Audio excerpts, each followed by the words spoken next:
Beneath the resplendent, starlit sky, the youth Han Yu reclined on the soft grass. A shooting star streaked across the heavens, prompting him to hastily make a wish. Let me become the wealthiest person in the entire universe. A miracle unfolded. The shooting star turned back. Chapter 1. The Tenacious Smuggler. The pulsating rhythm of vibrant music echoed as men and women danced with abandon aboard the interstellar cruise ship, Dawn. At this moment, a grand ball was underway, taking place en route to the vacation paradise known as Daniel Star. Regardless of gender, everyone was fervently seeking their own desires for the night, entirely oblivious to the fact that this ship had become a target for others. The interstellar vessel, Dawn, was an aging cruiser with a 2-decade history and a flawless record, earning it the moniker of Lucky Ship. Inside the observation room of the Dawn, second-class soldier Lewis was, as usual, intently monitoring the ship's radar scanning device. Having now entered a star region notorious for pirate activity, Lewis was acutely aware of the need for vigilance, both for the reputation of the Dawn and for his own life. A can of beer suddenly appeared before Lewis, as his old partner Ham, looking relaxed, said, "Buddy, take a break. Although this area has been a pirate haunt, ever since the Alliance's 7th Fleet conducted a sweep here a month ago, those damned pirates should have fled to other locales." Accepting the beer, Lewis shook his head slightly. "That's not a certainty. One must be cautious. You know what those Alliance folks are like. Trusting their words is akin to believing that all pirates have turned over a new leaf." In response to his friend's retort, Ham shrugged nonchalantly. "Fine. I don't feel like arguing with you. You can keep watching if you want to. I am off to the ball. Who knows? I might even rescue a damsel in distress tonight." Just as Ham's figure vanished through the doorway, the radar scanning device erupted into alarm. Ham poked his head back in, expressing his discontent. "Lewis, even if you don't want me to leave, there's no need for such jokes, right?" Lewis wore an expression of sheer terror, turning to Ham with a pale face, and exclaimed, "Pirates!" No one could have anticipated that a middle-aged man's voice could possess such piercing intensity. His shout jolted Ham from his stupor, and without hesitation, he turned to report to the captain, recalling that the captain was currently engaged at the ball. Stumbling into the ballroom, Ham barely managed to utter the word pirates before the thunderous sound of cannon fire interrupted his account. The captain, initially suspecting Ham had imbibed too much and was rambling, quickly grasped the reality of pirates were indeed upon them. And it was not just he who understood, everyone present was made aware. Less than 50 nautical miles from the beleaguered Dawn, behind a concealed reef, a medium-sized interstellar warship adorned with a black skull slowly revealed its menacing teeth, gliding toward its prey with an unsettling calm. The earlier cannon fire had already struck the Dawn's power systems, heralding the imminent end of its 20 years of unblemished service. In the celestial expanse, a gentleman, clad in a black tailcoat, adorned with a stylish top hat, wielding a civilized cane in his right hand and a glass of wine in his left, softly beckoned to the crowd behind him. "Come forth, Mr. Minnesota, I am here." A boy of short stature, appearing to be merely 12 or 13 years of age, squeezed through the throng and approached the gentleman with a sycophantic expression. "I am here, Minnesota, who, in this starry domain, embodies the essence of gentlemanly spirit. Undoubtedly, it is Mr. Minnesota, and who, pray tell, is the mightiest of pirates. Once again, it is Mr. Minnesota." The response from Chang Zaiqian elicited a knowing smile from Minnesota, who then turned to address his somewhat impatient subordinates waiting behind him. "Gentlemen, it is time for us to commence our endeavors. Let us ensure that our little lambs obediently heed our commands." Oh, in the face of the pirates' intimidation, the crew of the Dawn chose submission. Those privileged enough to board such a luxurious vessel were either affluent or noble, and their only concern was whether their captors would adhere to the code of pirates. Wealth, to them, was a trivial matter. "Gentlemen, it is a great honor to meet you today. Shortly, the gentleman in black will collect your gold and silver adornments. We ask for your cooperation in this matter. We, the Red Tea Pirate crew, pride ourselves on being civilized pirates, so please refrain from actions that may be detrimental to your well-being," Minnesota said with a faint smile to the captives gathered on the deck. Faced with the threat to their lives, all complied readily, tossing their valuables into the large bags prepared by the pirates. The proceedings unfolded smoothly. Within the bowels of the Dawn, the crew, under the duress of the pirates, was busily transferring the ship's provisions into boxes for the pirate vessel. "Chang Zaiyan, go inspect the storeroom and see if there is anything we require," commanded the pirate chief, addressing the slight figure lagging at the rear of the group. "Yes, yes," Chang Zaiyan hurriedly replied. Chang Zaishan's slender silhouette vanished from the sight of the pirates. One of the rogues standing beside the chief remarked, "Boss, that lad enjoys the favor of the captain. It would be prudent not to trouble him further. Rest assured, I am well aware of the boundaries. The captain merely regards that boy as a pet should I decide to eliminate him. The captain would only scold me lightly and would not take further action against me. Indeed, it is true that in the eyes of the captain, the head is the captain's right and left arm." Chang Zitian, who had not ventured far, clearly overheard the pirates' discussions. Yet, being slight of stature, he seemed to possess no other thoughts but to endure, hastening his steps to distance himself from those who mocked him. He arrived at the lowest level of the dawn, where the storeroom was located, filled with provisions. Although much had been taken, to Chang Zitian's eyes, there remained in abundance. As he glanced around, pondering what else might need to be moved, a hand suddenly rested upon his shoulder, in the otherwise empty cabin. This hand, unexpected and silent, startled the timid Chang Zitian to his core. "Ah!" His shriek echoed through the air, seemingly startling the individual standing behind him as well. Pirates typically refrain from exterminating their captives barring a few deranged individuals. Most pirates choose to depart after plundering, generally releasing their captives, without taking their lives. However, today, misfortune seemed to plague the dawn, for the gentleman known as Minnesota from the Red Tea pirate crew was an unmitigated psychopath. The previous sortie of the 7th Fleet of the Alliance to this area was prompted by Minnesota's unintentional slaying of a high official's family member during a job. Minnesota, being astute, immediately fled with his crew upon realizing the trouble he had caused. Only after the 7th Fleet withdrew did he and his band of pirates return to their nefarious activities, with the Dawn being their first target upon reopening. Gazing at the brightly dressed captives, Minnesota's predilections were stirred. He had dubbed his method of murder Minnesota's game. The rules were simple. Each participant drew 2 cards, and the one with the higher value triumphed. The victor lived, while the loser, well, they would have to excuse themselves. By the time Chang Zitian's scream reverberated, 17 individuals had already succumbed to Minnesota's whims to go find out what the commotion is. Minnesota instructed a subordinate in a hushed tone, then turned to the captive seated opposite him with a smile, saying, "Do not be alarmed, lad. Let's not be distracted. Proceed." In the storeroom, Chang Zitian gasped for breath, casting a bewildered glance at the youth across from him. The young man, appearing no older than 16 or 17, was grinning foolishly at him. "Chang Zitian, what was that scream about?" inquired a pirate from the doorway. "Stay quiet," Chang Zitian urgently whispered to the young man opposite him, then called out loudly to the door, "It's nothing, a mouse suddenly scurried past my feet, and I was caught off guard." "Dude, your courage is laughable. Be more composed next time, or I swear I'll give you a beating," the pirate retorted. Yes, I apologize," Chang Zitian replied. Once the pirate had departed, cursing under his breath, he finally had the opportunity to scrutinize the unexpected intruder before him, of medium stature and with a well-proportioned physique. He possessed a head of jet black hair and features that were quite striking. However, it was his pair of bright, spirited eyes that captivated the most. "Who are you?" inquired Chang Zitian. "Oh, I am Han Yu, a resident of the Dragon Horn Star in the Tianlong Star domain." "And who might you be?" "Iam Chang Zitian Iam." At this point, Chang Zitian fell silent. How should he introduce himself? Could he really divulge that he was a pirate, currently engaged in the plundering of the ship known as the Dawn? "Are you a pirate?" Han Yu tentatively probed. "I am," came the reluctant reply. "You hardly look the part," Han Yu observed. Chang Zitian chuckled wryly at the remark. "I merely assist among the pirates, and truthfully, I have no desire to be one." "Are you then compelled by circumstances?" Han Yu asked, his curiosity piqued. Chang Zitian met Han Yu's inquisitive gaze and elaborated. "Not at all. I originally came from a harmonious family. My parents are both present, and my grandparents dote on me. I am the sole heir of my lineage." "If that is the case, why would you choose the life of a pirate?"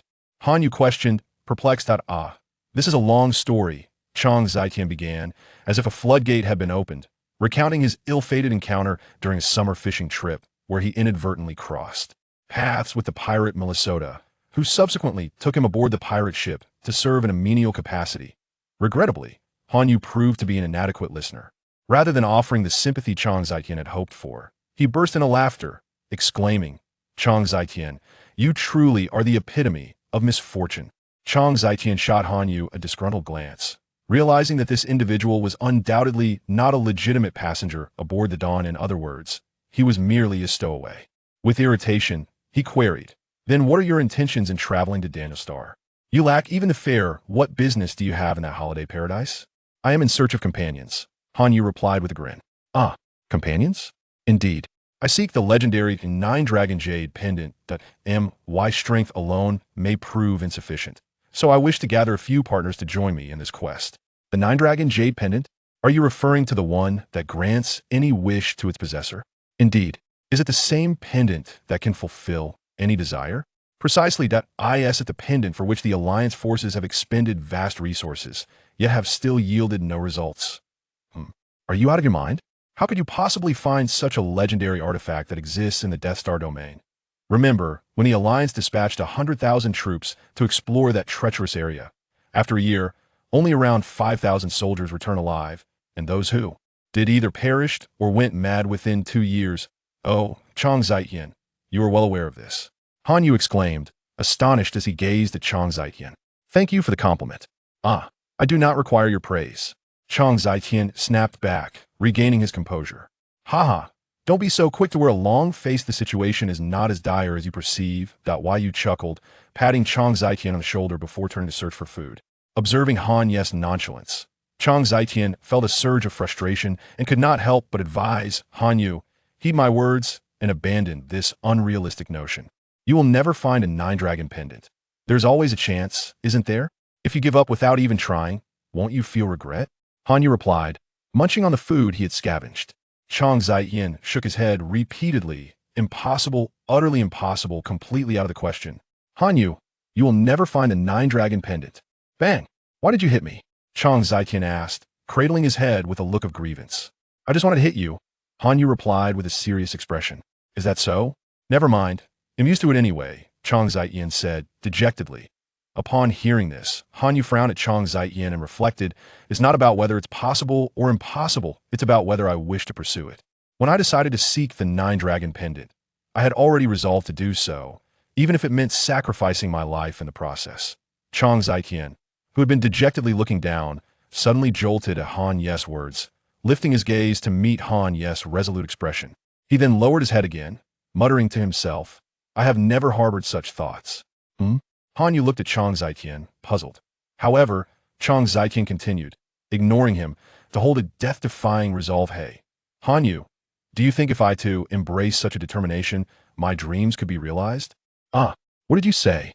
I said, I want to become a soldier of the Alliance. A soldier of the Alliance? Yes, a soldier of the Alliance, a brave warrior who will bring those despicable pirates to justice. This has always been my dream. Han Yu, do you think if I also adopt a death-defying resolve, I could achieve it? Well, I am not you, so how could I possibly know whether you will succeed? However, I believe that success is only possible through action. Merely dreaming without taking steps will ensure that you accomplish nothing in your lifetime. Indeed, you are correct that I shall undertake this task. I will join the Alliance and personally bring Marashida to justice, avenging those who have perished at his hands over the years. No sooner had he spoken than a sinister voice echoed. Chang Zietian, your audacity is remarkable. You dare to attempt capturing me, Marashida. Such ambition. But have you contemplated the repercussions of your impending failure? Chang Zietian's complexion drained of color as he gazed in horror at the languidly approaching Marashida. The latter cast a casual glance at Han Yu, who stood to the side, and inquired of Chang Zietian, is this individual truly the ally you sought? He seems rather unimpressive. Well, Chang Zietian stammered, his words tumbling over one another. The corner of Marashida's mouth curled into a smirk, a hint of derision evident as he stroked his meticulously groomed mustache, and asked, Chang Zietian, in this star domain, who is the most gentlemanly and formidable pirate? That is, Chang Zietian, who is this effeminate fool? Han Yu suddenly interjected, delivering a remark with lethal precision.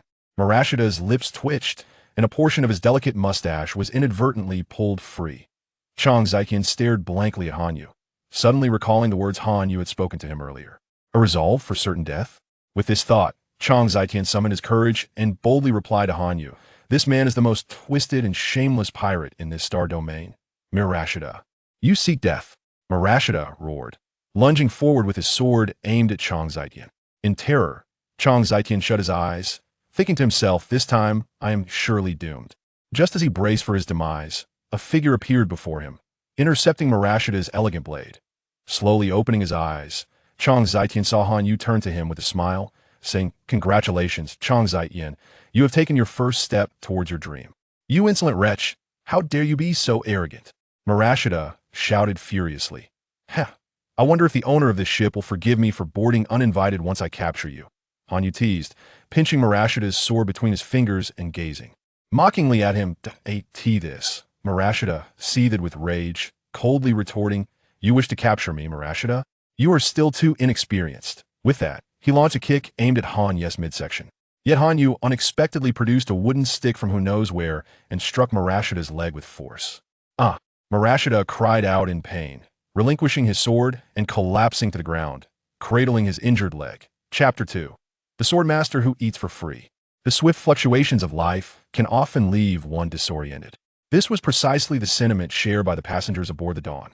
Witnessing the pirate Marashida, who had previously slaughtered them with the casualness of butchering livestock, being incapacitated and thrown before them, none felt a sense of relief. Rather, they speculated whether this was merely another of the pirates' insidious schemes. This hesitation persisted until a few intrepid passengers ventured onto the deck.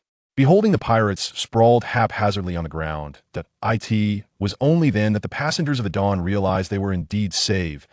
In the midst of their joyous celebration, the passengers reclaimed their sense of superiority, and even Hanyu, who had initially rescued them, began to appear somewhat less appealing in their eyes. "I regret to inform you, young man, that I can only disembark you and your friends at the forthcoming Sirius Star," Captain Beck of the Dawn said apologetically to Hanyu.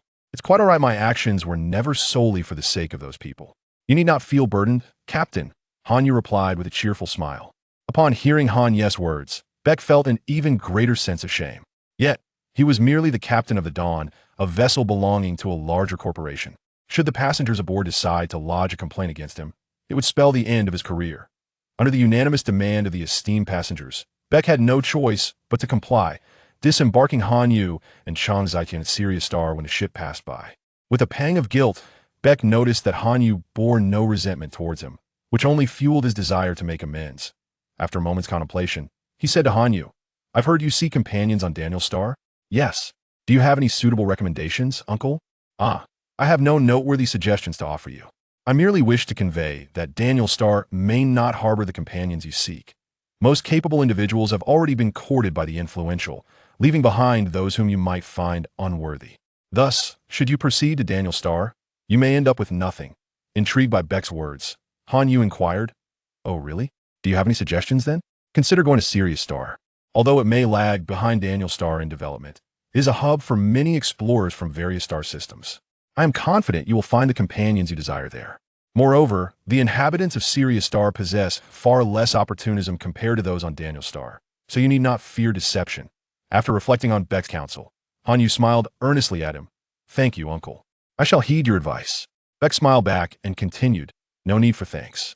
Should you find yourself in search of shelter upon your arrival at Sirius Star, you may visit a restaurant named Fragrant 10 Miles. The owner is an acquaintance of mine, and he will assist you." "Understood. Captain, we have entered the orbit of Sirius Star and are expected to land in approximately 15 minutes. As Hanyu stepped onto the streets, he found Sirius Star's thoroughfares were not the chaotic mess he had envisioned. Instead, they were remarkably clean and orderly, exuding a sense of comfort, albeit lacking in bustling prosperity. "Hanyu, where shall we go next?" inquired Chang Zaiqian, trailing behind Hanyu. Without turning back, Hanyu replied, "Well, let us first seek out the captain and dine at the restaurant he mentioned, while also delivering the items he entrusted to me for that gentleman named Sodi." The two companions journeyed through various twists and turns before finally arriving at the fabled Shirley Xiong restaurant, a dilapidated establishment nearly devoid of patrons. "Excuse me, sir, is there a gentleman named Sodi here?" Hanyu asked the middle-aged man basking in the sunlight beneath the sign that read Shirley Xiong. The inebriated man lifted his gaze, casting a sidelong glance at Hanyu, muttering, "He's dead, passed away 2 years ago." "What? Dead? That cannot be true. Uncle Baker informed me that he corresponded with Sodi just 3 months ago." Hanyu responded, disbelief evident in his tone. At the mention of Baker's name, the middle-aged man's eyes seemed to widen slightly. Shifting to a more comfortable position on the ground, he lazily inquired, "Which Baker are you referring to?" The captain of the Dawn, Chang Zaiqian, interjected, keenly observing the exchange. Sodi regarded Chang Zaiqian for a moment, then turned his gaze back to Hanyu. asking, "What does that old coot want you to seek Sodi for? Why should I tell you?" Hanyu furrowed his brow in question. "Hey kid, you've got some audacity," the middle-aged man remarked, a gleam of amusement lighting up his face. "Well, Captain Baker asked us to bring something for Sodi," Chang Zitian quickly responded. "Chang Zitian, why are you divulging this information?" Hanyu chastised him. With a bemused expression, Chang Zitian looked at Hanyu and explained, "Hanyu, can't you see?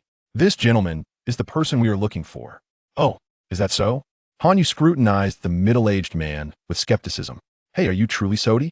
"Ah, your wits are not as sharp as this little fellow's," the man chuckled, shaking his head. Hanyu, scratching his head, asked, "If you claim to be Sodi, do you have any proof?" At this inquiry, Chang Zitian helplessly closed his eyes, while Sodi laughed heartily. "Huh, it's the first time in my life that someone has asked me to prove I am Sodi. Boy, in this place, I am the only Sodi now. Hand over the items from that old coot Baker." "No, you cannot prove you are Sodi, so I cannot give you the items." Hanyu stubbornly shook his head. "Well then, how would you like me to prove it?" Sodi asked, intrigued. Just then, a boisterous voice echoed, "Sodi, have you made up your mind? Are you going to sell this establishment or not?" "Not for sale," Sodi replied without hesitation. Hanyu turned at the sound and beheld a group of young men clad in gray uniforms approaching. The leader, swaying as he walked, brazenly addressed Sodi. "Sodi, you old fool, don't overestimate yourself. It is a stroke of fortune that Major General has taken an interest in your shop.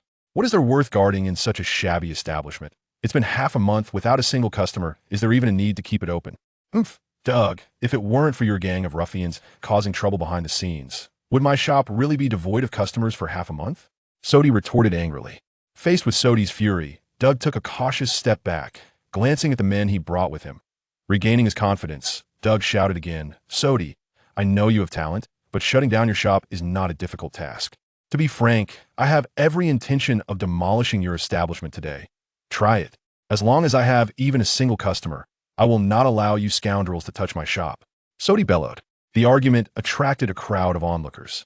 While many in the crowd cast sympathetic glances at Sodi, none stepped forward to intervene. Sensing the situation, Doug smugly looked at Sodi and proclaimed, "As long as a single person enters your shop today, I won't demolish it."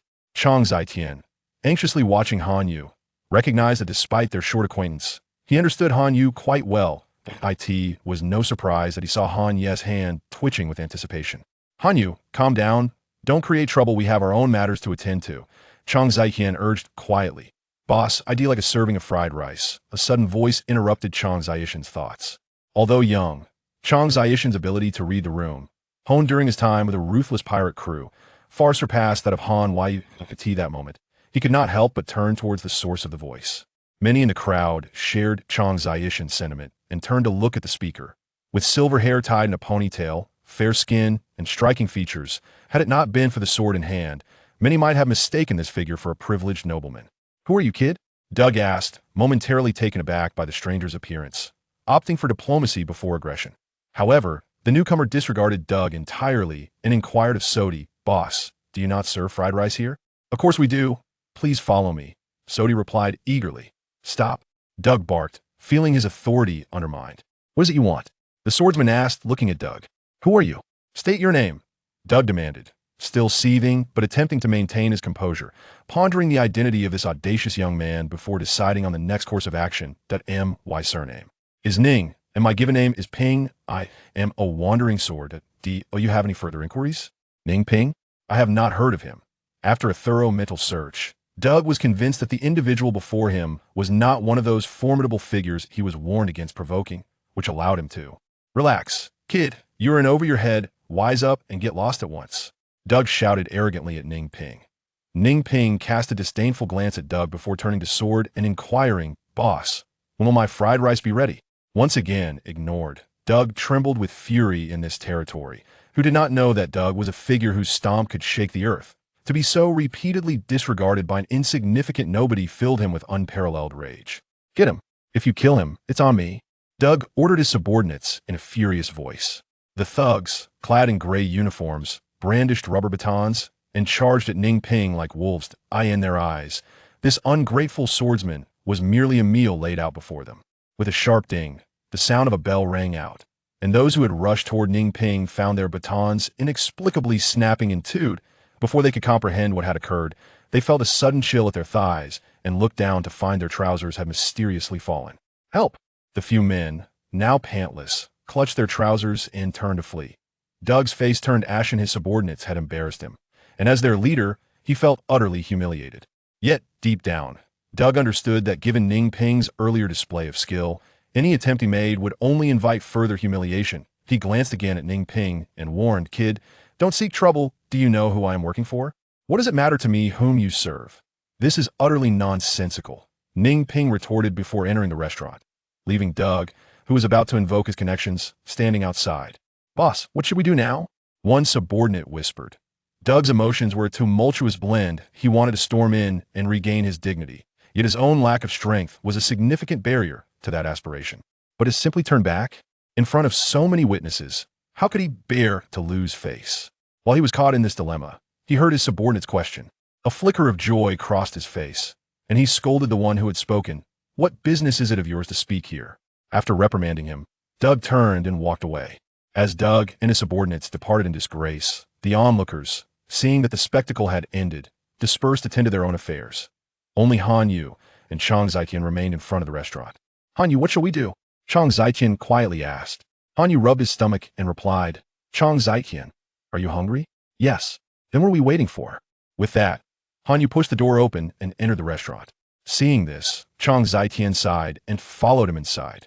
Inside the restaurant, Ning Ping, awaiting his fried rice, instinctively appraised Han Yu, who was likewise assessing Ning Ping. Approaching Ning Ping, Han Yu extended his hand and introduced himself. "Hello, I am Han Yu. I am not accustomed to shaking hands," Ning Ping replied coolly, glancing at the hand Han Yu had offered. "That's perfectly fine. You'll grow accustomed to it," Han Yu remarked nonchalantly as he grasped Ning Ping's hand and gave it a gentle shake. Ning Ping's pupils constricted momentarily as he scrutinized Han Yu anew. He was acutely aware of his own capabilities. While it was true that this person had managed to grasp his hand due to his own momentary lapse, the ability to do so silently indicated that Han Yu was far from an ordinary individual. "Oh, you need something?" Ning Ping inquired, maintaining a calm demeanor. Just a little something." "Boss, I would like a serving of fried rice," Han Yu replied, calling out to Sodi, who was busily engaged in the kitchen. Ning Ping instinctively furrowed his brow. Being disregarded was a novel experience for him. Unperturbed, Han Yu continued, "Ning Ping, will you be my partner?" "Huh?" Ning Ping was momentarily taken aback by Han Yu's unexpected proposition and instinctively queried, "Why? Why?" "Well, firstly, your swordsmanship is commendable, and you would not be a hindrance during our adventures. Secondly, among all those present earlier, you're the only one willing to stand up for what is right, which speaks volumes about your character." "I must decline," Ning Ping stated flatly. Why?"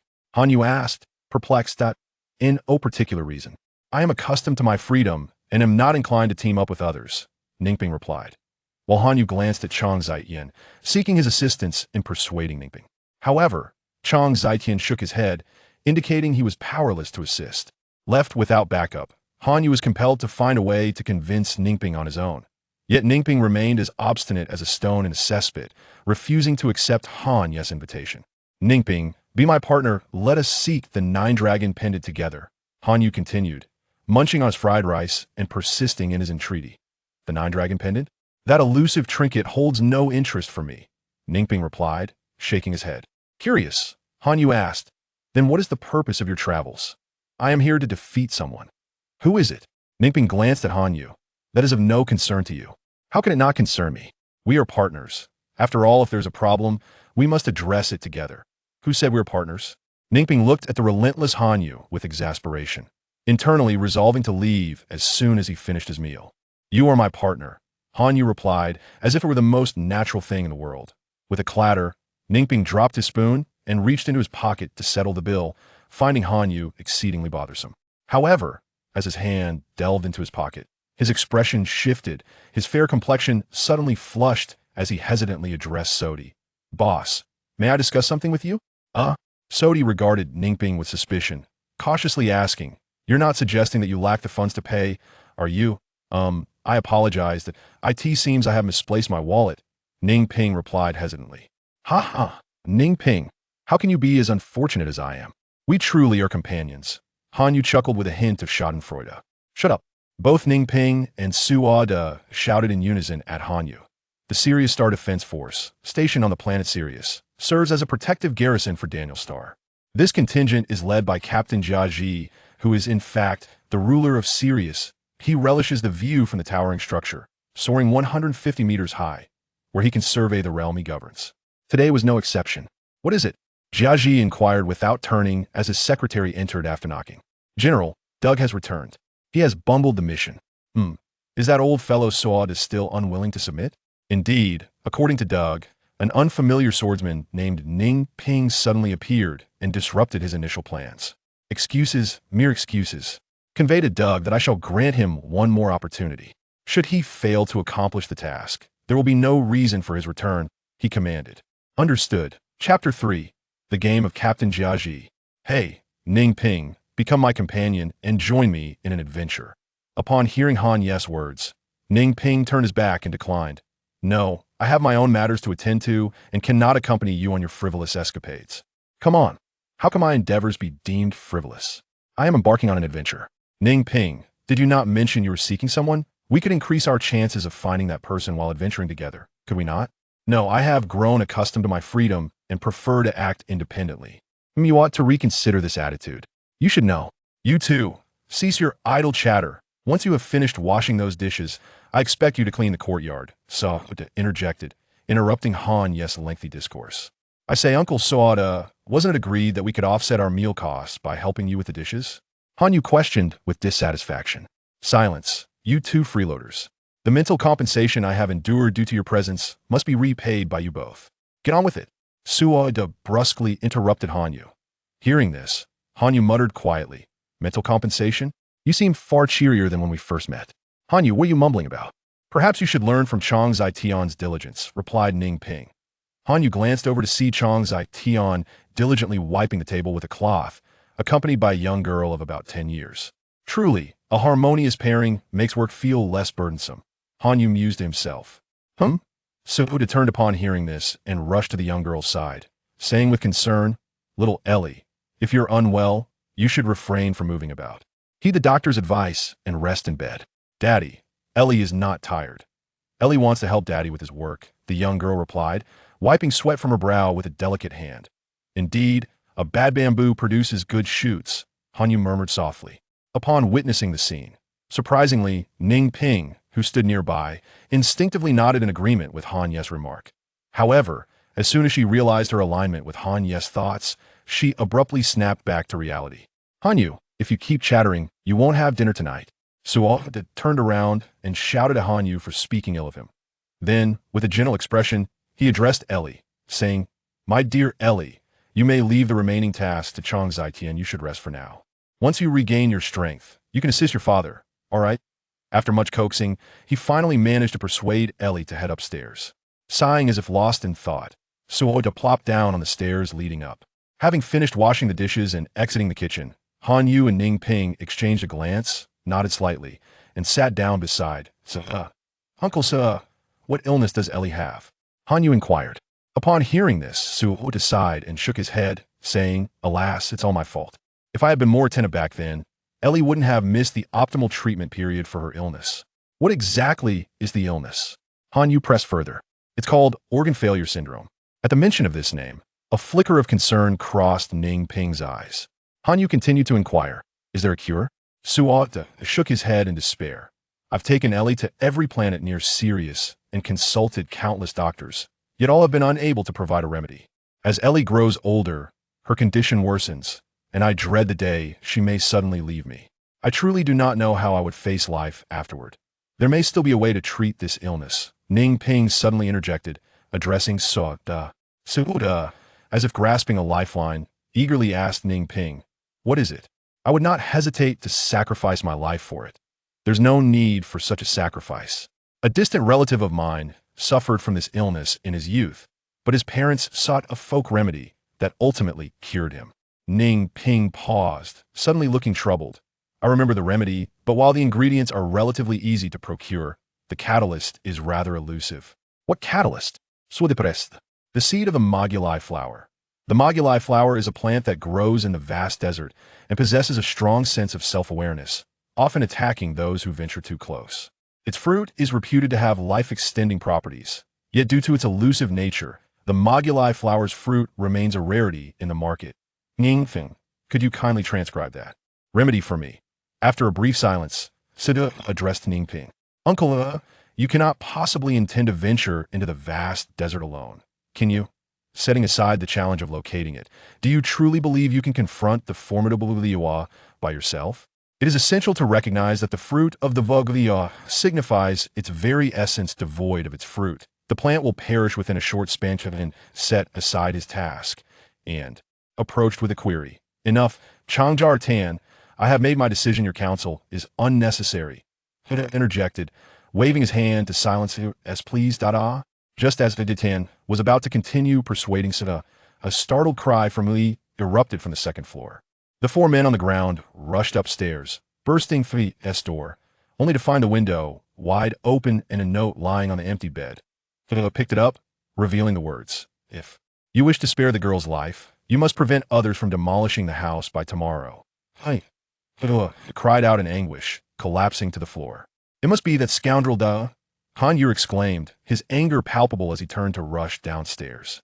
Ning Ping grasped his shoulder, saying, "Wait, do not act impulsively. Ali is still in their grasp." In a fit of rage, Han Yu struck the wall with his fist, seething, "What do you propose we do now?" "We shall rescue her and ensure those villains face the consequences of their actions," Ying Ping replied, his eyes narrowing in cold determination. "And how shall we achieve that?" Han Yu pressed. "That we shall infiltrate the home of the instigator." A.S. Knight descended, and he made their way to the back courtyard of the Shui Shang restaurant, fully prepared. Han Yu returned to Changjar Tian, who had followed them, and instructed Changjar Tian, "I entrust you with the care of Uncle Da. Keep a close watch on him and prevent any foolish actions. Before dawn, Ningping and I will surely return with I." "Understood." Changzai Tian nodded in agreement. Satisfied with his response, Han Yu said to him, "Let us proceed." Indeed, Ningping concurred, and together they vanished into the night. There is no need to seek inquiries. The prime suspect was undoubtedly located in one place, the garrison fortress of Shilixing.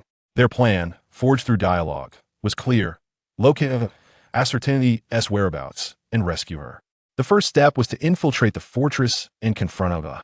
Throughout the day, Anyi and Ningping diligently gathered intelligence regarding Daga from the surrounding residents. The consensus was that was a loyal henchman to the major general teacher of the Shilixing garrison. Regardless of the nature of the orders given by the general, De executed them without question, indifferent to any moral implications. Furthermore, De was known for his caution, aware of his tarnished reputation and the multitude seeking his demise. He preferred to remain within the confines of the fortress, rarely venturing outside unless absolutely necessary.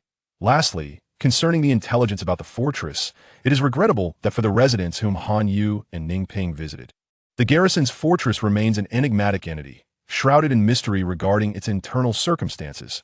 This, in turn, exacerbates the challenges faced by Han Yu and Ningping in executing their plan. After successfully evading the patrolling sentinels, the duo infiltrated the fortress, yet a pressing question loomed before them: where to proceed next. The fortress was vast, and with only the two of them, locating a third person overnight without arousing suspicion was nearly an insurmountable task. You take the left, he'll take the right, we shall split up. Before dawn, regardless of our success, we must reconvene at 10 Mile Fragrance. Ningping instructed Han Yu in a low voice. "Very well, I shall follow your lead." Han Yu nodded in agreement. With their roles established, both Han Yu and Ningping immediately set forth on their respective searches. Unbeknownst to them, every move they made was already under the watchful gaze of Captain Jiaji. That a tool known as a surveillance monitor had revealed their presence shortly after their entry into the fortress. The long night stretches ahead, and with sleeplessness weighing upon me, I shall entertain myself with these two intruding mice, Captain Jiaji quipped, draining his glass of red wine. His interest piqued as he spoke to his secretary while observing the monitor screen. Should we afford these two intruders some assistance? The secretary inquired softly. Captain Jiaji shook his head in response. No need. I am quite curious about the motivation behind their intrusion. Fulay, do you have any insights? The secretary, referred to as Fulay, paused thoughtfully before replying. I suspect it may be related to the little girl that Doug brought back during the day. That Doug fellow has truly been pushed to his limits this time. Fulay pondered for a moment and remarked to Jiaji, My lord, I sense that Doug's actions are becoming increasingly reckless. Jiaji waved his hand dismissively, instructing Filet. All right, I understand your concerns. Please summon Doug. I wish to speak with him. Oh, and bring along the little girl he brought back as well. Understood. Damn it. Why do all the rooms here seem so similar? I feel as though I've been here before, Hanyu lamented, feeling a sense of frustration as he surveyed the identical room layouts. He was lost. Faced with a multitude of indistinguishable spaces, he was uncertain of his next move. If only I hadn't split up with Ning Ping, he thought, scratching his head in regret. A light cough startled Hanyu, prompting him to assume a defensive posture, alert to potential assaults from all directions, and no need to be alarmed. Unwelcome, guess your sense of direction is quite disheartening. Allow me to kindly inform you that you are heading the wrong way, a voice declared. Hanyu glanced towards the source of the voice, discovering a speaker situated in the corner of the room, from which the prior words had emanated. Very well, it appears you have taken notice that I am aware of your purpose for being here, and I must inform you that the little girl you seek is presently at my side. Therefore, there is no need for you to squander your time searching room by room. Follow my instructions and proceed to the designated room I will specify. Rest assured, there is no need to doubt the veracity of my words. Allow me to present the voice of the girl named Ellie. Korean brother, Ning Ping brother, you must escape. Ellie's voice trailed off abruptly. The voice that irked Hanyu resounded once more. It seems the little girl is being rather disobedient. Whether you choose to come or not is entirely up to you. However, the fate of the little girl shall be decided by me. For instance, I might gift her to a certain powerful individual as a little slave. Enough of your nonsense. Tell me where you are. I will make sure to send you flying. You scoundrel. Han eu beluved in fury. Oh. Haha. It has been quite some time since anyone has spoken to me in such a manner. How nostalgic. Now let us see just how capable you truly are. Proceed according to my instructions and walk straight to your left. Following the despicable voice's directions, Hanyu dashed forth, encountering Ning Ping as he approached a grand door. It seems you have also received the voice's instructions, Ning Ping remarked, observing Hanyu's furious expression. Indeed, Hanyu replied with a slight nod and called out, Hey, which way should we go? Although they could not see anyone, both Hanyu and Ning Ping were convinced that their every move was being closely monitored. As soon as Hanyu's words fell, the grand door before them slowly opened, revealing a cadre of approximately 50 soldiers gradually materializing before Hanyu and Ning Ping. The loathsome voice echoed once more. What you must do next is defeat these 50 men. But I suppose I need not elaborate further. Observing Hanyu charging at his subordinates on the monitor, Jia Ji sighed in resignation.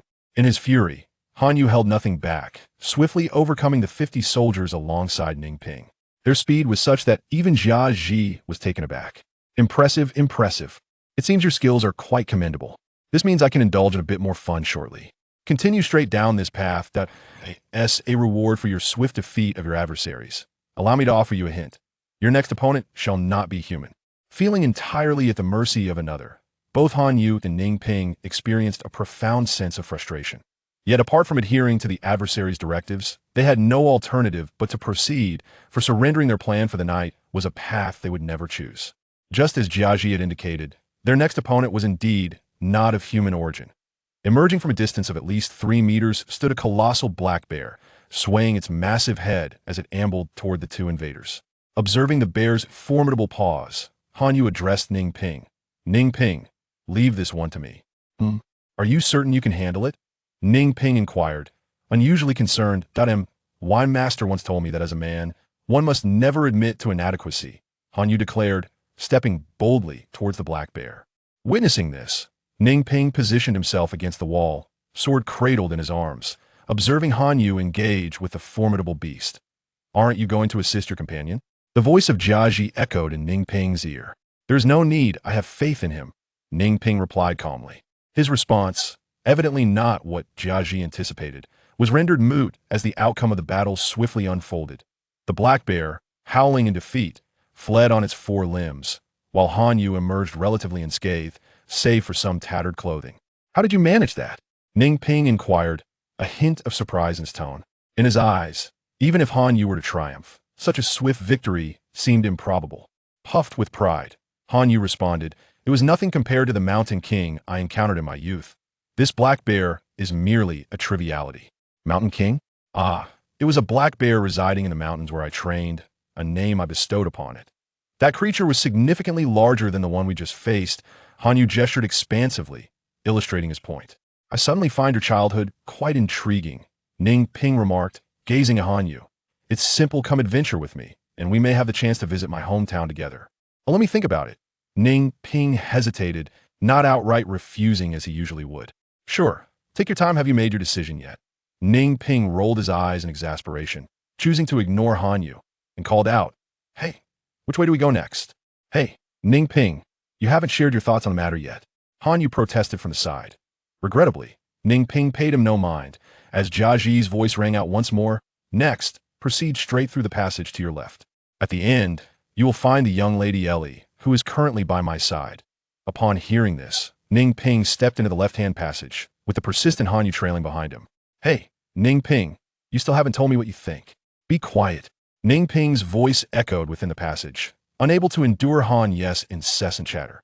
The two made their way forward until they finally reached the designated location described by Jiaji, an expansive training ground. Among the crowd in the stands, Hanyu and Ning Ping spotted the girl they had been seeking, Ellie.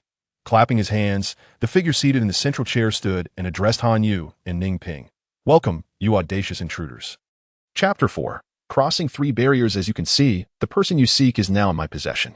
If you wish to rescue her, you must comply with my demands. How does that sound? Quite fair, wouldn't you agree? With a relaxed demeanor, Jiaji addressed Hanyu and Ning Ping. Indeed, it is fair. Hanyu responded with a nod, bending his legs and leaping forward like a cannonball, charging towards Ellie. Just as he was about to grasp her arm, a whip, swift as a phantom, lashed towards his face. Hanyu, not wanting to mar his appearance, had no choice but to turn away to evade it. In that fleeting moment of distraction, a sharp dagger was pressed against Ellie's slender neck. Seeing this, Hanyu had no choice but to retreat to his previous position. It is quite impolite not to let someone finish speaking. Jiaji smiled smugly at Hanyu and continued.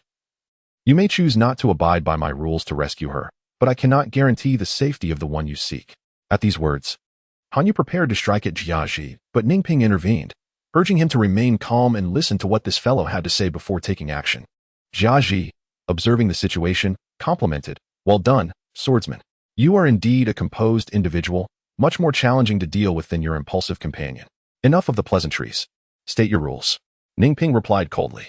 Jiaji shrugged off the remark and continued, If you wish for me to release this girl, you must defeat me. That is all there is to it. Then what are you waiting for? Come at me. Hanyu shouted. Not so fast, if you wish to engage with me. You must first pass the test set by my subordinates. Jiaji said with a smile. Bring them out. I can handle them with one hand. It's best not to boast too much. Freya, let us begin. At Jiaji's words, he instructed Freya, who was responsible for guarding Ellie. Understood. Freya replied, producing a remote control and pressing the red button. The black bear you encountered earlier is the offspring of this massive creature. You've wronged its child. And now the parent has come to settle the score. Jiaji relished in the predicament of Hanyu and Ning Ping. At this moment, Hanyu and Ning Ping could hardly focus on Jiaji's gloating. They were fully alert, watching as a colossal black bear emerged step by step from the entrance below the stage. This bear was at least twice the size of the previous one, and its blood-red eyes made it clear to Hanyu and Ning Ping that this formidable beast was certainly no herbivore. I'll take this one. Hanyu stepped forward, addressing Ning Ping. Can you handle it alone? Ning Ping asked, a hint of concern in his voice. No problem. Although this creature is somewhat tougher than the Mountain King. To me, it is merely a slight challenge. I have experience dealing with such foes, Hanyu replied confidently. Then do be careful. Upon completing his words, Ning Ping stepped aside, internally resolving that should Hanyu find himself in peril, he would be the first to act in his defense. Hanyu flashed a grin, stretching his limbs while keenly observing the formidable black bear before him, his mind wandering back to past encounters with the Mountain King. With a thunderous roar, the massive bear charged like a tank towards Hanyu. Unfazed, Hanyu remained composed, nimbly sidestepping the bear's initial assault. The black bear, taken aback that its prey had not succumbed to its intimidating presence, crashed headlong into the stone wall, creating a significant breach, while itself felt a wave of dizziness. Shaking its head vigorously, the bear slowed its approach, advancing cautiously towards Hanyu. Hanyu adjusted his stance, quietly engaging in a standoff with the bear. As the creature drew within 20 meters, it could no longer restrain itself and launched another attack. The bear's offensive repertoire consisted solely of lunges, swipes, and bites. It lacked any other means of assault. Rising on its hind legs, the bear approached Hanyu, who, rather than retreating, charged forward with an almost imperceptible speed.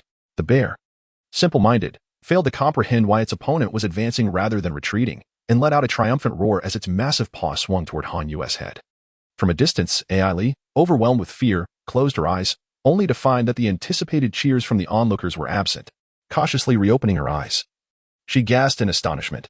At that moment, Han Yu was positioned behind the black bear, which, due to its short limbs, could not reach him, and was left to frantically roar and spin in circles. Han Yu adeptly followed the bear's movements, ensuring he remained at its back. Jia Ji, watching coldly as his pet was toyed with, wore a displeased expression. Suddenly, the bear, engaged in its game of hide-and-seek with Han Yu, froze with fear as it glanced at Jia Ji, who was observing with an icy demeanor. In that moment of distraction, Han Yu seized the bear by its fur on either side, exerting his strength to hoist the creature entirely off the ground, flipping it headfirst into the ground.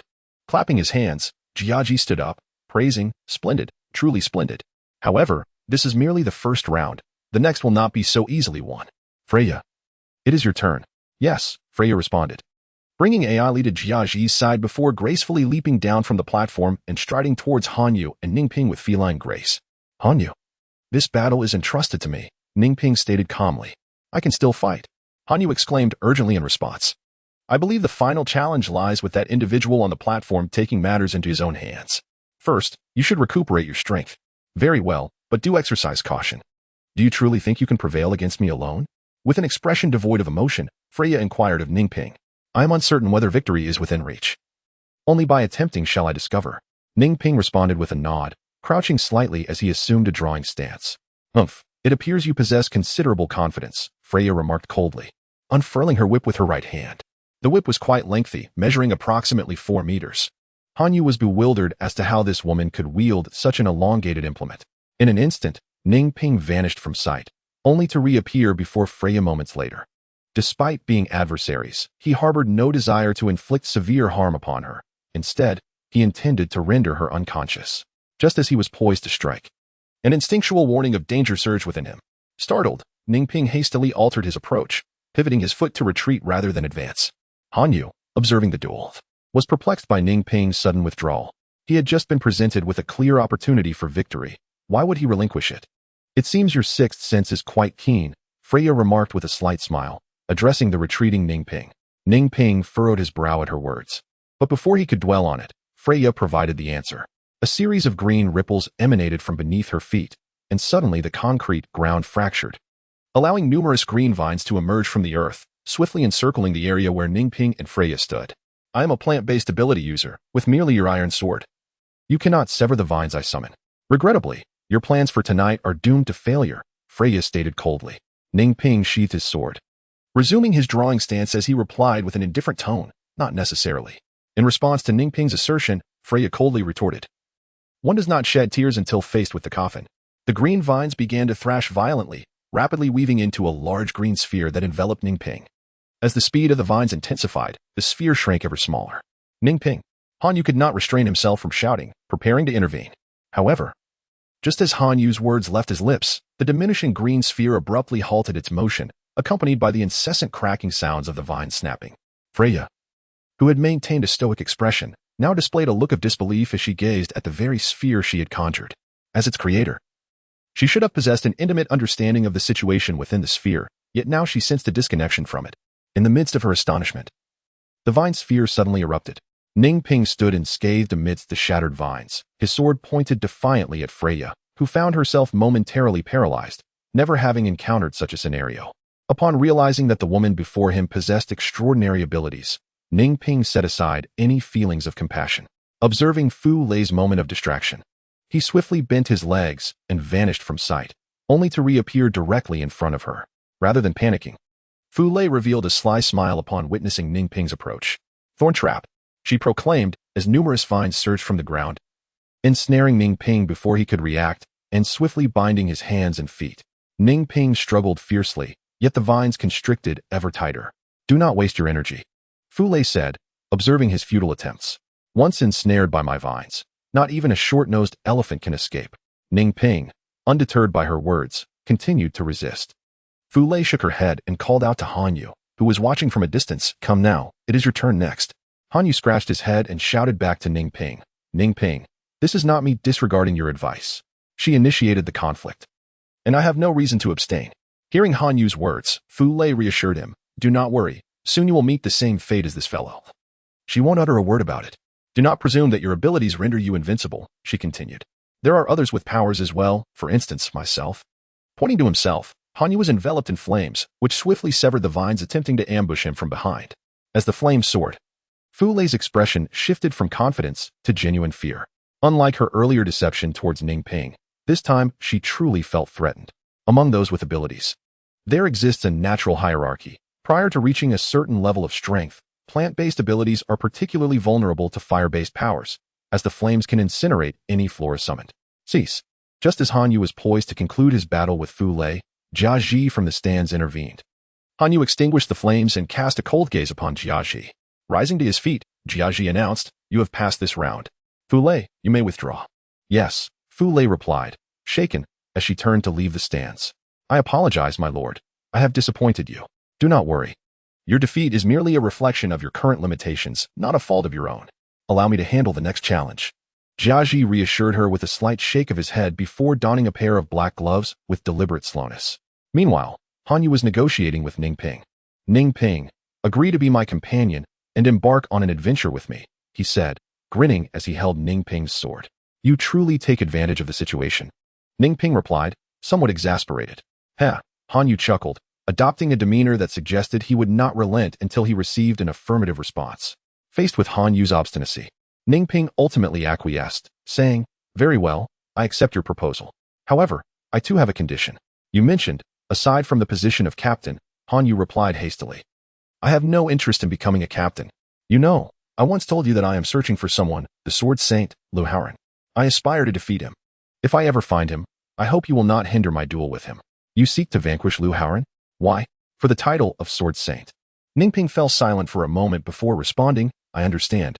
Very well, I promise you. Han Yu readily accepted, adding, I hope you remember your promise. If you ever go back on your word, I shall not let you off easily. Ha, we are partners. I would never betray my own. Upon rescuing Ning Ping from the vine prison, Han Yu noticed the numerous wounds adorning Ning Ping's body, inflicted by the thorny vines. As Ning Ping gained his freedom, he stumbled slightly, prompting Han Yu to swiftly reach out and support him. Expressing concern, Ning Ping, are you all right? I'm fine. But I suspect the thorns were coated with a tranquilizer, Ning Ping replied, and as he spoke, his eyelids finally fluttered shut, and he collapsed into Han Yu's embrace. Observing the unconscious Ning Ping, Han Yu scratched his head and gently placed him against the wall. He then turned to face the waiting Jia Ji, nodding as he said, thank you for your patience. It's no trouble. Interesting matters are always worth the wait, Jia Ji replied with a nonchalant shrug.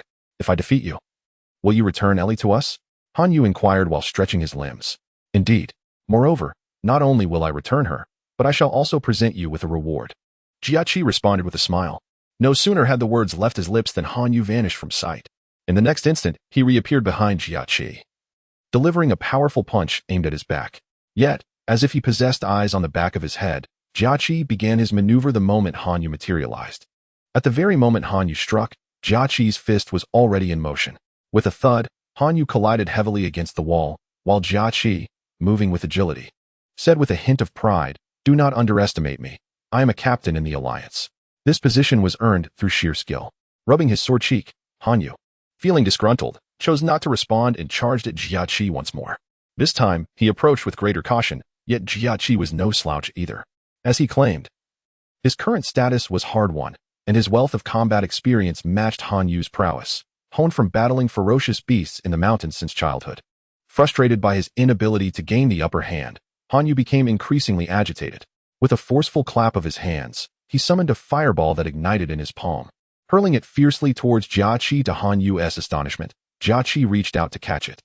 Just as Han Yu anticipated that Jia Ji's hand would be scorched by the flames, an unbelievable occurrence transpired. The fire vanished upon contact with Jia Ji's hand, leaving no trace of burns. Those hands must possess some kind of mystery. Han Yu gazed at the gloves in Jia Ji's possession, inwardly reflecting, are you surprised? There's no need for astonishment. Being in my position, possessing a treasure is hardly extraordinary, such as these gloves. Jia Ji seemed to flaunt them, waving his hands. Enraged by the taunt, Han Yu retaliated by hurling another fireball. Yet, the outcome mirrored the previous encounter. as the fireball was once again extinguished by the grip of Jiaji's gloves.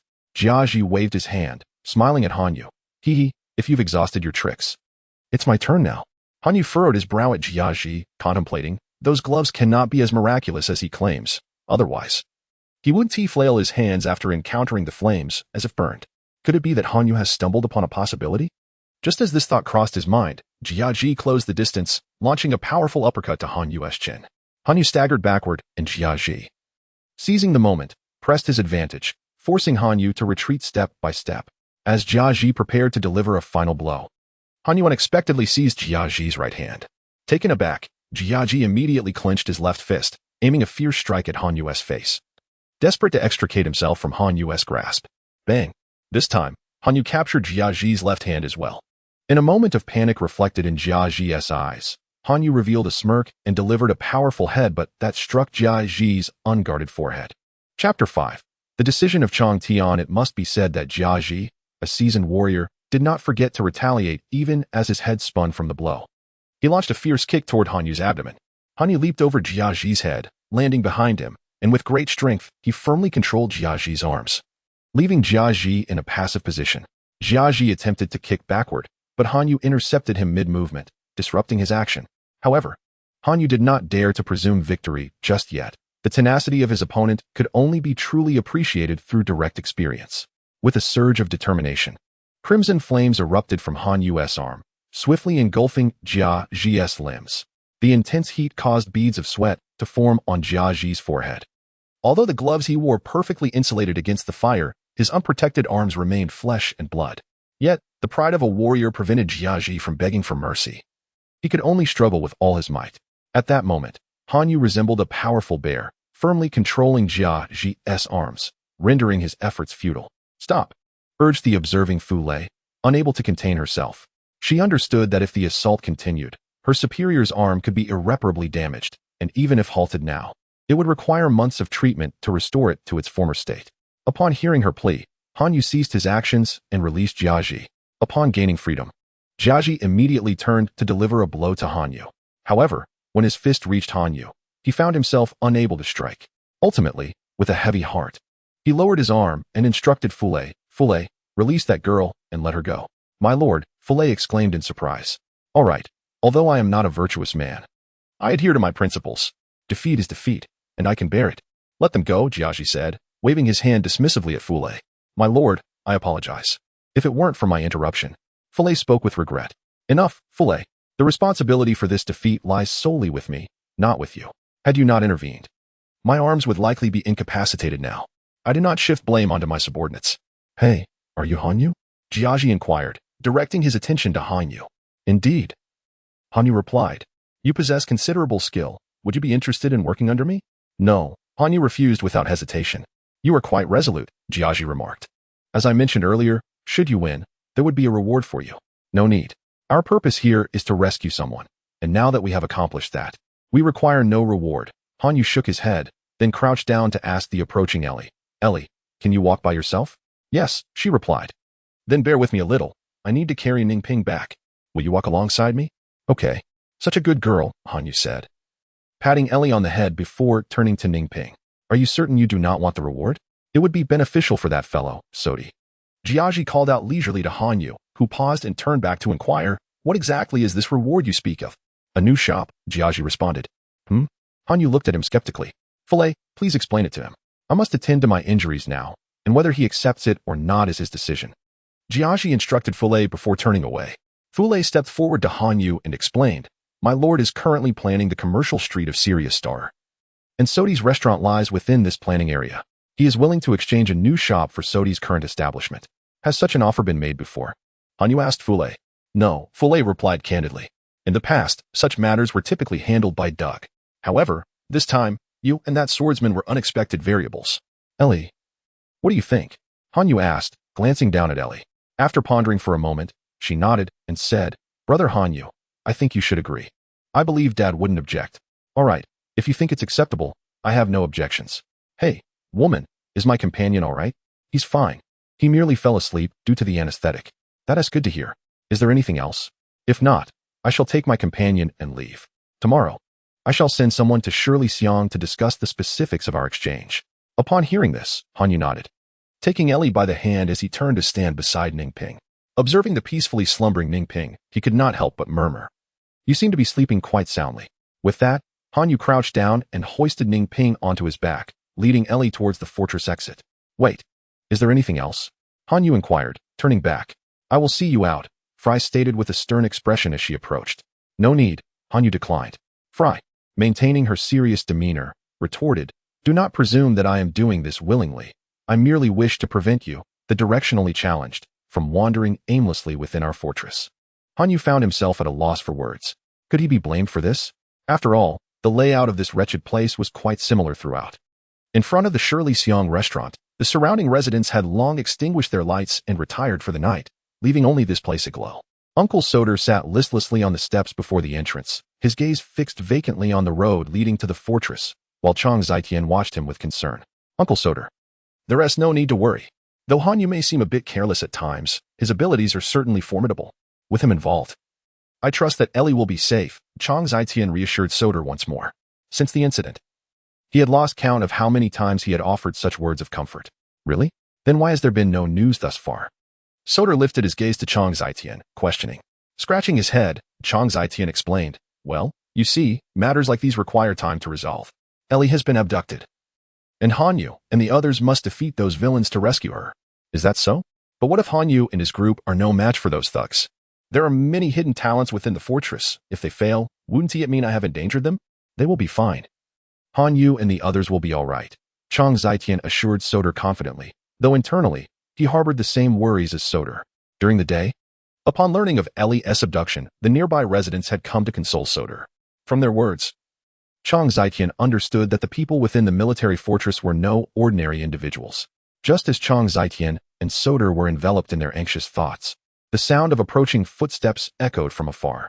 They turned abruptly towards the source of the noise, spotting two indistinct figures, one large and one small, making their way toward them.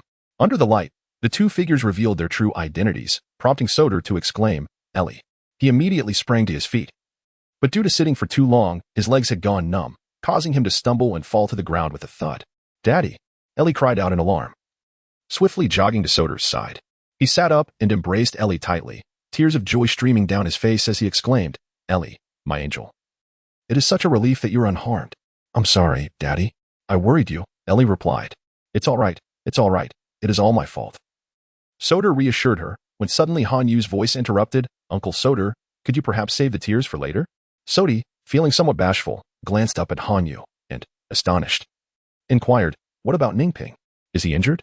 Upon hearing this, Han Yu turned to look at the peacefully slumbering Ning Ping on his back, explaining, "He was hit with a tranquilizer by the enemy. It is likely he won't awaken until the afternoon." Relieved to learn that Ning Ping was not gravely harmed, Sodi rose and addressed Han Yu. "Then let us return. We must first ensure Ning Ping is settled, and afterward, I shall properly express my gratitude to you." "No need for thanks," Han Yu replied. "Chang Zitian, lend me a hand." "Of course," came the prompt reply. In the early morning, Han Yu was indulging in a deep slumber when the door to his room was abruptly flung open. Chang Zitian burst in, shaking Han Yu's arm and exclaiming, Han Yu, wake up, there's trouble. Just 5 more minutes." "Xiner," Han Yu mumbled, rolling over to continue his sleep. Seeing this, Chang Zitian grew frantic, shaking Han Yu more vigorously and insisting, "Han Yu, wake up. That Captain Jiaji has arrived with his men."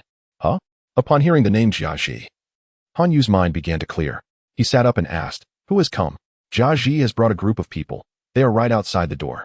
Without hesitation, Han Yu leapt from his bed, hastily donning his clothes while inquiring of Chang Zitian, "Has Ning Ping awakened?" "He is already awake and is currently at the door confronting Sodi's uncle and that group of people." "Chang Zitian, take Ellie downstairs to avoid any surprise attacks." "Understood. I will go at once." "You hurry," Chang Zitian replied, turning to exit the room and knock on Ellie's door. Han Yu swiftly adorned himself and jumped out the window, landing between the two opposing parties. "Your entrance is quite unique," Jiaji remarked with a smile upon seeing Han Yu. Noticing Jiaji's head wrapped in a white cloth, Han Yu curiously asked, "What happened to your head?" "I recall it was uninjured last night." Jiaji shot Han Yu a glare and, shaking his head in resignation, replied, "It appears that people's heads are quite different. I sustained a considerable bump, while you seem unscathed. Was that my doing? But let us set that aside for now. What brings you here with such a large entourage so early in the morning? Have you changed your mind? Han Yu scrutinized Jiaji. Do not underestimate me. I am a person of standing, and my word holds weight. Having decided to spare Sodi, I will not intentionally target him. My purpose for coming is to speak with your swordsman companion. Looking for us? What is it? Han Yu asked, intrigued. It is rather inconvenient to converse here. Shall we not step inside? Jiaji suggested. Han Yu nodded in agreement. Very well. Sodi, may we use your place? Ah, Sodi acknowledged, turning to return, but was halted by Fry, who called out, Wait, Sodi. According to our agreement from last night, we shall exchange your shop for a new establishment. Your daughter consented last night. You may choose one from the shops we provide. Upon hearing this, Sodi was momentarily taken aback. Just then, Ellie, who was often found at Tianxia Tower, overheard and promptly said to Sodi, Father, this sister is correct. I indeed agreed to her terms after Brother Han Yu saved me yesterday. Sodi replied, Oh, is that so? Since my little darling has consented, I have no objections. Approaching Freya, Ellie smiled and said, Sister, I appreciate your assistance. Freya kindly returned her smile and handed Ellie a stack of documents, which contained the locations and information of various shops. You and your father should review these carefully. Thank you, sister, Ellie replied, taking the documents and returning to Sodi's side. The father and daughter then sat together, discussing matters regarding the new shop, leaving aside other topics. Jiaji, observing the two individuals seated across from him, stated earnestly, I, Jiaji, sincerely invite both of you to join my army, and I hope you will not decline. I apologize, but I have no such ambitions, Ning Ping replied coldly. Han Yu shrugged, I already directly declined your offer last night. The terms are negotiable. Jiaji gestured with a hand sign indicating counting money. Be quiet. Han Yu and Ning Ping retorted in unison. Oh, it seems you are resolutely rejecting my goodwill. Jiaji scratched his head. If possible, may I join the Alliance army? A somewhat timid voice came from the side. Han Yu turned at the sound and was taken aback, exclaiming, Chang Zitian, you wish to join the Alliance army here? Upon hearing Han Yu's inquiry, Chang Zitian nodded. Yes, Han Yu.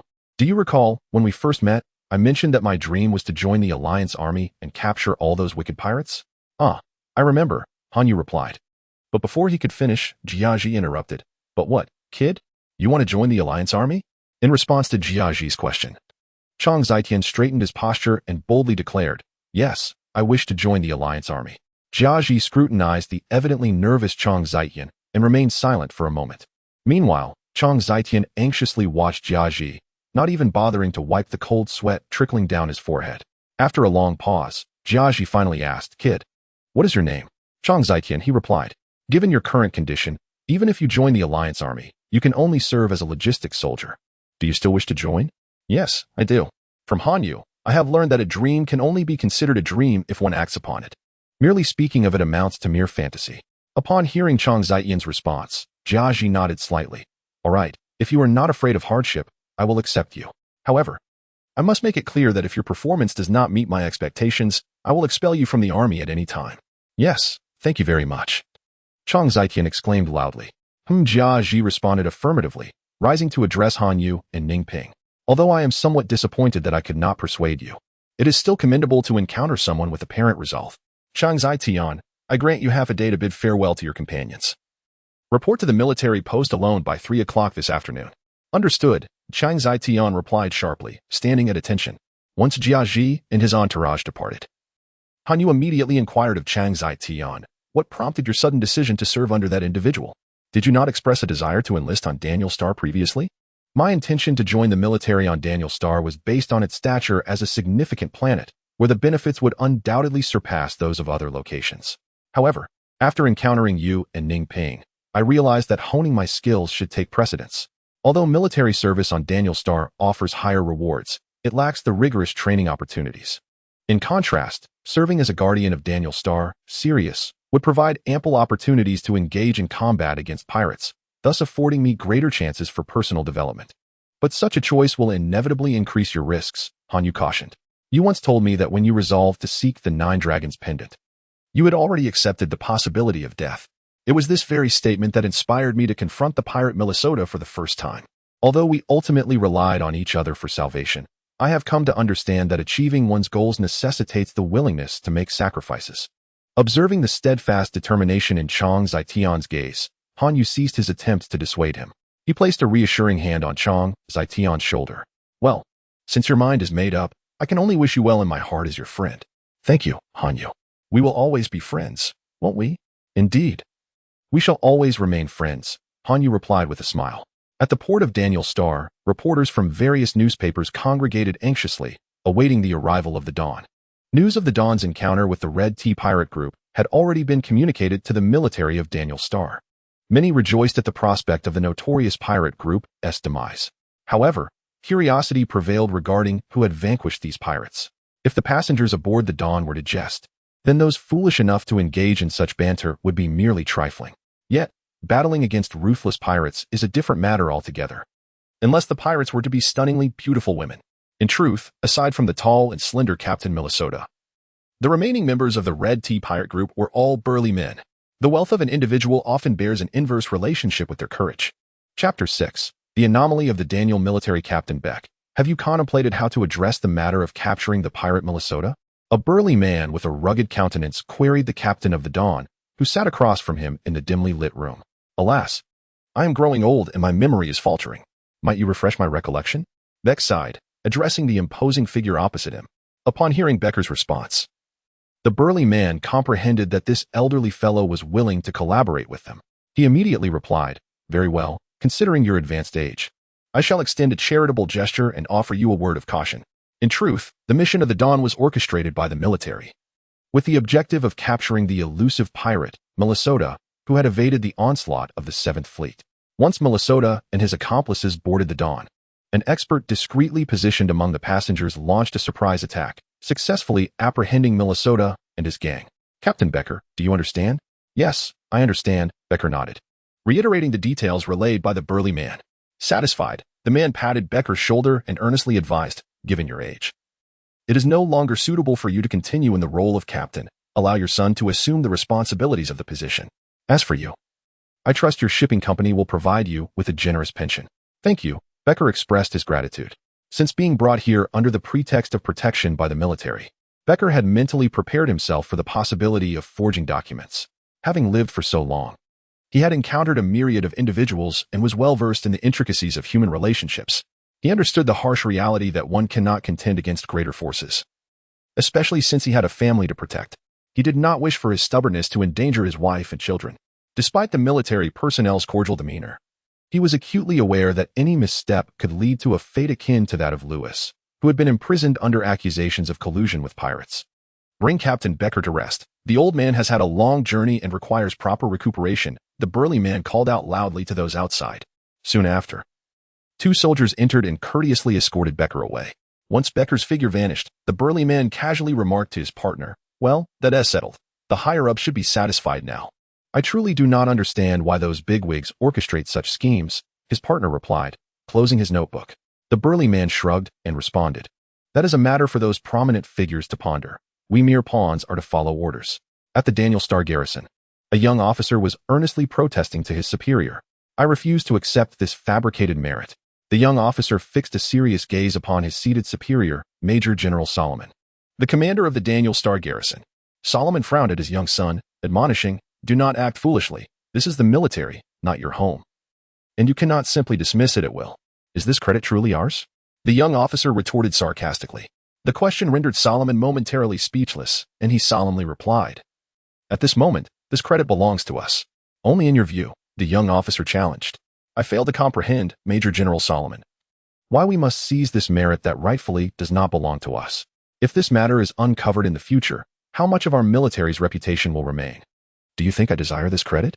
However, it is the 7th Fleet's own shortcomings that led to this predicament. Squandering considerable manpower and resources only to capture a few insignificant fish while the primary target, Minnesota, managed to escape. And now he has evaded capture. But who could have anticipated that he would meet his downfall in such a manner, being apprehended aboard the Dawn, a civilian interstellar cruise ship? Initially, we could attribute his escape to Minnesota's cunning, but what can we say now?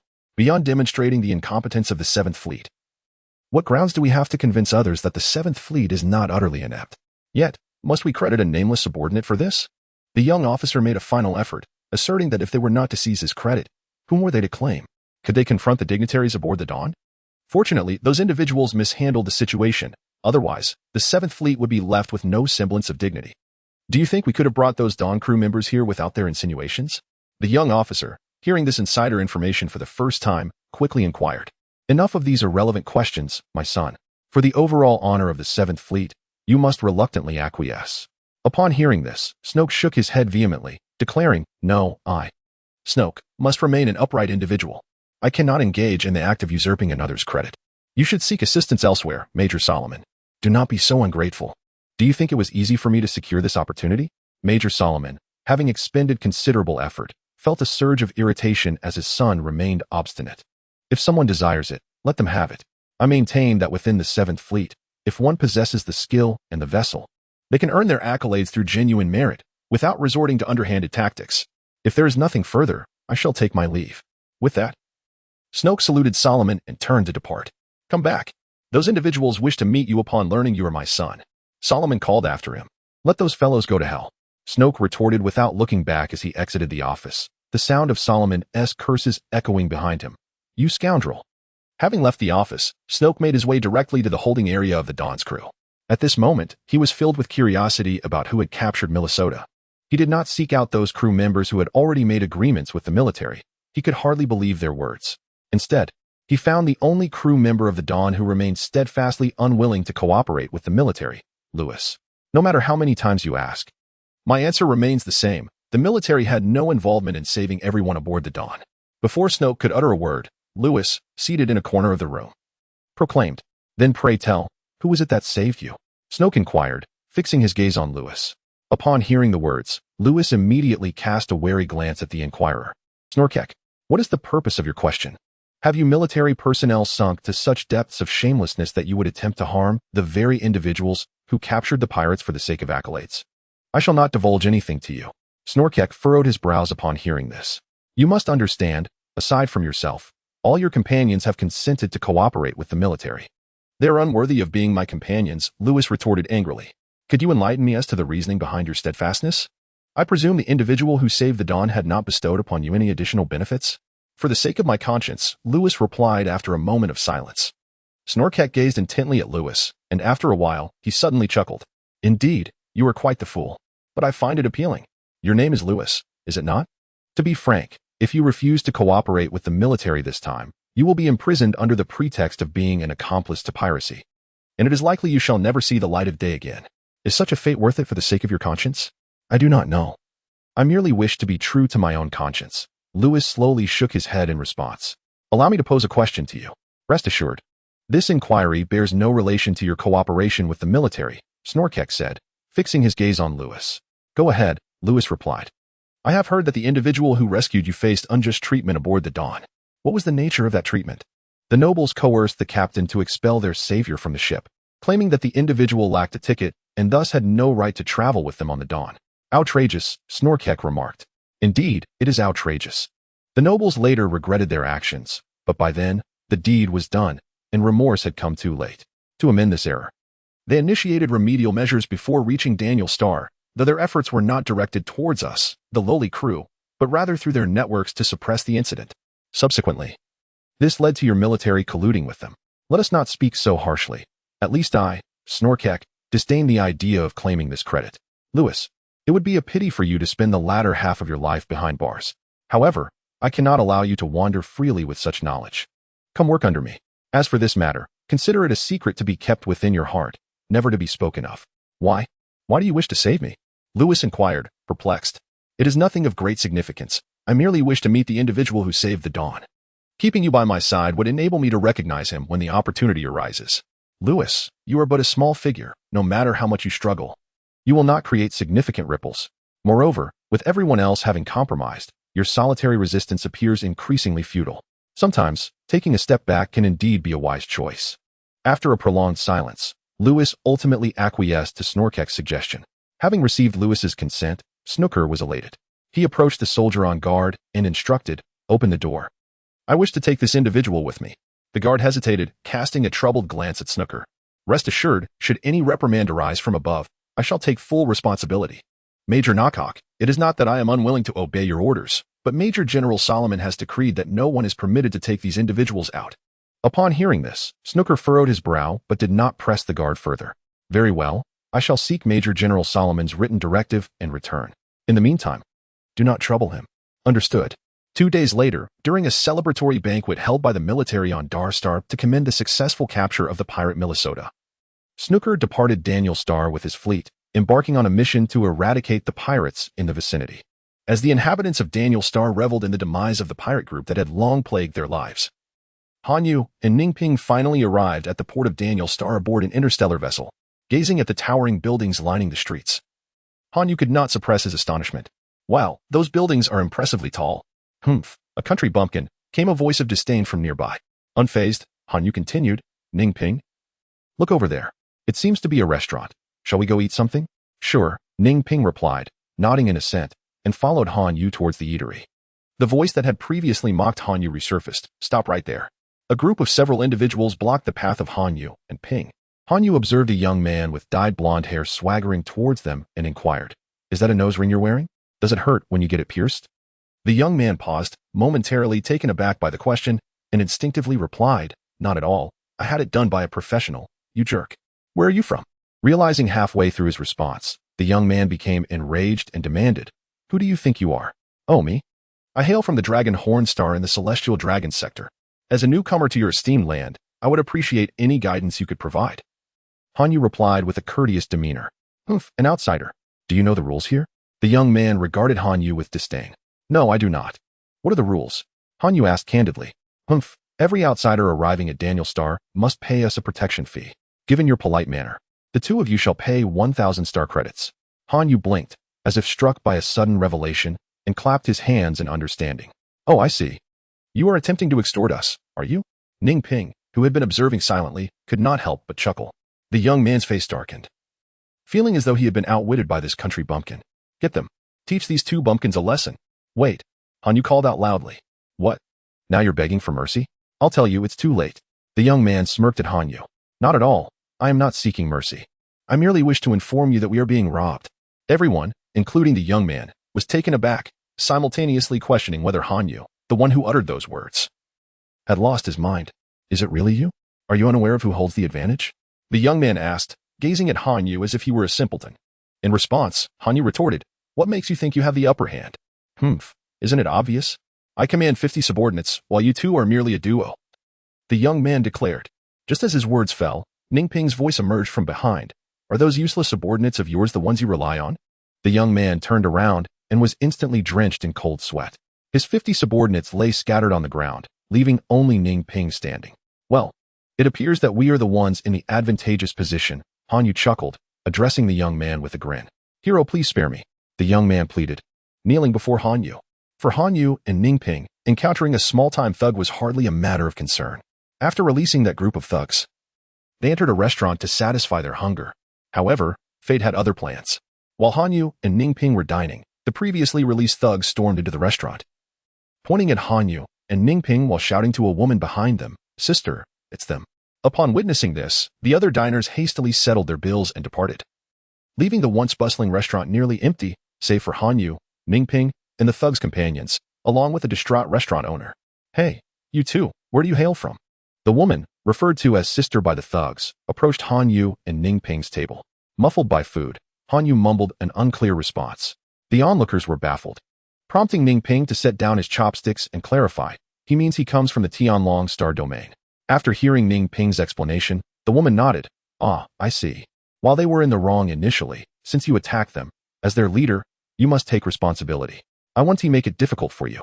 If you can withstand 3 of my strikes, we shall consider this matter settled. How does that sound? Surprised, Ning Ping glanced at the woman, who donned a tight-fitting red outfit and sported fiery red hair, resembling a blazing inferno. Han Yu, you go. What? Me? But I don't strike women, Han Yu replied, appearing troubled. Didn't you engage with that woman named Freya on Sirius? No, I merely set her vines ablaze. I did not attack her directly. It's fine. This woman stated that as long as you endure 3 strikes, you 1T have to retaliate. With the conversation reaching this point, Han Yu reluctantly agreed. All right. Just 3 strikes. The rest is on you. The dialogue between the two incited the ire of the woman in red, who exclaimed angrily, Humph. Do you dare to underestimate me? Not at all. I would never underestimate a woman, as they can be quite unreasonable when angered, Han Yu quickly explained in response. The explanation, rather than clarifying matters, only served to incite greater fury in the woman clad in red. Wait, Han Yu called out in a timely manner, confronting the enraged figure. Do you have any last words? The cold-eyed woman inquired. Well, let us take this outside, Han Yu suggested, gesturing towards the restaurant owner, who appeared on the verge of tears. The owner, upon noticing the woman's gaze, hastily bowed and clasped his hands in a plea, softened by his pitiful demeanor. The woman in red relented, nodding in agreement. Very well, we shall proceed as you propose and engage in a contest outside. Chapter 7. Striving for Dreams Outside the Restaurant. Han Yu called out to the woman in red, who was preparing for their bout. Hey, remember, just 3 moves. Fear not. I, Xie Tianfeng, am a woman of my word. 3 moves it shall be. Hardly had she finished speaking when her figure flickered, and in an instant, she stood before Han Yu, delivering a punch aimed squarely at his face. To Han Yu, Xie Tianfeng's fist approached in what felt like slow motion, and he deftly sidestepped, causing her determined strike to miss its target. The onlooking ruffians, who had been poised to cheer, found their voices stifled in their throats, surprised by her missed punch. Xie Tianfeng retracted her fist, staring at Han Yu, who raised a finger, signaling 1 move down. Xie Tianfeng's expression darkened, and with a fierce shout, she clasped her hands together, directing them at Han Yu. He froze momentarily, witnessing a crimson glow emanating from her palms as a fiery orb materialized. A fire element ability user. Han Yu exclaimed in astonishment. Behold, Red Lotus Break. Xie Tianfeng declared, launching a massive fireball toward the seemingly stunned Han Yu. The ruffians erupted in cheers, convinced that with this technique, the detested outsider would stand no chance.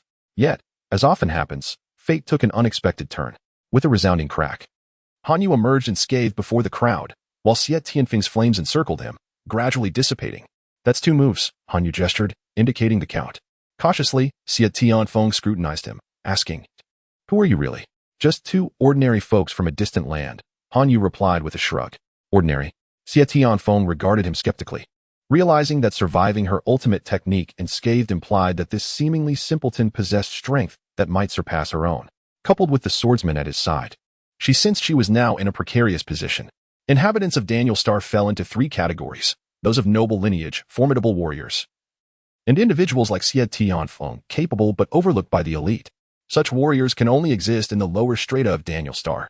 Of course, life in the depths adheres to its own set of principles, the foremost being to avoid provoking those one cannot contend with. Hey, unleash that last move quickly, Han Yu urged as he noticed Xie Tianfeng standing there, her expression shifting with each passing moment. Upon hearing this, Xie Tianfeng gritted her teeth and shouted, a faint blue light enveloping her entirely in an instant. Following this, she leaped high into the air and, aiming at Han Yu below, proclaimed, Phoenix Dance. Faced with Xie Tianfeng, who resembled a burning butterfly darting towards him from midair, Han Yu dared not be careless. Just as he was about to counter, he heard Ningping call out, Jump back.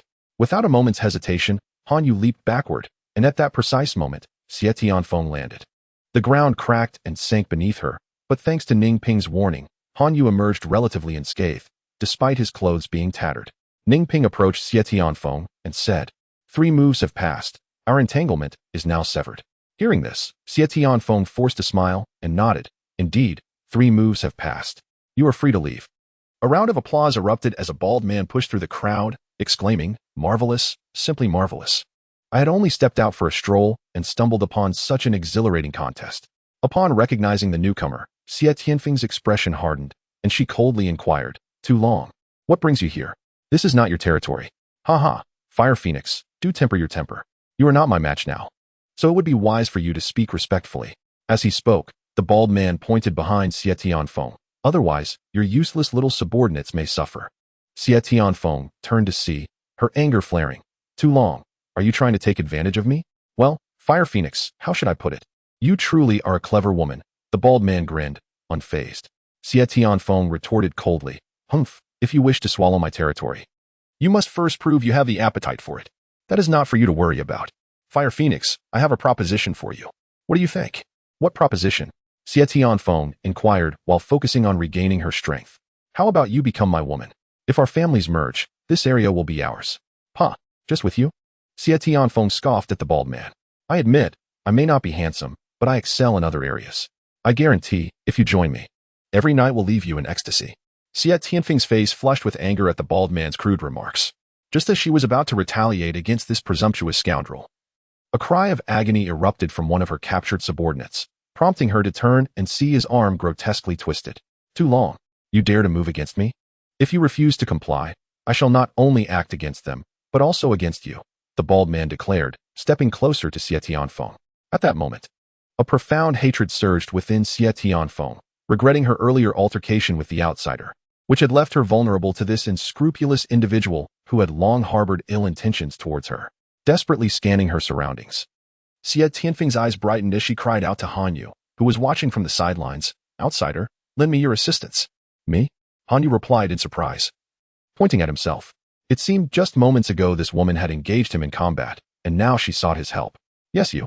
If you aid me in overcoming this peril, I, Xie Tianfeng, shall reward you handsomely, she asserted with a grave nod. Are you serious? Han Yu had not yet spoken when Ning Ping interjected with a question. Xie Tianfeng's heart leapt at his words, and she quickly affirmed, Indeed, I am serious. Very well. We do not require anything extravagant in return, merely your insight regarding the issues of Daniel Starr, Ning Ping stipulated.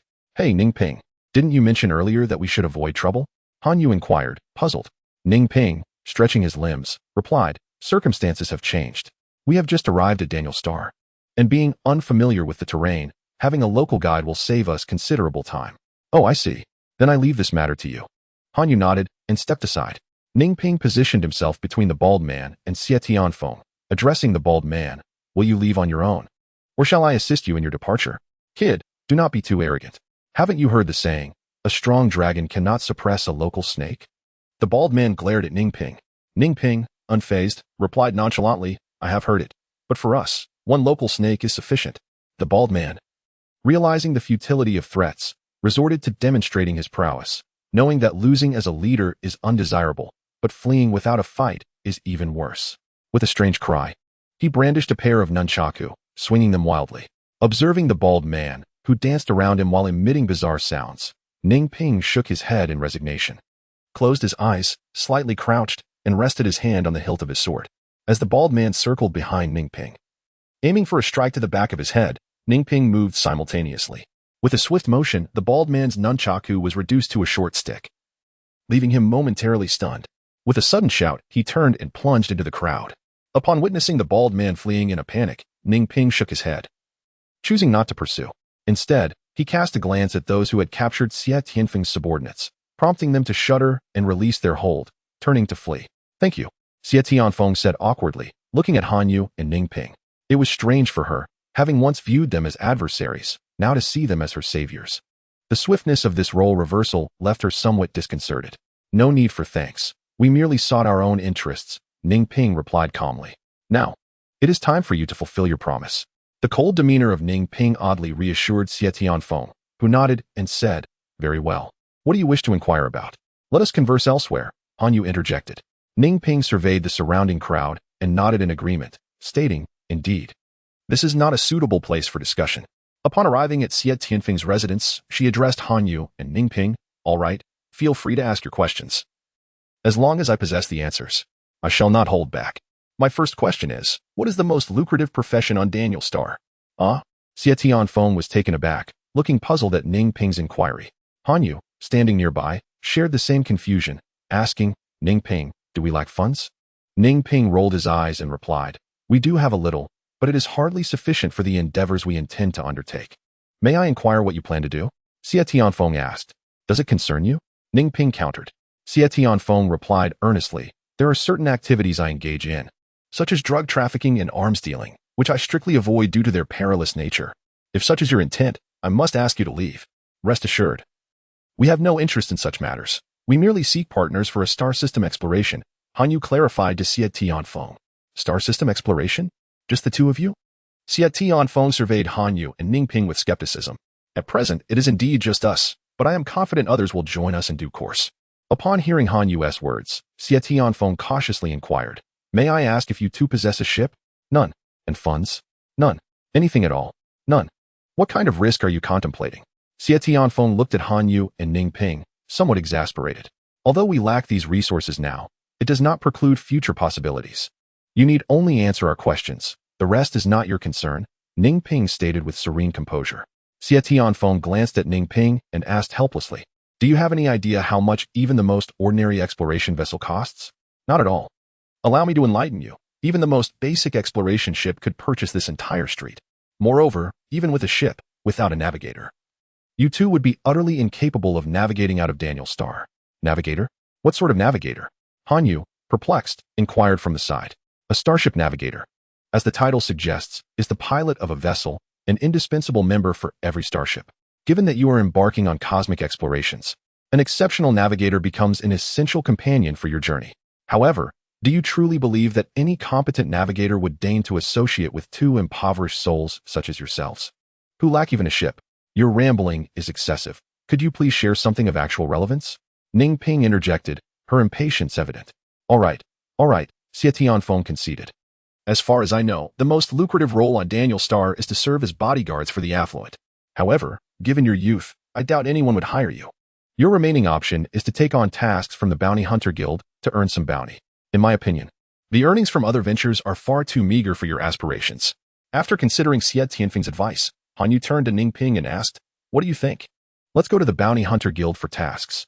I dislike being beholden to others." Ning Ping replied after a moment of thought. I share your sentiment. Hanyu chuckled, then turned to Xie Tianfeng and asked, "Could you guide us to the Bounty Hunter Guild?" "Certainly. I'll take you there shortly and submit my own task as well." Xie Tianfeng nodded in agreement. Standing before an ancient castle, Hanyu gazed up at the structure, which seemed out of place amid the surrounding architecture, and asked Xie Tianfeng, "Is this the Bounty Hunter Guild?" "Indeed. Once we enter, refrain from staring at others. Such behavior is often perceived as a provocation and may invite unnecessary trouble," Xie Tianfeng cautioned before leading the way into the guild. Hanyu and Ning Ping exchanged glances before following her inside. Upon entering the hall, Hanyu was immediately captivated by the eclectic appearance of the hunters within. His earlier thoughts of Xie Tianfeng's warning forgotten. "Hey, Hanyu, tone it down. Have you forgotten my previous advice?" Xie Tianfeng turned back to remind him. "Oh, right. I forgot," Hanyu replied sheepishly, scratching his head. With a resigned shake of her head, Xie Tianfeng said, "Follow me. If you wish to earn money here, you must first become licensed bounty hunters." "Oh." Accompanying Xie Tianfeng to a registration desk, a sweet-faced girl greeted Hanyu with a smile. "Welcome, young warrior. How may I assist you?"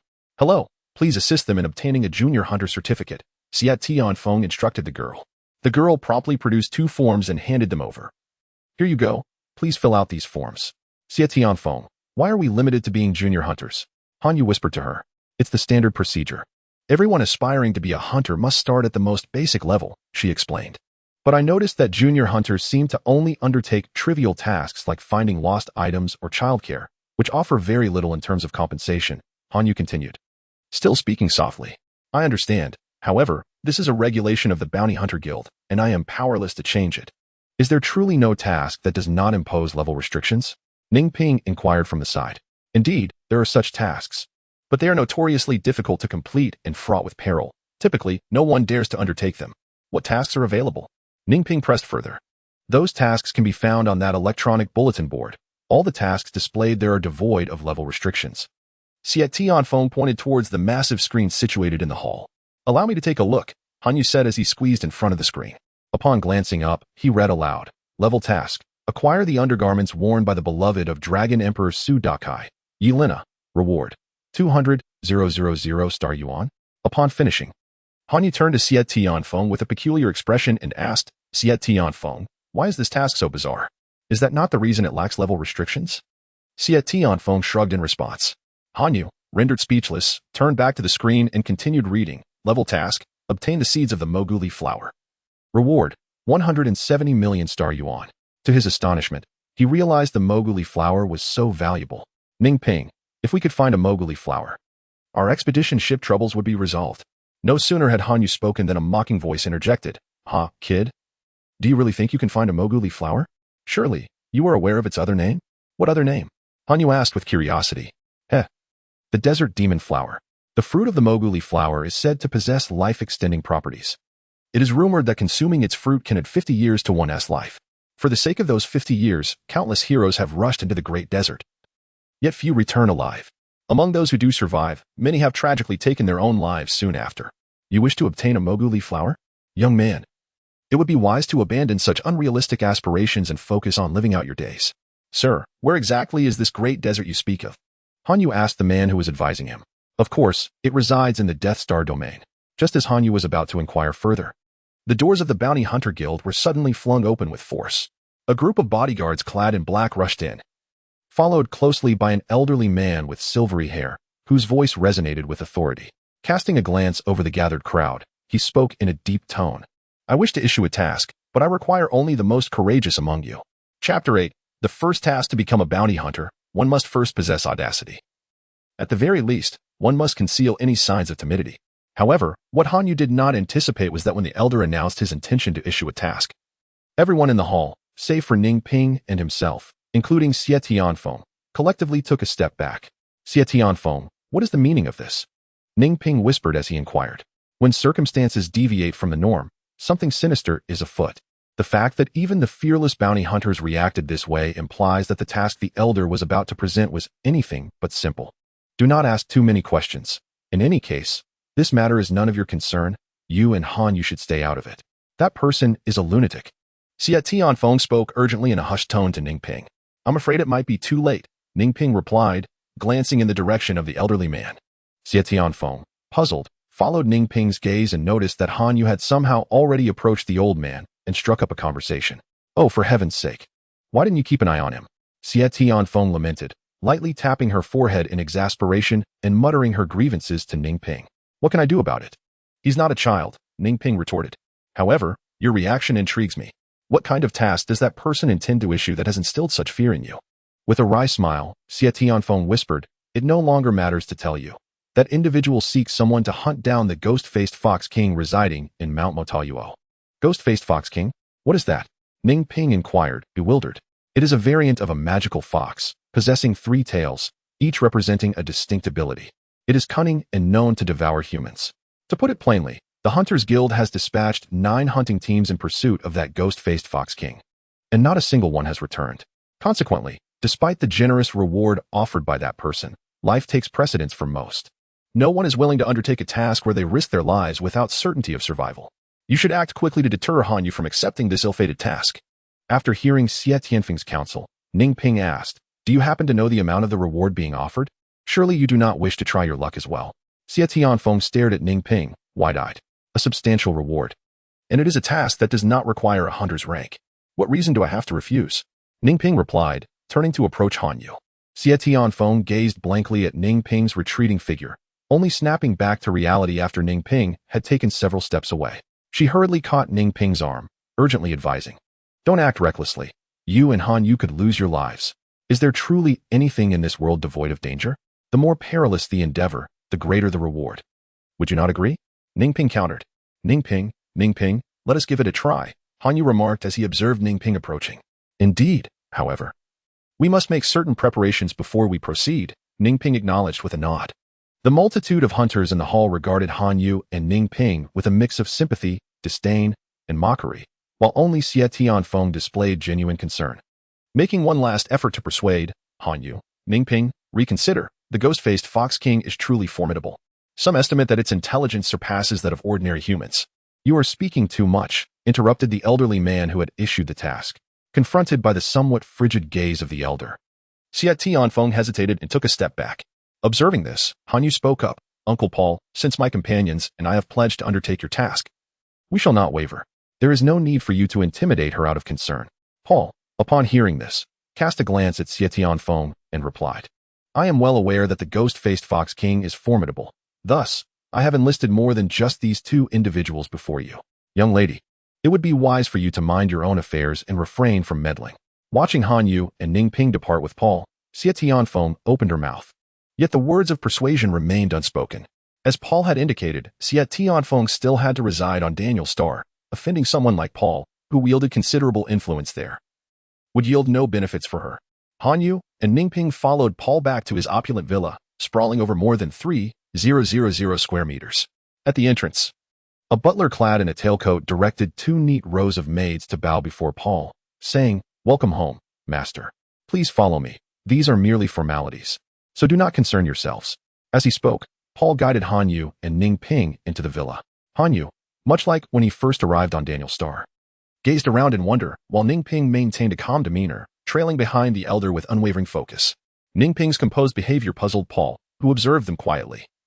Yet he soon dismissed this curiosity, considering his own status on Daniel's star, and led Hanyu and Ningping to the lounge prepared for the hunter summoned to confront the ghost-faced Fox King. Upon seeing the two young men, the three individuals in the lounge were momentarily taken aback, exchanging glances before settling their attention on Paul, anticipating his introduction. Paul addressed them. Allow me to introduce. These two are the warriors I found today at the Hunters Guild. They will be joining you in the endeavor to hunt the ghost-faced Fox King. There is still some time before the banquet. Feel free to converse among yourselves. I have some matters to attend to, so I shall take my leave for now. Should you require anything, do not hesitate to ask the servants at the door. All right, Uncle Paul, I understand, Hanyu replied as Paul departed, leaving only 5 individuals in the lounge, including Hanyu. Aside from Ningping, the remaining 3 comprised 2 men and 1 woman. The man and woman appeared to be companions, while the last man wore sunglasses that obscured half of his face. Hanyu, intrigued by the man in sunglasses, stared intently until the latter, feeling scrutinized, gruffly asked, "Why do you keep staring at me?" "Oh, I'm just curious about your sunglasses," Hanyu responded. The man, upon hearing this, stood up and approached Hanyu, inquiring, "What exactly are you curious about?" Initially, the young man was seated, and Hanyu had not yet perceived anything amiss. However, when the man rose and approached him, Hanyu realized just how tall he was. Standing at a modest height of 1.65 m, Hanyu found himself only reaching the man's chest. "You're remarkably tall," Hanyu remarked, gazing up at him. The man, taken aback by Hanyu's sudden compliment, responded, "Ah, thank you for the flattery. But you haven't yet expressed your curiosity about my sunglasses." "I merely think that wearing sunglasses indoors seems somewhat unnecessary," Hanyu replied candidly. The man paused, then burst into laughter, exclaiming, "Ah, hee, ha ha. You seem to possess quite the charm." "Really?" Hanyu chuckled, though he was unsure what was so amusing about his previous comment. Nevertheless, the sincerity of the man's laughter prompted him to join in. After sharing a moment of mirth, the man introduced himself. "I am Leo, a level 7 hunter." "And you?" "Hanyu. I just received my junior hunter certification today." Hanyu smiled in response. Upon hearing Hanyu's introduction, Leo's expression shifted, and he inquired with concern, "Young man, were you deceived by that old man? Do you know what this mission entails?" "Of course, it's to hunt the ghost-faced Fox King, isn't it?" Hanyu replied. Leo regarded him with a strange expression and asked, "Are you aware of the terror posed by the ghost-faced Fox King?" "I do not." Hanyu shook his head. Leo gazed at him in astonishment, remaining silent for a while. Meanwhile, a young man from a nearby couple could not suppress his laughter and pointed at Hanyu, saying to his companion, "Alice, this is precisely the kind of reckless individual I've often described to you." The woman, referred to as Alice, gently chastised the man, "Richard, do not speak of him that way. He is merely a junior hunter, and as our junior, we should not stand by and allow him to perish due to his impulsiveness. Young one, while there is still time, you ought to withdraw with your companions." Leo, displaying genuine concern, added, "Indeed, Hanyu, you are unaware of the ghost-faced Fox King's dreadfulness. It would be wise to heed Alice's advice and withdraw promptly. As a hunter, preserving your life is paramount. I suspect that when that old man posted the mission at the Hunters Guild, none of the hunters present were inclined to accept it." Nodding in agreement, Hanyu replied, "Yes, aside from myself and Ningping, it seemed like no one else wanted to take on this task. They understand that it is far too perilous and that a moment's carelessness could lead to death. Hanyu, you and your companions are still young. There will be plenty of opportunities in the future. As for this task..." Suddenly, Ningping interrupted, asking, "Hanyu, I ordered some food. Would you care for a bite?" "Sure," Hanyu responded. "The meager lunch has long been digested, and I could certainly use something to fill my stomach." As Hanyu and Ningping exited the room to dine, Leo curled his lip and turned to his 2 companions, whispering, "These 2 young ones seem rather troublesome." "Come now, Leo, you are being overly cautious.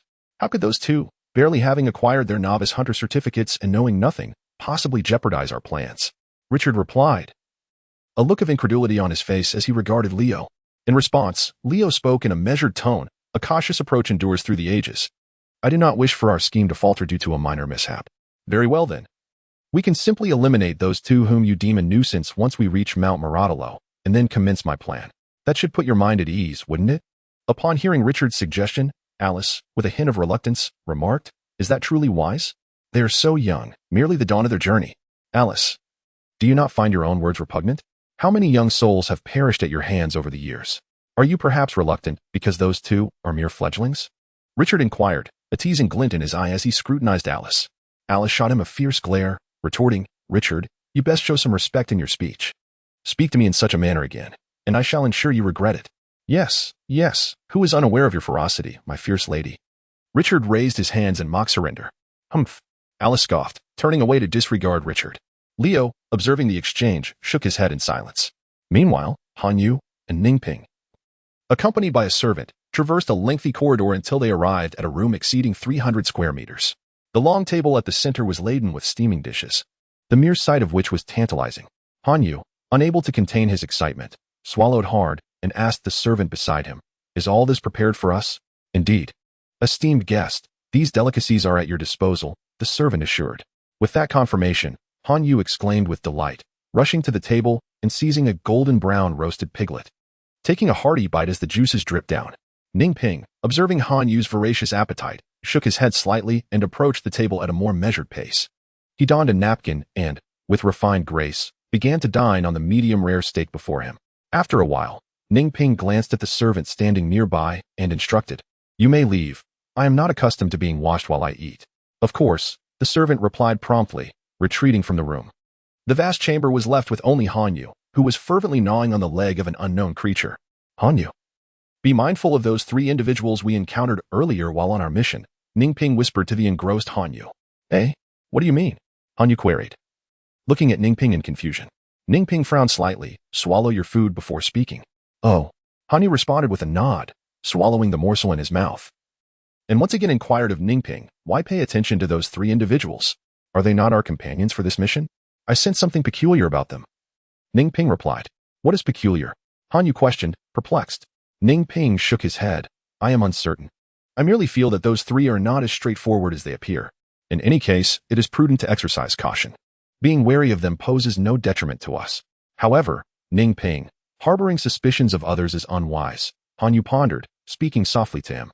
Upon hearing this, Ning Ping shot Han Yu a glare. "Did I assert that those 3 intend to harm us? I merely believe that this mission may not be as uncomplicated as we assume. Do you recall the expression on Xie Tianfeng's face when we departed the Hunters Guild? She seemed to have something to convey, but refrained from doing so. I suspect that the hunt for the Ghost Fox King may merely be a fade, concealing deeper matters. It is plausible that Xie Tianfeng or other hunters from the guild are privy to some underlying truths, yet the old man was present, preventing her from disclosing them to us. Should we not seek an opportunity to inquire with Xie Tianfeng?" Han Yu proposed. Ning Ping shook his head. "Forget it. Our acquaintance with Xie Tianfeng is merely transient.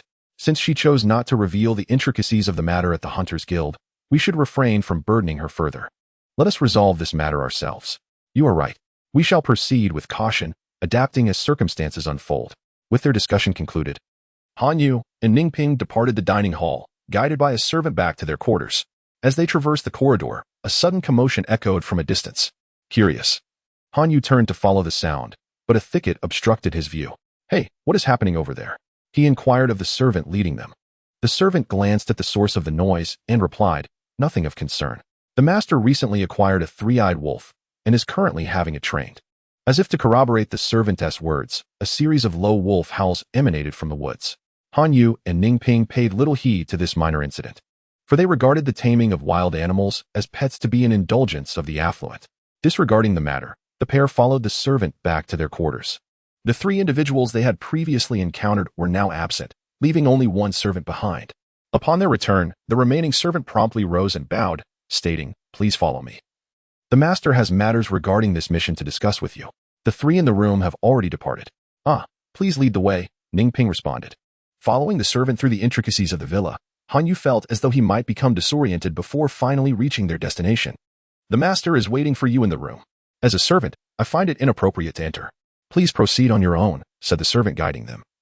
Bowing to Ning Ping and Han Yuxing, "Thank you for your assistance," Ning Ping replied with a nod.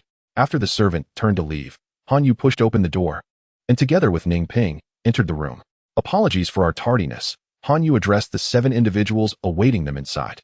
Apart from the elder who had assigned the task and his ever-present steward, Han Yu had already encountered 3 of the attendees in the lounge, while 2 others were unfamiliar to him. No need for formality. "Now that everyone is present, let us commence," the elder replied with a smile, turning to his steward, Jieka, and instructing, "Jieka, please inform them of the intelligence gathered during this period." "Yes, master." Chapter 9. Rumors on the electronic screen, alongside 3 tales of varying colors. A completely white fox, as large as a full-grown bull, appeared. Esteemed guests, this is your target for this mission, the ghost-faced Fox King. It is named so because its visage resembles that of a ghostly mask, Jekka explained, pressing a button that revealed the true form of the elusive creature. Indeed, as Jekka had described, the Fox King's face bore a striking resemblance to the masked toys sold by vendors in Hanyu's hometown. The ghost-faced Fox King possesses 3 distinct abilities, identifiable by the colors of its tails. This particular Fox King wields powers of fire, wind, and earth. Hence its tails are colored red, blue, and yellow, respectively. To confront it, you must work in unison. Otherwise, accomplishing this task will prove exceedingly difficult. Listening to Jekka, Hanyu occasionally glanced at the pair of twins standing behind Paul. Their nearly identical appearance piqued his curiosity. Hey, are you not aware that staring at a lady in such a manner is rather impolite? The woman behind Paul remarked, displeased. I'm terribly sorry, Hanyu responded, scratching his head apologetically. Paul, seated nearby, chuckled and interjected. All right, Mingwei, I believe young Han is merely intrigued by the resemblance between you and your brother. There is no malice intended. Wouldn't you agree, young man? Yes, indeed, Uncle Paul, you are absolutely correct. Hanyu nodded vigorously in agreement. Paul smiled and gestured for his steward Jekka to continue. Jekka nodded and resumed. The mission will commence in 7 days. During this time, you are free to arrange your schedule as you wish. The training grounds are also available for your use at any time. Should you require anything, do not hesitate to inform the servant attending to you. Are we allowed to go out? Ning Ping inquired. Yes, Jekka replied, glancing at his master Paul, who gave an approving nod. The meeting extended into the late hours of the night, with the majority of the discourse being delivered by the butler, Jack, while Hanyu and others listened attentively. One should not underestimate the intelligence shared by Jack regarding the Phantom Fox King. Each piece of information was procured at the cost of human lives. Retaining such knowledge would undoubtedly aid our forthcoming endeavors. After the meeting concluded, Paul was preparing to depart when Leo suddenly interjected, saying, Please wait a moment. I have some inquiries regarding the employer of this mission. Upon hearing this, Paul paused and turned to respond. Please, go ahead. Are these 2 individuals also our companions for this mission? Leo inquired, gesturing toward the twins beside Paul. Indeed. They will accompany you when the time comes, Paul affirmed. Then, should we not allow them to remain and become acquainted with us? Leo proposed. There is no need. Interjected a man standing silently behind Paul, who had not uttered a word until now. Leo frowned at this response, asserting, if we are to be companions, I believe it is essential for us to know each other. The butler mentioned earlier that successful completion of this mission requires close cooperation. If you deem this unnecessary, may I assume that we can abandon you in times of peril? Suit yourself, the man replied curtly before turning to leave. My apologies, Leo. Xiangyang has a rather brusque temperament, Paul expressed regretfully. Not at all, not at all, Leo managed a strained smile in response. This minor altercation left a sour note at the conclusion of the meeting. Hanyu and Ningping followed the servant back to their quarters. Once the door was shut, Hanyu immediately queried, Ningping, why did you suddenly ask during the meeting if we could step out? Do you have acquaintances on Daniel Star that you wish to visit? Certainly not. Have you forgotten what I told you earlier? Xie Tianfeng had something to convey to us while at the Hunter S Guild, yet he never did. Although we have decided not to seek Xie Tianfeng for answers, we can still inquire with other hunters regarding this matter. Bark, bark, bark. Before Ningping could finish, a cacophony of urgent dog barks erupted from outside, accompanied by a flurry of human voices and flickering lights. Upon opening the window, they observed the garden illuminated, with several guards managing 4 police dogs in a state of heightened activity. I shall take a look, Hanyu declared, vaulting out of the window. Ningping, intending to caution Hanyu against meddling, soon realized it was too late. With a resigned shake of his head, he too leapt through the window. Upon reaching the scene, Hanyu and Ningping discovered they were not the only ones driven by curiosity. Their acquaintances, Leo, Alice, and Richard, had already arrived and stood observing from a short distance. Ah, Hanyu, you've come as well, Leo greeted, waving at them. What has transpired, Uncle Leo? Hanyu inquired as he approached. Upon hearing Hanyu's address, Leo's brow twitched, and he smiled wryly, asking, Have I truly reached that age of maturity? Huh? Hanyu was momentarily taken aback. Never mind. Let us not dwell on my age, Leo concluded. Let us discuss this matter. I heard from the guard that a thief attempted to sneak in, but unfortunately for him, his luck ran out as he was promptly discovered by the trained police dog upon entry. They are currently determining the point of his intrusion. Oh, I see. Ningping, what troubles you? Hanyu turned to see Ningping crouching a short distance away and hurried over to inquire. Nothing, just a loose shoelace. I'll tighten it. Ning Ping replied nonchalantly as he stood up. The others, hearing this, thought little of it and continued to observe the commotion. Before long, the guards in the courtyard had resolved the situation. With no more excitement to witness, Han Yu and the others returned to their respective rooms. Once the door was shut, Ning Ping swiftly closed the window, opened the door to check for anyone outside, and, once assured of their solitude, whispered to Han Yu, "Guess what I just discovered?" Noticing Ning Ping's earlier actions, Han Yu immediately sensed that something was amiss and inquired, "What did you find?" "Take a look at this." Ning Ping produced a circular seal from his pocket and handed it to Han Yu. "A hunter's badge?" Han Yu exclaimed upon seeing the object in Ning Ping's hand. Indeed, it is a hunter's badge, a vital tool for proving one's identity as a hunter. Yet, it has appeared here, and as you can see, we should also recognize the owner of this badge. Ning Ping turned the badge over in his hand. "Xie Tianfeng? Is it hers?" Han Yu asked, glancing skeptically at Ning Ping as he read the 3 characters engraved on the back of the badge. "Yes, if this badge is genuine. Then the thief who attempted to intrude is Xie Tianfeng. Does she have something she wishes to convey to us? I suspect that is the case. Tomorrow, let us venture out to find Xie Tianfeng and confirm this." Agreed. The night passed without incident. By the following morning, Han Yu and Ning Ping approached the butler, Jekka, claiming it was their first visit to Daniel Star and expressing a desire to explore. The butler readily consented and even kindly offered to introduce them to a guide. However, Han Yu and Ning Ping declined the offer. "What a jest! How could we seek out Xie Tianfeng with a guide you recommend?" After inquiring with several individuals, the unfamiliar Han Yu and Ning Ping finally located Xie Tianfeng's residence. Upon arriving, they stumbled upon quite the scene. Xie Tianfeng was teaching someone at her doorstep. "Shao Qi, why do you not heed my words? Have I not already told you not to extort the passing travelers?" "Sister, if we do not extort them, how will my brothers eat?" replied the man referred to as Shao Qi, defiantly. "Couldn't you lead them to find a legitimate job? But those jobs are dirty and exhausting. My brothers cannot manage that. In essence, you fellows cannot endure hardship, believing that robbing is easier than earning." Indeed. Shao Qi seemed to have reached a breaking point and nodded in agreement. "Do you all share this sentiment?" Xie Tianfeng asked the group beside her. The questioned individuals lowered their heads, feeling guilty. Upon observing the situation, Shao Qi exclaimed in dissatisfaction, "Hey, how can you all be so ungrateful? When the going was good and we were enjoying the finer things, what did you all say?" One of the group replied, "Shao Qi, we believe the elder sister's words hold merit." At this, Huang Shaoqi nearly lost her composure, pointing at the speaker and scolding, "You are a fickle-minded traitor. Do not expect me to take you along for fine dining in the future." "Huang Shaoqi," Xie Tianfeng interjected sharply. "What is it?" Huang Shaoqi retorted defiantly. Xie Tianfeng gazed at the defiant Huang Shaoqi and suddenly felt weary. With a sigh, she conceded, "Fine, you are grown and entitled to your own decisions. From henceforth, your path is yours to choose. However, within my domain, I do not wish to witness you extorting others. If anyone among you wishes to depart with Huang Shaoqi, feel free. I harbor no objections." Upon hearing this, Huang Shaoqi stood up and called out to those who had previously knelt beside her, "Did you all hear that?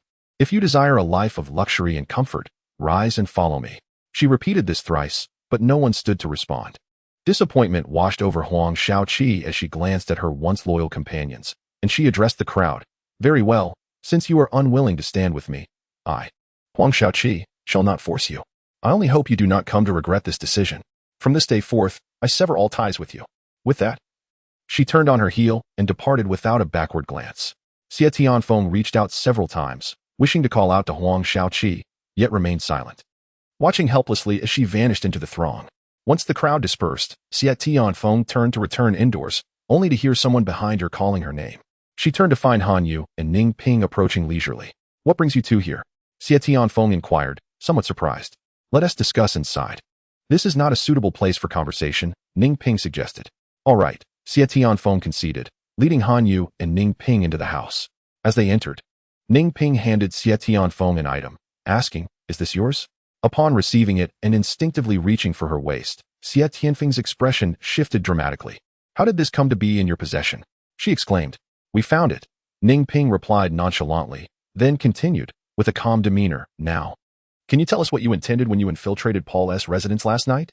Rest assured, aside from Han Yu and myself, no one else is privy to your hunter badge." Upon hearing Ning Ping's words, Xie Tianfeng exhaled in relief and thanked them. "Thank you both. Had that badge fallen into the hands of that old monster, I would have had no choice but to leave Daniel Star and conceal my identity elsewhere." Ning Ping observed Xie Tianfeng closely and asked, from the onset at the Hunter Guild. It seems you have something to disclose about your intrusion into our employer's home last night. Were you perhaps seeking us? Indeed. I believe it is imperative to offer you certain reminders, rather than allowing you to succumb to ignorance. This statement may sound rather grave. We have ample time today.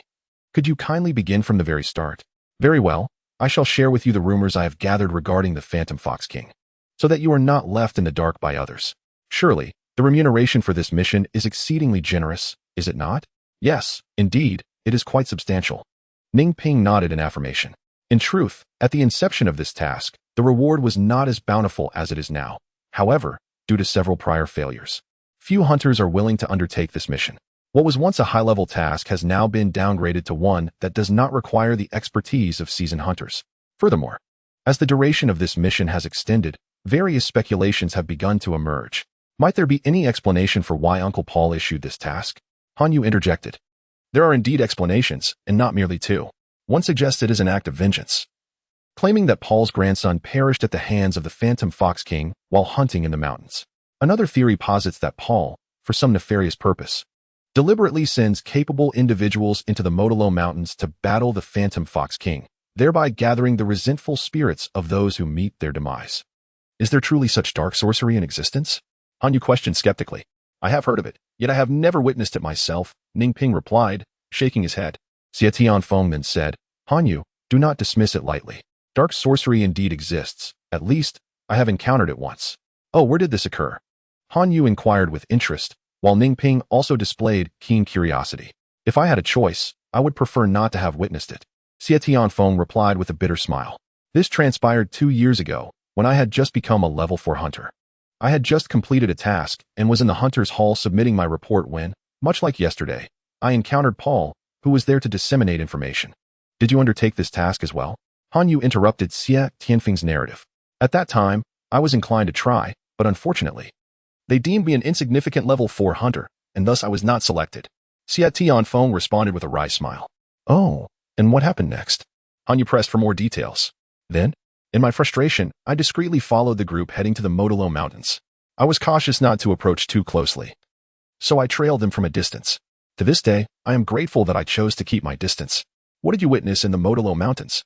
Ning Ping could no longer contain his curiosity. At that moment, Xie Tianfeng seemed to drift into memory. The battle was extraordinarily fierce. Through my binoculars, I witnessed 2 level 7 hunters, who typically strutted about the guild, being incinerated to ashes by flames spewed forth from the Phantom Fox King. As he recounted this, Xie Tianfeng shuddered, as if recalling the terrifying scene. Ning Ping, noticing his reaction, inquired, what happened afterward? Did all the hunters who undertook the mission perish? They did. Every last one of them. I found myself concealed in a hidden spot, scarcely daring to breathe, fearful that the Phantom Fox King, who was quite distant and seemingly oblivious to my presence, would discover me. It was not until the Phantom Fox King departed that I prepared to vacate the area, only to behold a scene that would remain etched in my memory for a lifetime. What scene? Ning Ping inquired, her curiosity piqued. I witnessed Paul, the employer of the mission, unexpectedly appear upon the battlefield, clutching an unknown object. He moved with a certain rhythm, as tendrils of dark energy converged upon his hands. It was only when no more dark energy manifested on the battlefield that Paul withdrew his possession and departed. After he left, a mixture of fear and an insatiable curiosity surged within me, compelling me to investigate the battlefield and uncover what Paul had truly been doing there. Han Yu and Ning Ping, upon hearing this, instinctively slowed their breathing, cautious not to disrupt Xie Tianfeng's reverie. Xie Tianfeng continued, summoning my courage, I ventured step by step onto the battlefield, scarcely believing the sight before my eyes. What did you see? Han Yu could not contain his curiosity. Initially, there had been 7 elite hunters assigned to the mission. However, upon the battlefield, I found no corpses adorned with flesh, only some devoid of even the slightest trace of meat. The Phantom Fox King possessed none of the highly corrosive toxic abilities, indicating that those skeletal remains were a consequence of Paul's appearance. So you believe that the mission to hunt the Phantom Fox King, issued by Paul, was inherently a trap? Indeed. Have you ever shared this with anyone else? At this, Xie Tianfeng shook his head, replying, no, I dared not. Paul wields considerable power on Daniel Starr. It is said that his son is a member of the World Council. For someone of my standing to disclose what I witnessed would be tantamount to courting death. Since you have not spoken of it, how then did such rumors spread? I cannot say, Perhaps others have witnessed similar occurrences. After all, following my revelation, Paul repeatedly returned to the Hunter Guild to issue that very mission, though I never once dared to accept it. Chapter 10. Entering the mountains. Modolo Mountain was once one of the 4 major scenic spots on Daniel's star. Each April, the phenomenon of the Sea of Clouds atop Modolo would attract throngs of tourists. However, ever since the emergence of the Phantom Fox King a decade ago, Modolo has transformed from a tourist haven into a perilous locale best avoided by the living. It is unclear whether the influence of the Phantom Fox King has incited a change, but the creatures inhabiting Modolo Mountain have grown exceedingly aggressive. Within less than half a day of entering Modolo, Hanyu and his companions had already faced no fewer than 7 attacks from wild beasts. Fortunately, these creatures possessed only brute strength and lacked the special abilities of magical beasts, allowing Hanyu and his companions to manage the encounters for the time being. With a swift stroke, I cleaved through the obstructing thorns. Oh, voiced his frustration. Damn it, how far is it to our destination? These obstructive plants are utterly insufferable. Leo, cease your complaints and conserve your energy for the task at hand, Richard, who shares the role of scout, advised. Alas, I did not anticipate the arduousness of Mount Modolo. I have heard that a decade ago, this place was a renowned tourist destination on Daniel's star. Is this true? Since we entered the mountains, I have not encountered a single trace of human construction. A decade's passage can obliterate many things, remarked the squad leader, a twin who had appeared beside Paul. Xiangyang, how much farther is it to our destination? Leo inquired. According to our plan, we will rest at the last point this evening. Thereafter, we must rely solely on ourselves. We are approximately. Xiangyang glanced into the distance and replied to Leo, just over that mountain ahead, and we shall be nearly there. Leo responded. Gazing at the mountain Xiangyang indicated. As the saying goes, a distant mountain can exhaust a horse. And the silhouette of that distant peak suggested that it would not be easily attainable. Xiangyang, let us take a moment to rest. We have been on the move for quite some time. A brief respite would serve us well, Leo proposed. Xiangyang turned back to glance at his sister and another companion, Alice, who were also visibly fatigued. He nodded in agreement. Very well, we shall rest for half an hour and await Hanyu and Ningping, who are bringing up the rear. Richard interjected. What about those 2 rascals? Surely the Haven Tea slipped away already? No sooner had he spoken than a shout from the rear rang out. Richard, it's rather unkind to speak ill of someone behind their back. The group turned to see Hanyu and Ningping emerging from the thicket, each holding a water pouch. Uncle Leo, have some water, Hanyu said with a smile as he offered Leo a pouch. Leo accepted the pouch, took a hearty gulp, and then handed it to Richard. Thanking Hanyu. Brother Han, I appreciate it. No need for thanks. Why have you halted? Xiangyang said we de-rest for half an hour before continuing. Oh. After this brief exchange, Hanyu turned and settled down with Ningping. At that moment, Ningping distributed the water pouches among Xiangyang, his sister, and Alice. As the group of 7 settled comfortably to rest, Ningping, is there anyone trailing behind us? Xiangyang inquired. None at all. You've cleared the area thoroughly. There is not a soul around. Not even wildlife has lingered here, Ningping reassured him. The half-hour swiftly elapsed, and Hanyu's group resumed their journey. Leo and Richard led the way, with Xiangyang providing support, Alice and Mingyue positioned centrally, and Hanyu and Ningping ensuring the rear as they advanced toward their destination. After approximately half an hour of progress, Richard, who was clearing the path, quietly asked Leo, Boss, when shall we make our move? Hearing this, Leo glanced back to find Xiangyang still trailing behind, and thus responded in a hushed tone, Patience, my friend. Those individuals still hold value for us, so we must persist in our restraint. With that, he forcefully swung his battle axe, clearing the obstructing underbrush. Leo lowered his head and discovered a trembling rabbit crouched in the grass that had been swept aside. Richard, noticing this, immediately chuckled, Haha, tonight's meal has been secured. With that, he approached, ready to grasp the frightened creature. Danger! Leo suddenly pushed Richard away, exclaiming. Just as he did, the rabbit, which had been quivering on the ground, unexpectedly lunged forward with its sharp-toothed mouth aimed at Richard. Fortunately, Leo's timely intervention spared Richard from the rabbit's assault.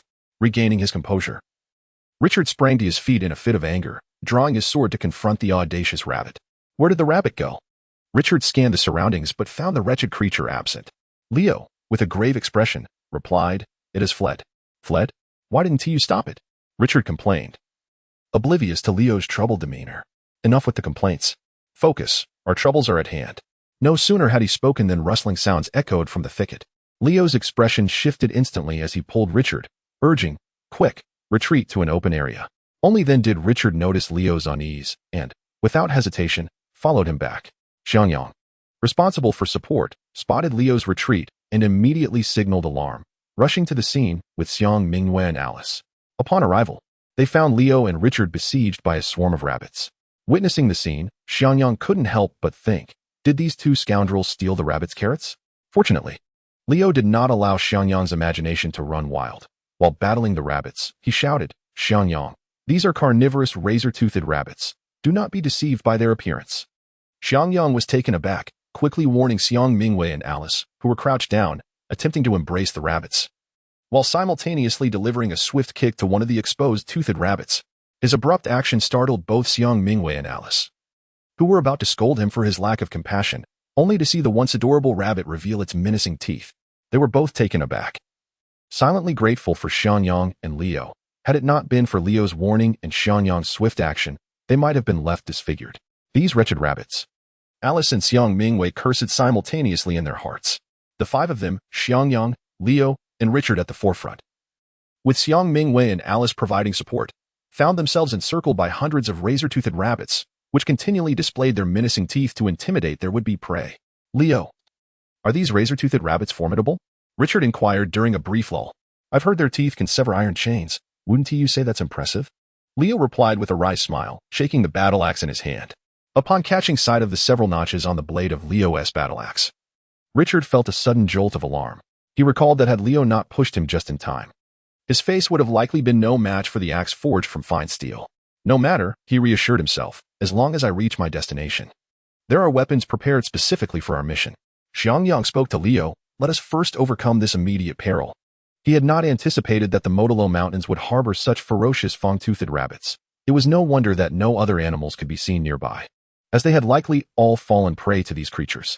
With a wry smile, Leo remarked, hunters are often reckless souls, indifferent to their own mortality. Yet, to perish in battle against the Phantom Fox King is undoubtedly a more honorable fate than being devoured slowly by these fang-toothed rabbits. Leo, do you have a way to defeat these rabbits? Xiangyang asked urgently.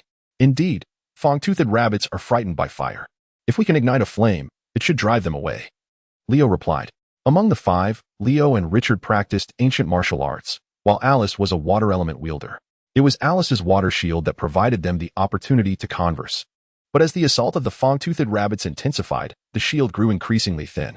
Xiangyang, a marksman, found that although each shot from his sniper rifle struck true, the sheer number of rabbits, hundreds, rendered his marksmanship inadequate. Xiang Mingyue, a doctor dedicated to saving lives, abhorred violence. Leo regretted having retreated to this already cleared open space and glanced at the nearby thicket, then at the lighter in his hand. Never mind, even with a lighter, those grasses won't catch fire, Xiangyang consoled them. As the water shield thinned further, Alice, with a rueful smile, said to the group, I'm sorry, everyone. I have done my utmost. Upon hearing this, the group steeled themselves, ready to confront the fang-toothed rabbits. Fire fist. With a shout, a massive fireball soared toward the center of the rabbits, exploding with a thunderous roar, sending sparks that startled the unsuspecting creatures into disarray. The five within the shield felt a surge of hope and turned to see Hanyu and Ningping approaching from the rear. The fireball had been conjured by Hanyu, and upon this sight, Leo rejoiced, calling out, Hanyu, these rabbits fear fire. Quickly, set them ablaze. Understood, Hanyu replied, clenching his fists together, igniting a flurry of sparks. The fang-toothed rabbits, faced with this unexpected interloper, especially one who wielded fire, let out a chorus of shrill cries and charged toward Hanyu and Ningping. Hanyu, climb the tree. Quickly. Leo shouted urgently. Without hesitation, Hanyu and Ningping sprang up a nearby large tree. Simultaneously, a second fireball was hurled toward the heart of the fang-toothed rabbits. The enraged, sharp-toothed rabbits emitted a more piercing cry, surrounding the tree as they opened their mouths wide, gnawing at the trunk with fervor, seemingly intent on severing the tree before dealing with the malevolent beings who dared to ignite it. Hanyu, to your right at the 9 o'clock position. Create a path for me. Ningping suddenly shouted from another tree. All right, Hanyu responded, and with a swift motion, he hurled a third fireball towards the base of the tree. He then raised his hands dramatically, causing the descending fireball to roll in the direction requested by Ningping. The sharp-toothed rabbits, upon witnessing the approaching fireball, immediately retreated. At that moment, Ningping sprang into action, leaping from the tree and following closely behind the fireball, racing towards the exposed sharp-toothed rabbit king, which had revealed itself as its minions scattered in fear. A diminutive pink rabbit, smaller than its white counterparts, appeared momentarily stunned as it observed the human emerging from the fireball, eyes wide as the individual lunged forward with a sword.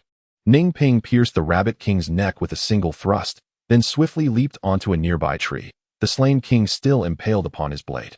The sudden demise of their leader left the sharp-toothed rabbits in shock. After a brief moment of confusion, they emitted a frantic squeaking sound and hurriedly burrowed into the underbrush, scattering in all directions. Though the sharp-toothed rabbits had retreated, Leo and the others remained vigilant. Alice maintained her water-based protective barrier until it could no longer sustain itself. Once the shield dissipated, the rabbits did not return, leading Leo and his companions to believe they had temporarily evaded danger. Han, I didn't realize you possessed fire abilities. Thank goodness you were with us today. Otherwise, we might have perished before even encountering the ghost-faced Fox King, Leo remarked, patting Han Yu's shoulder. Embarrassed by the praise, Han Yu scratched his head and smiled shyly. All right, this is not the time for idle chatter. Let us seize the opportunity while the sharp-toothed rabbits are absent and hurry to our destination, Xiang Yang urged the group, having just survived the sharp-toothed rabbit ambush. No one opposed Xiang Yang's decision. They quickened their pace, racing towards their destination. Under pressure, their movements were significantly swifter than usual, and before long, the journey that Leo had perceived as lengthy was swiftly completed. Han Yu and the group arrived at their final supply station. Wow, the provisions here are quite comprehensive, Richard remarked as he entered the room, surveying the stacked supplies.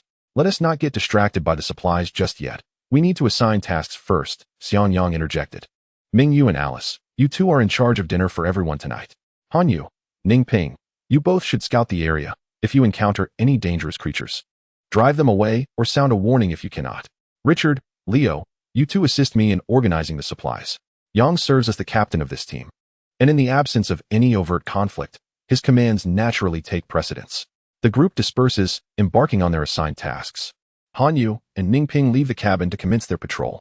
It remains uncertain whether the creator of the cabin was excessively domineering, for as Han Yu and Ning Ping circled the vicinity, they encountered not a single creature. Could this place be the habitat of some perilous species?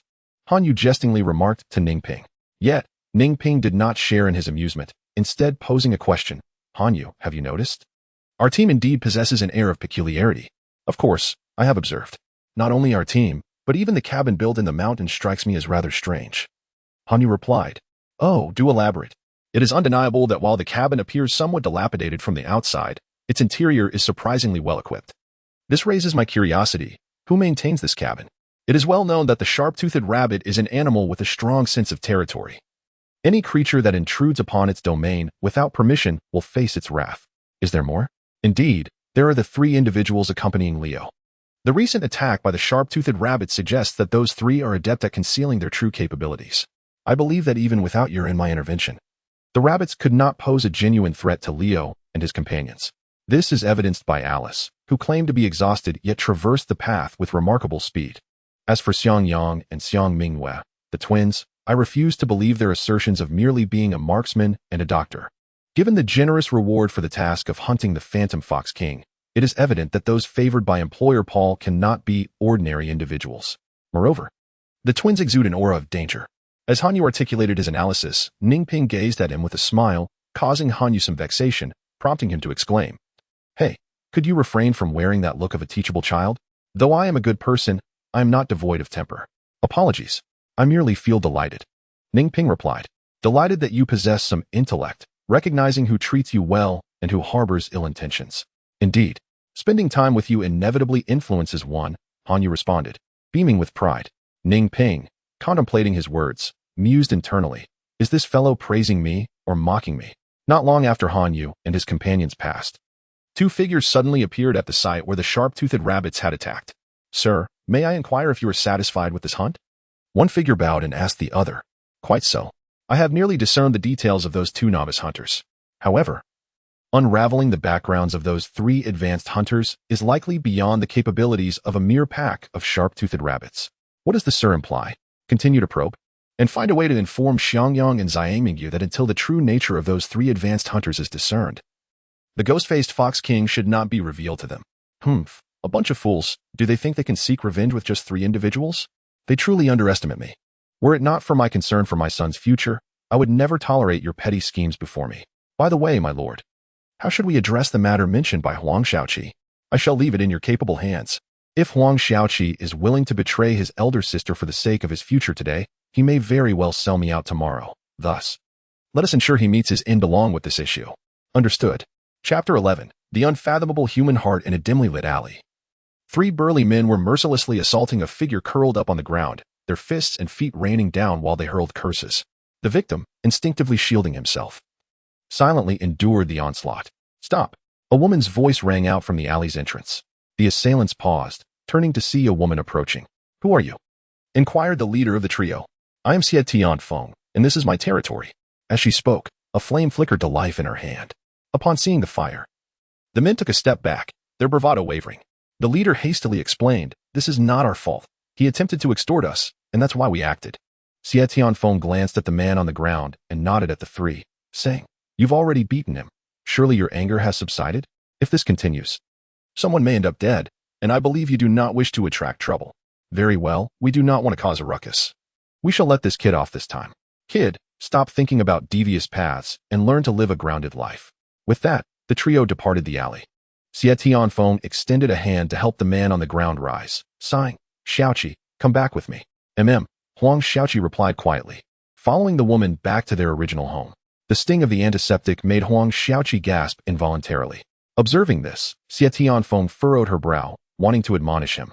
But recalling the beating he had just endured, she swallowed her reprimand and softened her touch. I was wrong, sister, Huang Xiaoqi said, lowering his head as she bandaged his wounds. It is good that you realize your mistake. Xiaoqi, you are merely an ordinary person. Stop aspiring to things beyond your reach.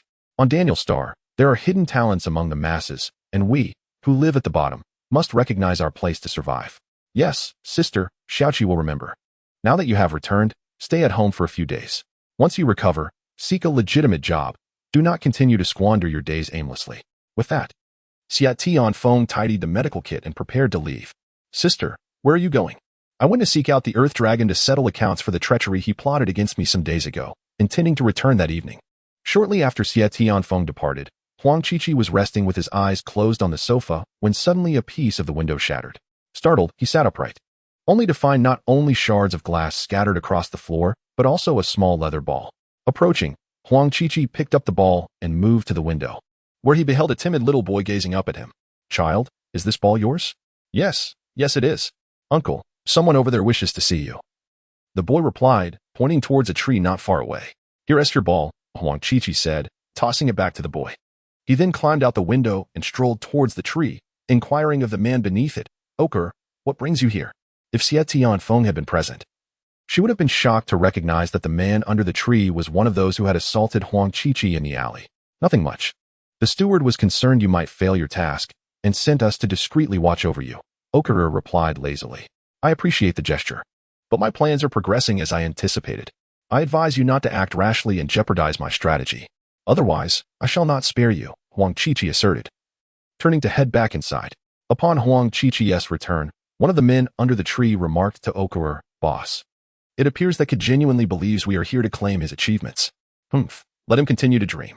I have no desire to collaborate with someone who would betray those who raised him for his own gain. Thankfully, the steward made it clear that once the task is accomplished, we shall find an opportunity to dispose of that brat. Until then, instruct our people not to act without my command. Understood. As night fell, Xie Tianfeng returned home to a warm dinner and the smiling face of Huang Qiqi. Having raised her brother for 16 years, it was impossible for her not to feel touched seeing him cook for her. Wiping the corner of her eye, she smiled as she sat at the dining table. Casually glancing at the window, she asked, Qiqi, what happened to our window? Oh, this afternoon a mischievous child accidentally shattered our glass with his ball. I had it replaced, Huang Qiqi replied nonchalantly, while serving some dishes into Xie Tianfeng's bowl, saying, Sister, during my time away, I have come to appreciate your hardships. Allow this meal to serve as my apology for my past disobedience that caused you distress. You must eat well. Very well, I shall indulge. Xie Tianfeng nodded eagerly, taking a large bite of the food from her bowl. Seeing her enjoy the specially prepared dish, Huang Qiqi smiled and continued to serve her with warmth.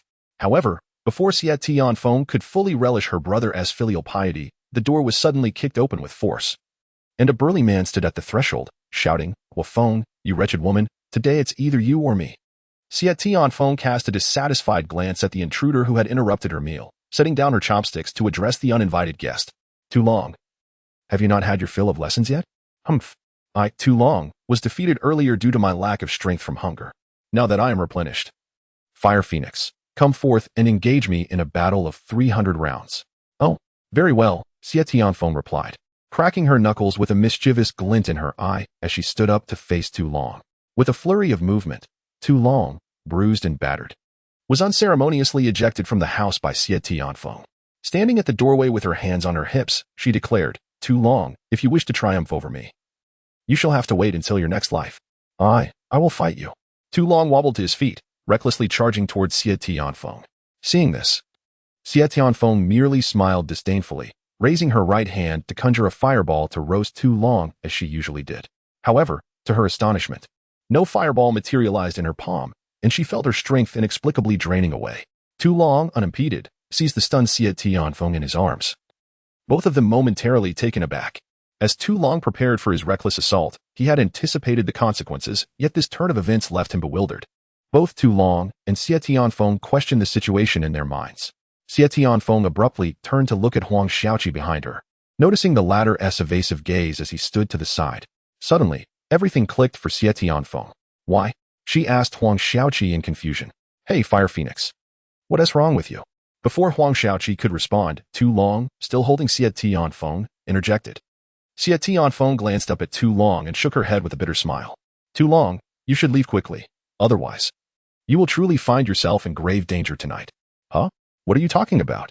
I don't understand at all. What is going on? Tu Long asked, utterly bewildered. At that moment, Xie Tianfeng felt her strength abandon her, and she slumped helplessly in Tu Long's embrace. Seeing this, Huang Xiaoqi shouted, Tu Long, let go of my sister. Huh? Huang Xiaoqi, what is happening to your sister? Tu Long asked warily, tightening his grip on Xie Tianfeng. Tu Long, do not invite unnecessary trouble upon yourself. Release my sister at once, and I shall overlook your disrespectful actions tonight. Boy, it cannot be your doing that has led Fire Phoenix to this state, can it? Tu Long fixed a piercing gaze on Huang Xiaoqi. Huang Xiaoqi retorted, your silence indicates your acquiescence. I don't know why you have acted this way, but Fire Phoenix has rescued you from the depths of despair and nurtured you until now. How can you betray her like this? Tu Long glared at Huang Xiaoqi for a long moment before finally turning away. I shall take your sister with me. Before I leave, let me impart this wisdom. Those who betray others will ultimately be betrayed themselves. You would do well to remember that. Stop.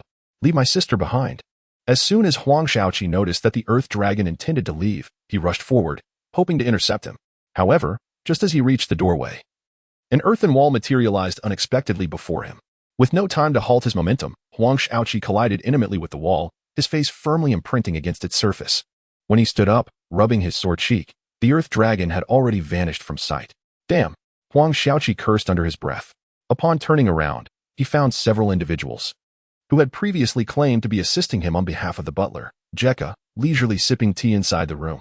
Why didn't you stop that Earth Dragon from leaving? Huang Xiaoqi demanded, confronting the leader, Ochre. Did you not instruct us not to interfere? Ochre retorted, sipping from his cup with deliberate nonchalance. That was then. This is now. The man has escaped, and you bear the primary responsibility, Huang Xiaoqi declared, his tone brazen. In response to Huang Xiaoqi's attempt to shirk responsibility, Ochre smiled faintly, unperturbed. Very well, I shall take the blame. You need not concern yourself with what follows. No sooner had he spoken than, before Huang Xiaoqi could feel any relief, one of Ochre's accomplices stealthily moved behind him, covering Huang Xiaoqi's mouth with one hand while plunging a dagger into his side with the other, twisting it viciously.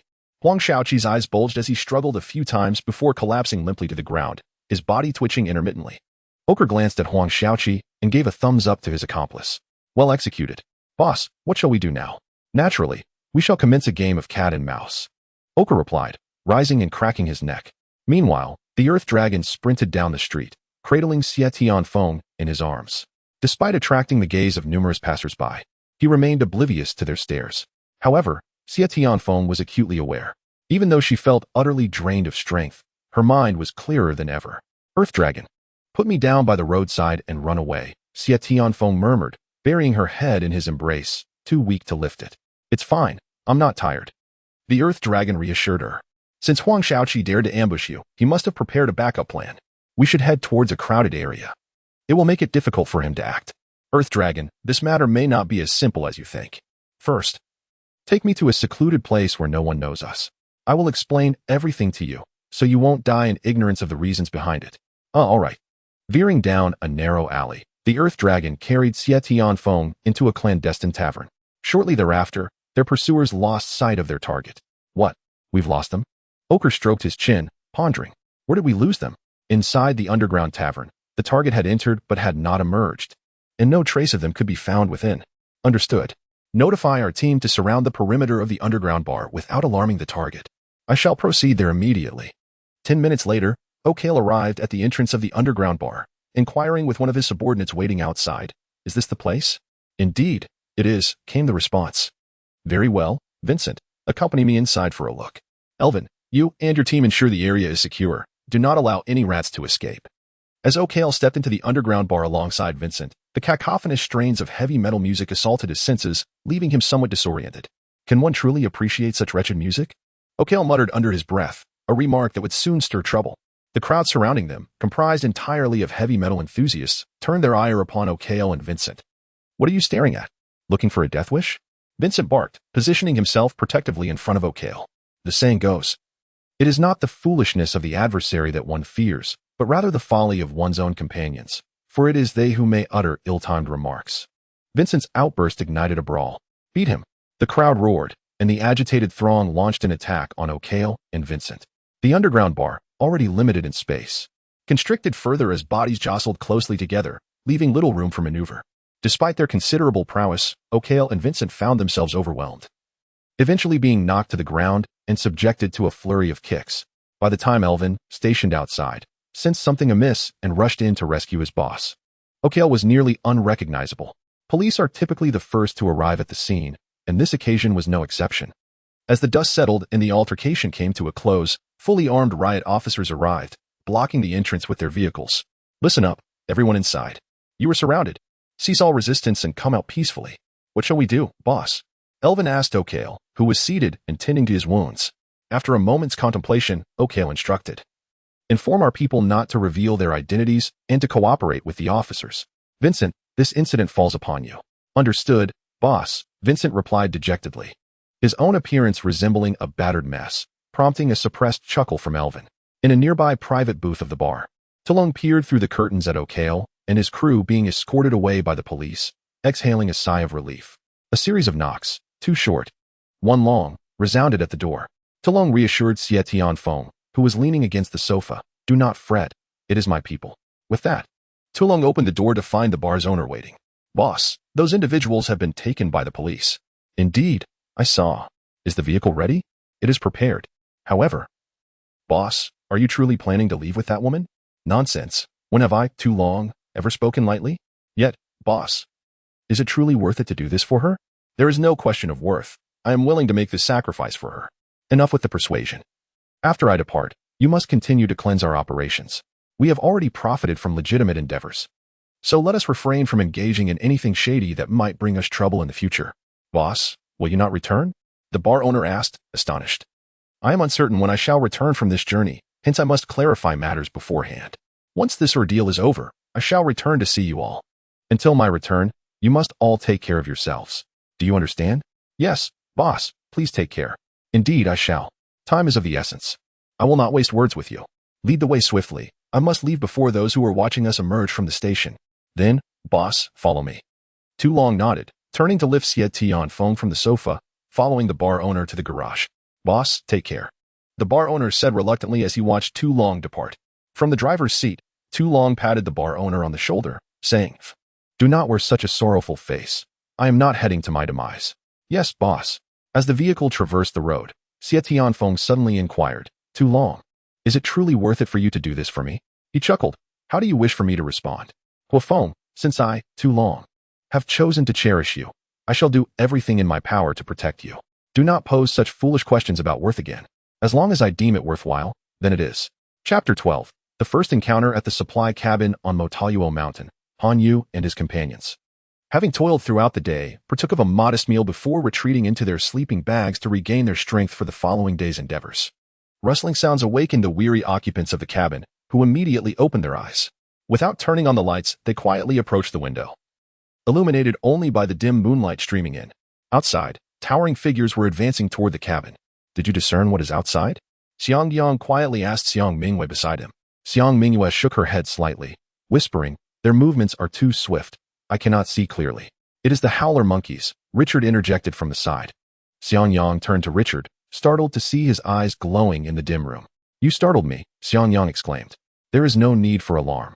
My eyes possess night vision capabilities, Richard explained nonchalantly, then turned to Leo, saying, Boss, if I am not mistaken, it is the howler monkeys that have come to trouble us. So it is the howler monkeys. Upon hearing this, Leo exhaled in relief and proceeded to explain to the puzzled Han and Ningping, there is no need for concern. The howling moon monkey is a creature that relies solely on its formidable physical prowess in combat, and it is not difficult to handle. Soon, Richard and I will venture out to deal with them, while you merely need to provide cover for us. Leo, do not underestimate the situation. Xiang Yang interjected with a frown. Rest assured, I am well aware of what I am doing. Richard, let us go, Leo replied. The two of them readied their combat gear and stood at the doorway, exchanging a knowing glance before nodding. Richard abruptly flung open the door, and Leo let out a fierce roar, charging out like a tiger unleashed, with Richard closely following.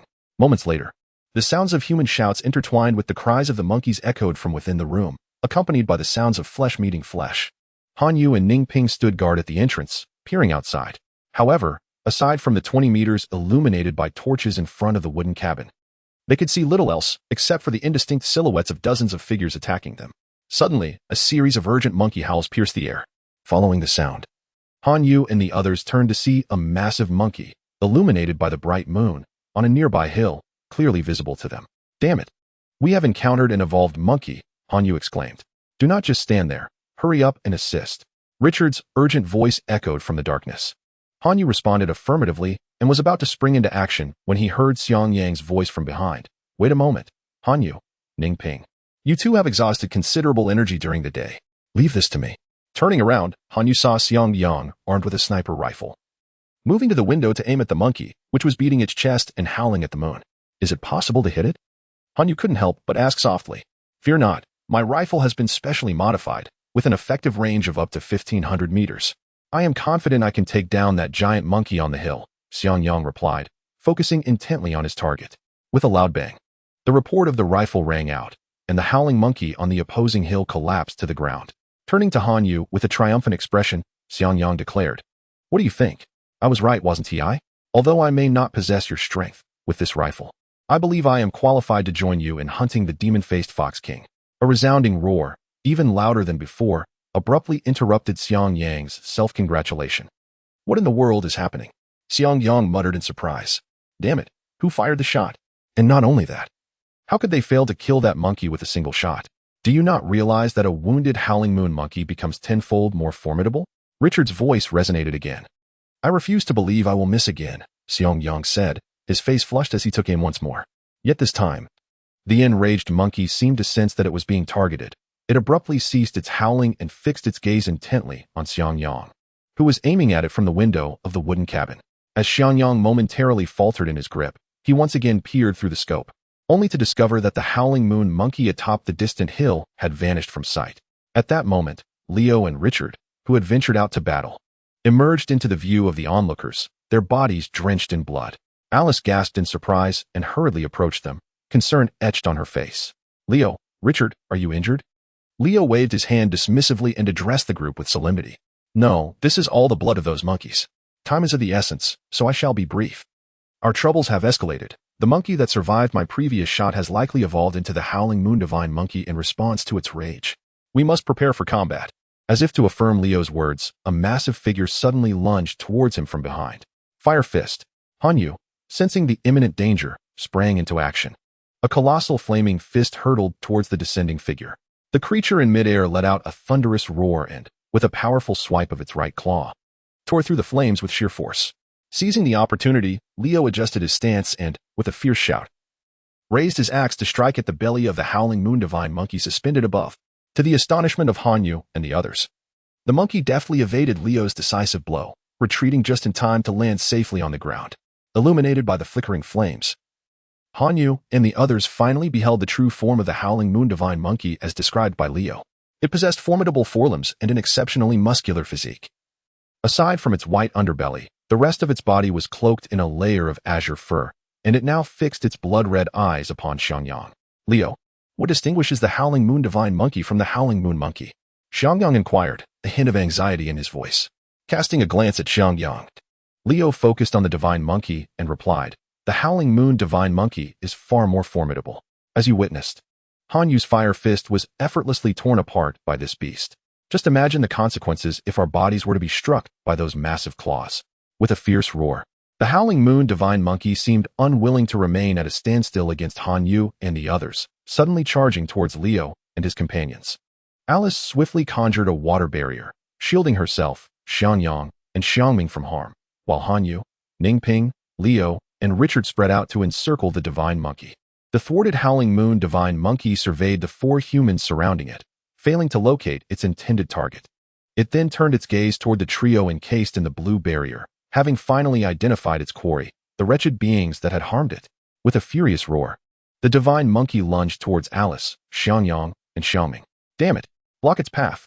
Richard exclaimed in alarm, quickly leaping forward to intervene. The path of the Howling Moon Divine Ape was obstructed, inciting a great fury within it. It unleashed a deafening roar towards the obstructing Richard, sending a visible sound wave hurtling in his direction. Quick, cover your ears! Leo shouted in alarm. Upon hearing this, Richard immediately clasped his hands over his ears. Nevertheless, he still experienced a wave of dizziness, feeling lightheaded and unsteady. Leo hastened to support Richard's body, inquiring, Richard, are you all right? I'm fine, just a bit dizzy, Richard replied, shaking his head vigorously. Relieved, Leo responded, that's good. This was a signature technique that the Howling Moon Ape acquired upon evolving into the Howling Moon Divine Ape, designed to disorient its opponents. However, if one promptly covered their ears, the effectiveness of such a skill would be significantly diminished. Seeing that its signature move had failed, the Howling Moon Divine Ape grew even more enraged, letting out another furious roar before lunging towards Leo and the others. Just as the Divine Ape was poised to attack again, a sudden beastly roar echoed from the distant mountain peak. The Howling Moon Divine Ape's body jolted, and with a series of reluctant howls directed towards the sky, it turned and leapt into the darkness, vanishing from sight. Following the sound, Han Yu and the others gazed towards the mountain, where a gigantic fox with 3 tails emerged, its visage resembling a child's mask illuminated by the moonlight. Instantly, the 4 words flashed through Han Yu's mind, the ghost-faced Fox King. The ghost-faced fox on the mountaintop leisurely yawned, stretched, and then cast a disdainful glance at Han Yu and the others. Are we beneath your contempt? Richard exclaimed angrily. Calm down. The ghost-faced Fox King is exceedingly cunning. It has come prepared for tonight's events. Do not be easily deceived, Leo advised, grasping Richard's shoulder. Suddenly, the fox revealed a hint of a mocking smile, twisting its body before leaping down the mountain, disappearing among the hills. Is that truly the ghost-faced Fox King? Han Yu murmured to himself, watching the direction in which it vanished. Indeed, that is the ghost-faced Fox King. It seems tonight's assault was merely a greeting. The battles to come will only intensify. If you both wish to survive, it would be wise to remain vigilant during this period. I cannot protect you at all times, Leo cautioned. Han Yu turned to Leo, suddenly grinning. Thank you for your concern, Uncle Leo. Ningping and I will take good care of ourselves. You need not worry excessively. Seeing Han Yu smile, Leo felt a twinge of uncertainty in his heart.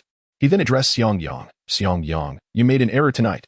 I know, but I assure you it won't happen again, Xiangyang replied solemnly. I do not intend to blame you.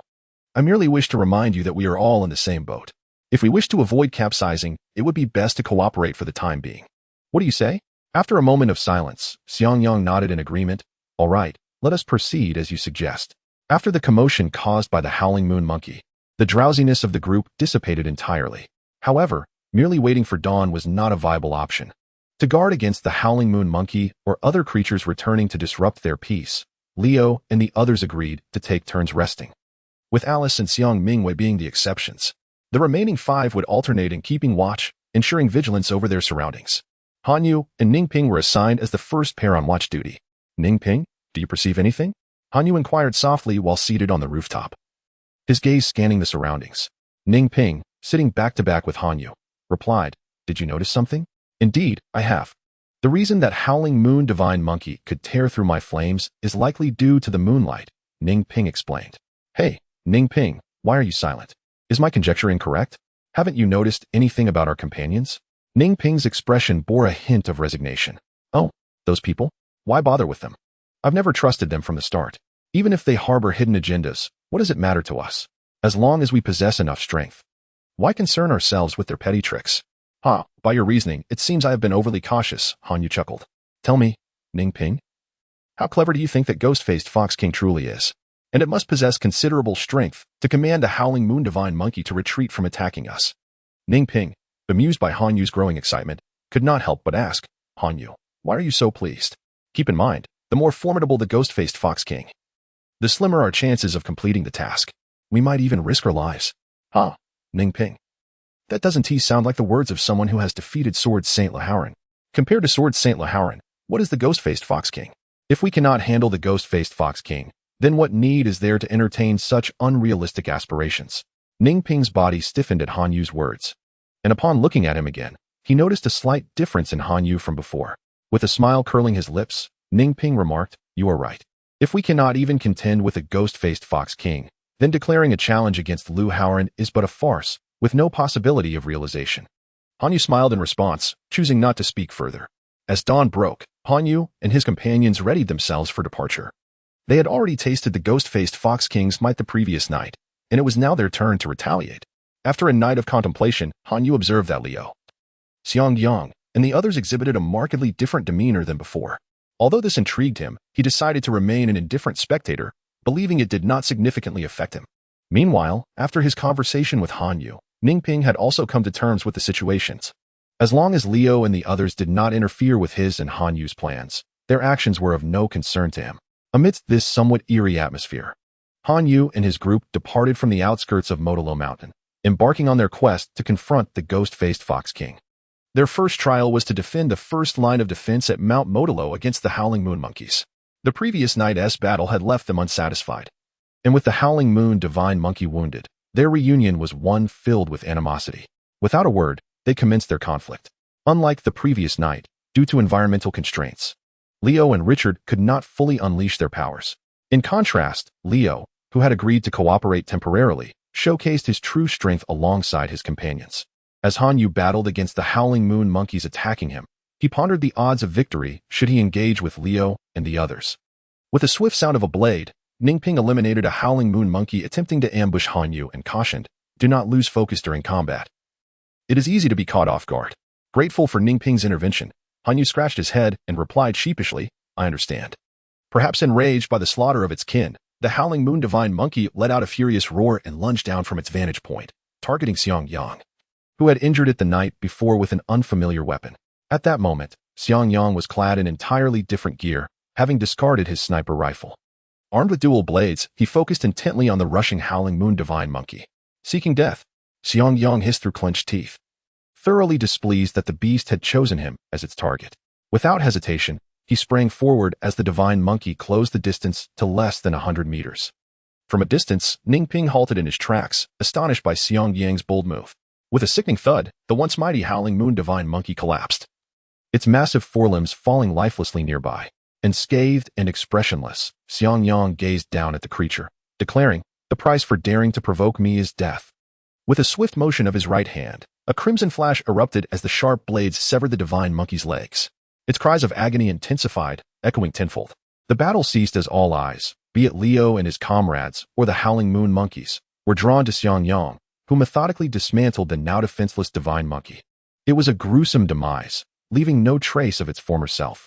Xiang Yang surveyed the surroundings before breaking into a grin, addressing Leo, "What's the matter? Have you been frightened so easily?" Leo was startled by Xiang Yang's sudden laughter, instinctively considering retreat.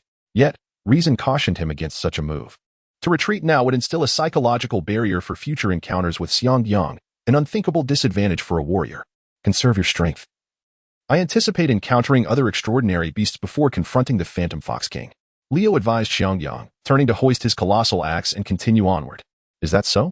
A smirk played on Xiang Yang's lips as he sheathed his twin blades, maintaining a 100-meter distance behind Leo while heading in the same direction. Chapter 13, The Illusory Array. What shall we do? Faced with two mountain paths before them, Leo inquired of Xiang Yang, since Xiang Yang had vanquished the Howling Moon Divine Ape. Among the 7 companions, only Xiangming had yet to reveal his true capabilities. The others had already demonstrated their inherent strengths. Leo was a berserker, capable of exponentially enhancing his combat prowess in an instant through a secret technique.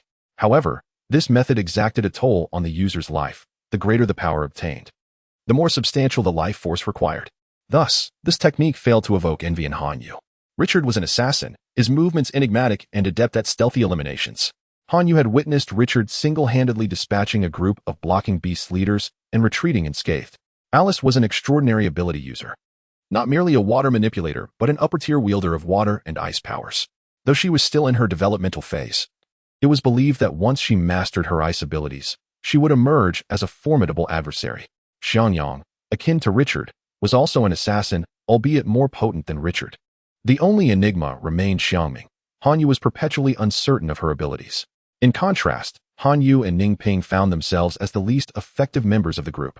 However, it puzzled Hanyu and Ningping that both Liu and Xiangyang seemed unconcerned about their perceived ineptitude, occasionally casting wary glances in their direction, as if anxious to protect them from impending peril. With their cheerful demeanor, one could suspect them of ulterior motives.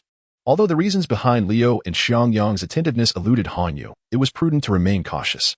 The 7-member team, once donning masks of pretense, had now distinctly divided into 3 factions. Had it not been for their shared objective of confronting the Phantom Fox King, these factions might have already turned against one another. Upon hearing Liu's inquiry, Xiangyang furrowed his brow, glancing back at Hanyu and Ningping, and murmured, "Why not have one person take each path? While the offerings remain here to await our return. What if they flee?" Liu frowned in response. "Fear not, they cannot escape. Why should I trust you? If you harbor doubts, we can leave one person behind to watch over them. What lies before us is an illusory array. Once we penetrate and dismantle it, we shall return. How can you be certain this is an illusory array?" Liu regarded Xiangyang with skepticism.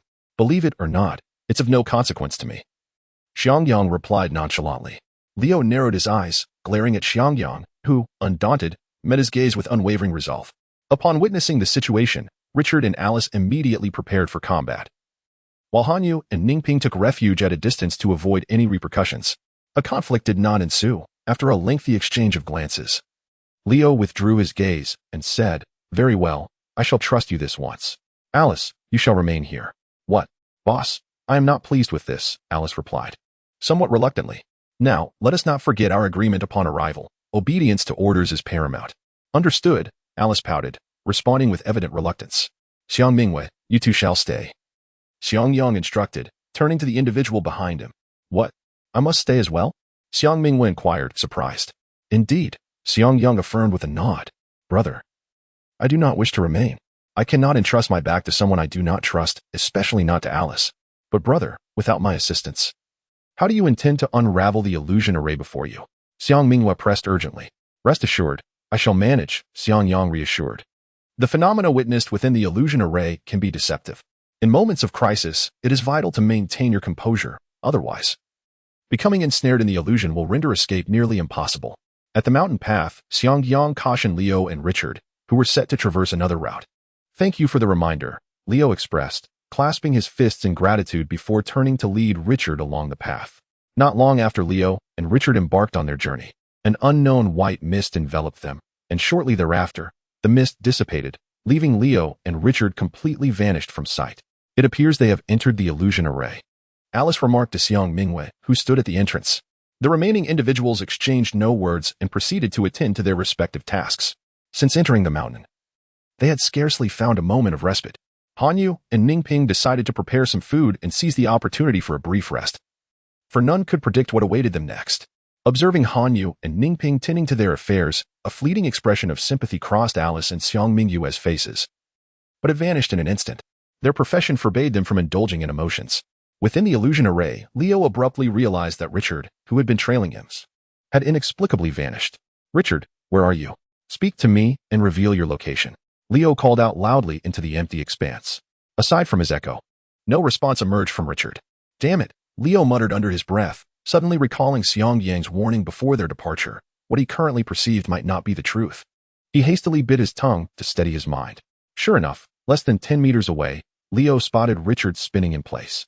Liu refrained from approaching recklessly. Being within an illusion array meant that Richard might be ensnared in a similar delusion as Liu had just experienced. Should he advance without caution, he could easily provoke an attack from Richard. Upon this realization, Liu bellowed at Richard, "Richard!" Despite the mere distance of less than 10 meters. Anyone not deaf should have heard Liu's shout. Yet, Richard remained oblivious, his face taut with tension as he scanned his surroundings. seemingly embroiled in a fierce battle. Observing Richard's demeanor, Leo quickly deduced that Richard must have fallen into an illusion, unable to awaken as previously mentioned by Xiangyang. The only way to rouse Richard from this stupor was to confront the beast that had cast the illusion. Otherwise, Richard might find himself in grave danger. With this understanding, Leo refrained from disturbing Richard, treading lightly as he advanced forward. Although uncertain if the method Xiangyang had suggested for dispelling the illusion would prove effective, Leo found himself with no other recourse but to trust in it, unwilling to watch Richard succumb to the illusion. Meanwhile, Xiangyang, having entered the illusionary array, proceeded cautiously, his twin blades drawn and firmly gripped in his hands. After advancing approximately 300 meters, a colossal figure emerged from the white mist, moving with heavy steps toward Xiangyang. Recognizing the looming silhouette, Xiangyang dared not underestimate the situation, immediately adopting a vigilant stance as the imposing creature gradually revealed itself. A minotaur. Xiangyang could hardly contain his excitement at encountering such a creature, one previously only found in tomes of lore. However, he quickly recalled the nature of his surroundings. This was an illusionary array, and beasts capable of casting such illusions often possess the ability to probe the hearts of men, crafting illusions based on their deepest thoughts. This minotaur before him could not merely be an illusion, could it? Xiangyang pondered, eyeing the creature that had halted upon noticing him. Just as doubts crossed Xiangyang's mind, the minotaur suddenly let out a roar, unsheathing the massive axe strapped to its back, charging ferociously toward Xiangyang. Upon seeing the war axe in the minotaur's grasp, Xiangyang's eyes widened. It was the very axe wielded by Leo. This meant that the minotaur before him was, in truth, Leo, who had entered the array separately. Realizing the true identity of the minotaur did not elate Xiangyang, for Leo had already closed the distance, swinging the axe toward Xiangyang's head. Damn it, Leo, it's me, Xiangyang. Snap out of it, Xiangyang shouted, bracing his twin blades against the descending axe. Unfortunately, Leo was impervious to his words, in his eyes. This monstrous figure was the source of the illusion, and defeating it would shatter the illusion, allowing Richard to awaken. As the confrontation escalated, Xiangyang found himself ignited with genuine fury. Although they were ostensibly allies, it was evident that, in the end, they would be locked in a struggle for survival. If Leo could not regain his senses, then why should Xiangyang concern himself with him? Seizing this opportunity, Xiangyang resolved to determine their fates prematurely, unleashing his full might against Leo in their fierce clash. While Leo and Xiangyang were engaged in an intense battle within the illusion array, outside the array, Hanyu and others were indulging in food. Ningping, what are you gazing at? Hanyu inquired curiously. Since they had entered the valley not long ago, Hanyu had noticed Ningping behaving rather peculiarly, often sitting alone in a daze. Oh, I just find it somewhat strange, Ningping casually replied, his gaze still fixed on the sky. Strange? What do you find strange? Hanyu asked, puzzled, as he followed Ningping's line of sight to the heavens. Suddenly, Ningping turned to Hanyu and asked, how long do you think we have been in this valley? About 4 hours, I suppose? Hanyu answered uncertainly. 4 hours? Huh? Then tell me, after 4 hours have passed, the sun in the sky has moved an inch. Don't you think that's a bit odd? Oh, really? Hanyu remarked, shielding his eyes to look at the sun. Now that you mention it, I hadn't paid attention. The sun indeed hasn't shifted since we entered the valley. The conversation between Hanyu and Ningping caused a drastic change in Xiang Mingyue's expression. Noticing this, Alice felt something was amiss and quickly asked, Mingyue, what have you discovered? Sister Alice, I think we have already entered the illusion array the moment we stepped into the valley, Xiang Mingyue replied with a wry smile. What about Leo and the others? Alice asked, her voice tinged with anxiety. They are likely in the midst of a fierce battle within the illusion array. Once they are dealt with, it might be our turn next. What should we do now? We need to find a way to identify the beast that has set up this illusion array and break it. Do you have a plan? I do. After responding to Alice's question, Xiang Mingyue called out to Hanyu and Ningping, who were not far away. Hanyu, Ningping, I need your assistance. Following Xiang Mingyue's instructions, Hanyu and Ningping began to draw a massive array diagram on a flat surface within the valley. Xiang Mingyue, is this diagram going to be useful? Hanyu asked as he approached. Yes, Xiang Mingyue nodded, explaining to Hanyu, I am a mind whisperer, and my ability allows me to read the thoughts of others. What? Hanyu exclaimed, startled. Instinctively crossing his arms over his chest, as if afraid Xiang Mingyue would uncover his innermost thoughts. Xiang Mingyue rolled her eyes, somewhat exasperated. Relax. I have no interest in your secrets. Moreover, once I use this ability, the person I probe will definitely sense it. I will only resort to this ability in dire circumstances. What purpose does this array diagram serve? Ningping interjected. Using the mind-reading technique requires a significant amount of stamina. This array will extend the duration of my ability, but defeating the beast that casts the illusions will be up to you and Hanyu. I understand. But how can you ensure that the beast that casts the illusions will appear near us? The art of mind reading and illusion both belong to a category of mental abilities. For a beast capable of casting illusions, the most effective way to enhance its powers is to devour a mind speaker of the same ability type.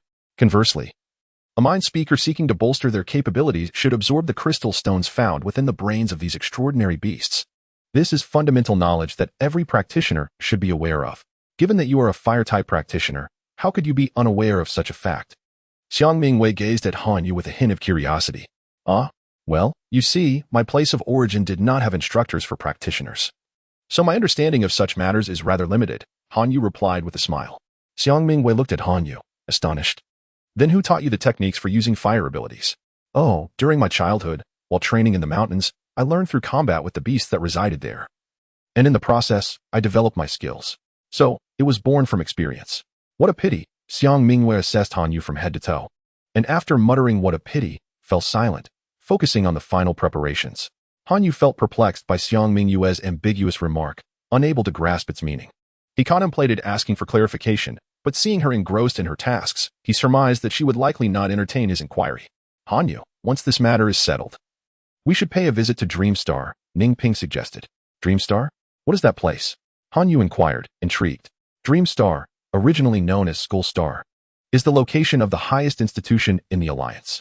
There, you can acquire any knowledge you wish to learn, since you lack a systematic understanding of superpowers. A trip there to catch up would be the ideal solution.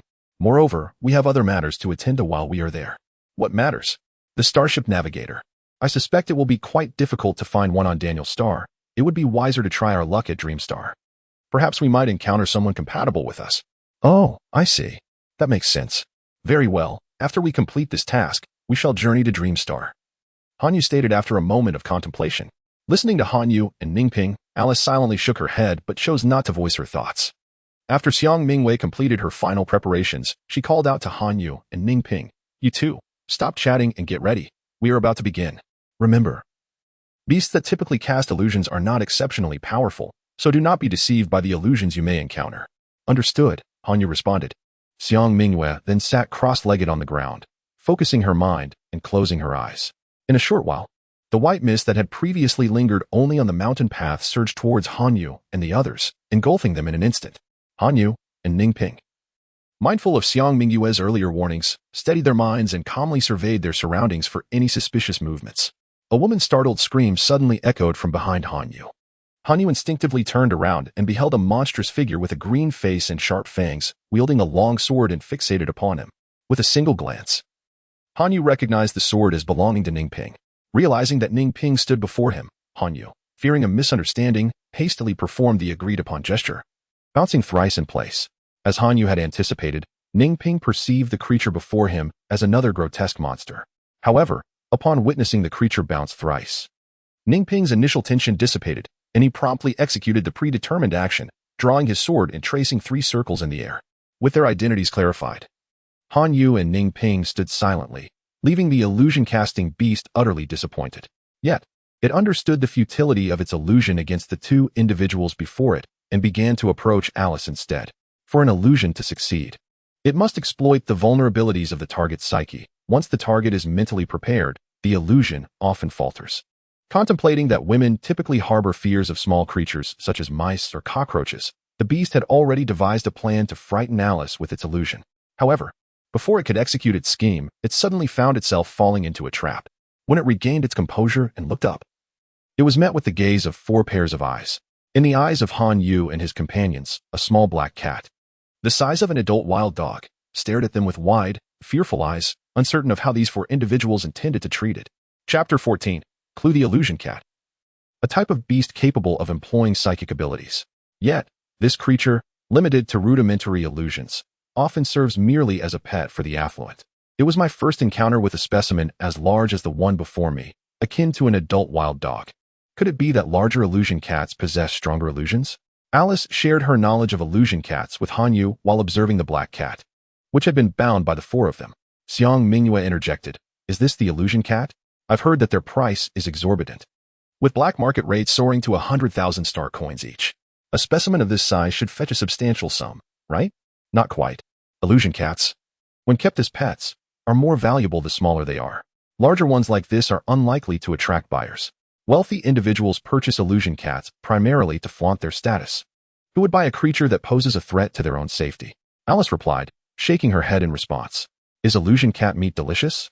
Hanyu, who had remained silent until then, suddenly inquired. At this question, Alice and Xiang Mingyue exchanged bewildered glances, unsure of how to respond.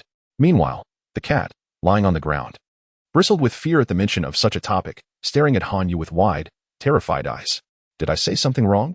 Hanyu asked, perplexed by their reactions. Cough. Hanyu, why would you ask if illusion cat meat is tasty? Are you really planning to eat this phantom cat? Alice inquired, clearing her throat as she spoke to Hanyu. Indeed, did you not mention that this phantom cat would fetch a meager price? I find this cat rather plump. Roasting it would likely yield a delightful flavor. As he spoke, Hanyu's gaze roamed over the phantom cat, as if searching for a suitable spot to strike. Terrified, the phantom cat curled into a ball, casting a pitiful glance at Alice and Xiang Mingyue, believing that only these two female humans might offer it salvation. Wait, can this cat comprehend our conversation? Xiang Mingyue remarked in surprise upon witnessing the cat's reaction. Alice, upon hearing this, responded, indeed, while the phantom cat may possess limited power, it is said to be quite intelligent and capable of understanding human speech. It appears the rumors hold some truth. Hey, you haven't told me whether phantom cat meat is delectable or not. Hanyu interjected. Alice sighed and replied, I've heard that phantom cat meat is sour, but I cannot attest to its veracity as I have never tasted it myself. Is it truly sour? Hanyu squinted at the phantom cat, inquiring further. The cat, lying on the ground, nodded vigorously. It would not contest even if its flesh were described as foul. It seems you truly understand us, Hanyu continued. Very well. Little feline, here is your chance for self-preservation. Lead us to the dwelling of the ghost-faced Fox King, and I shall release you. Hesitant, the phantom cat lowered its head, contemplating the pros and cons of the proposition. Observing this, Hanyu turned to Ningping and asked, Ningping, do you think we should boil this plump cat or roast it? I believe sashimi could also be quite exquisite, Ningping replied in agreement. The phantom cat, once a pampered pet of the affluent, had previously borne the name Jack. However, misfortune befell its owners, leading to their downfall. And Jack transformed from an aristocratic feline into a wild cat struggling for sustenance. Having experienced the finer things in life, Jack was horrified at the notion of being prepared as sashimi. If not for its dark fur concealing its expression, one would have seen the cat's face turn pale. To be consumed raw, sliced piece by piece with a small knife, accompanied by various condiments while still alive, such thoughts sent shivers through Jack's body. Enough of this, you two. Look how frightened you've made this cat. Alice knelt beside Jack and said, have you made your decision? If you agree to guide us to the ghost-faced Fox King. Simply nod. At that moment, there was no need to worry about Jack employing its illusionary powers, as Xiang Mingyue had already sealed its abilities through a special technique when capturing it. Now, Jack was merely an ordinary wild cat, albeit a rather large one. Upon hearing this, the phantom cat Jack nodded repeatedly, fearful that a delayed response might lead to him being turned into sashimi by those two formidable humans. Pleased with Jack's agreement, Alice smiled, giving a thumbs up to Hanyu and Ningping behind her, and said to the phantom cat Jack, very well. Since you are willing to cooperate with us, let us set off. Having been captured, Jack's previously established illusions naturally dissipated, and the two mountain paths reverted to one. In the midst of the skirmish, Leo and Xiong Yang finally discerned their opponent's appearance and tacitly opted to cease hostilities. The only one still ensnared by the illusions was Richard, who lay unconscious by the roadside. What is happening? Alice queried, somewhat perplexed, addressing Xiang Mingyue. Xiang Mingyue stepped forward to examine Richard and reassured Alice, do not worry. He merely exhausted himself within the illusions and will be fine after a brief rest. What kind of illusion could cause such physical fatigue that he would faint? Alice pondered aloud, her curiosity piqued. Only he knows the answer to that. Typically, illusions magnify the darkness within a person's heart, and his extreme fatigue suggests a rather shadowy inner world, Xiang Mingyue replied casually, only to feel that her words were perhaps inappropriate. However, once spoken, they could not be retracted. To divert the conversation, she suggested, Alice, let us move ahead quickly. I am concerned that Leo and Xiang Yang might also have fallen under the illusion. Indeed, Alice acknowledged, leaving Richard in the care of Hanyu and Ningping, and followed Xiang Mingyue onward. Hanyu glanced at the sweat-soaked Richard lying on the ground, scratching his head in distress. He looked down at the phantom cat bound by rope to Ningping, compared its size to Richard's, and reluctantly approached Richard. He sat atop him and swung his arm in a wide arc, delivering sharp slaps to Richard's face.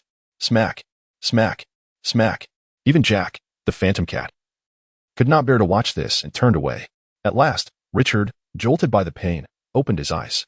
Upon awakening, Richard felt an intense sting in his cheeks and realized that he could barely open his eyes fully. What has happened to me? He mumbled, his speech somewhat slurred. You fell victim to an illusion. I had to resort to drastic measures to awaken you, Hanyu explained with genuine concern. Oh, what about the others? Richard inquired. Alice and Xiang Mingwei have gone ahead to find Leo and Xiang Yang. How are you? Can you stand and walk on your own? I will give it a try. With Hanyu's assistance, Richard unsteadily rose to his feet.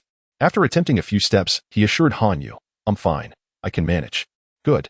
Let us catch up. I worry that Leo and the others might also be ensnared by the same illusion. Yes. Huh. What is this? As Richard looked down, he noticed a black cat crouching by Ningping's feet and asked Hanyu. Alice mentioned it is a phantom cat. The illusion we encountered was this creature's handiwork. However, this fellow has promised to lead us to the Phantom Fox King, so it would be unwise to provoke it. Very well. I shall refrain from causing it any trouble until we find the Phantom Fox King. Yet, should it fail to guide us to our destination, I shall deal with it accordingly. How do you intend to handle that? Hanyu inquired with curiosity. I shall strike it 8 times a day, relentlessly. Yet without bringing about its demise, Richard replied with a fierce expression. The phantom cat Jack sighed inwardly, lamenting the unfortunate circumstances that seemed to attract such peculiarities. When Hanyu and the others reunited with Leo and his group, they were taken aback by Richard's current demeanor, prompting Leo to ask in astonishment, Richard, what has happened to you? Oh, it's nothing. It will pass in due time. Noticing Richard's reluctance to elaborate, Leo chose not to press further. Instead, turning to Alice and asking about the black cat being led by Ningping. Is this the phantom cat you mentioned earlier? Yes. It has agreed to guide us to the Phantom Fox King, Alice confirmed with a nod. Can we trust this cat? Xiang Yang interjected. Given that we currently lack the precise location of the Phantom Fox King, it seems more prudent to take a gamble rather than wander aimlessly in these Modolo mountains. Our situation is already dire. Can it truly become worse? That is a fair point. Very well, let us treat this dead horse as a live one. Xiang Yang pondered momentarily before acquiescing to Leo's suggestion. In fact, after deciding to follow the phantom cat Jack, the circumstances indeed worsened compared to when they had not taken its guidance. Dead cat, is this the path you lead us on? Hanyu grumbled, lost in the woods. Meow, meow, meow, meow. The phantom cat Jack hastily attempted to explain, but alas, the language barrier rendered its words incomprehensible to Hanyu.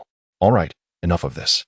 According to the map provided by our employer, I believe the Phantom Fox King should be just beyond this grove. The dilemma now is how we shall traverse through these woods, Leo remarked while studying the map. This wretched forest appeared small from the outside. Yet entering it has led us astray. Boss, do you think this grove might be another trap? Richard asked nervously. Leo chuckled, dismissing the notion. Where do all these traps come from? Richard, do not let your suspicions frighten Alice and the others. Nevertheless, I cannot shake the feeling that this forest is rather peculiar. Richard insisted stubbornly. Leo shook his head, choosing to ignore Richard and focusing intently on the map in his hands. This map had been entrusted to him by their employer, Paul, before their departure. However, the map was rather crude, lacking many critical landmarks. Aside from vaguely indicating the area frequented by the Phantom Fox King, the details were scant, which explained the frequent ambushes they encountered in the Modolo Mountains. Now, with the Phantom Cat leading the way, Leo sensed they were drawing closer to their objective, and inevitably, the moment of confrontation loomed ever nearer. Boss, what is that? Richard suddenly inquired loudly of Leo.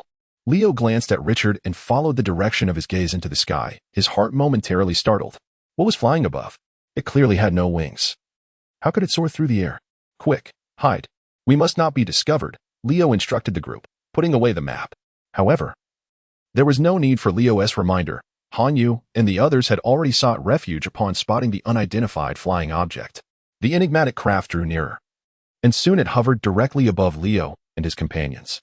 Thanks to the thick foliage, they could discern its form, while the figure above remained oblivious to their presence. It was a human, to be precise, a person equipped with a flying apparatus.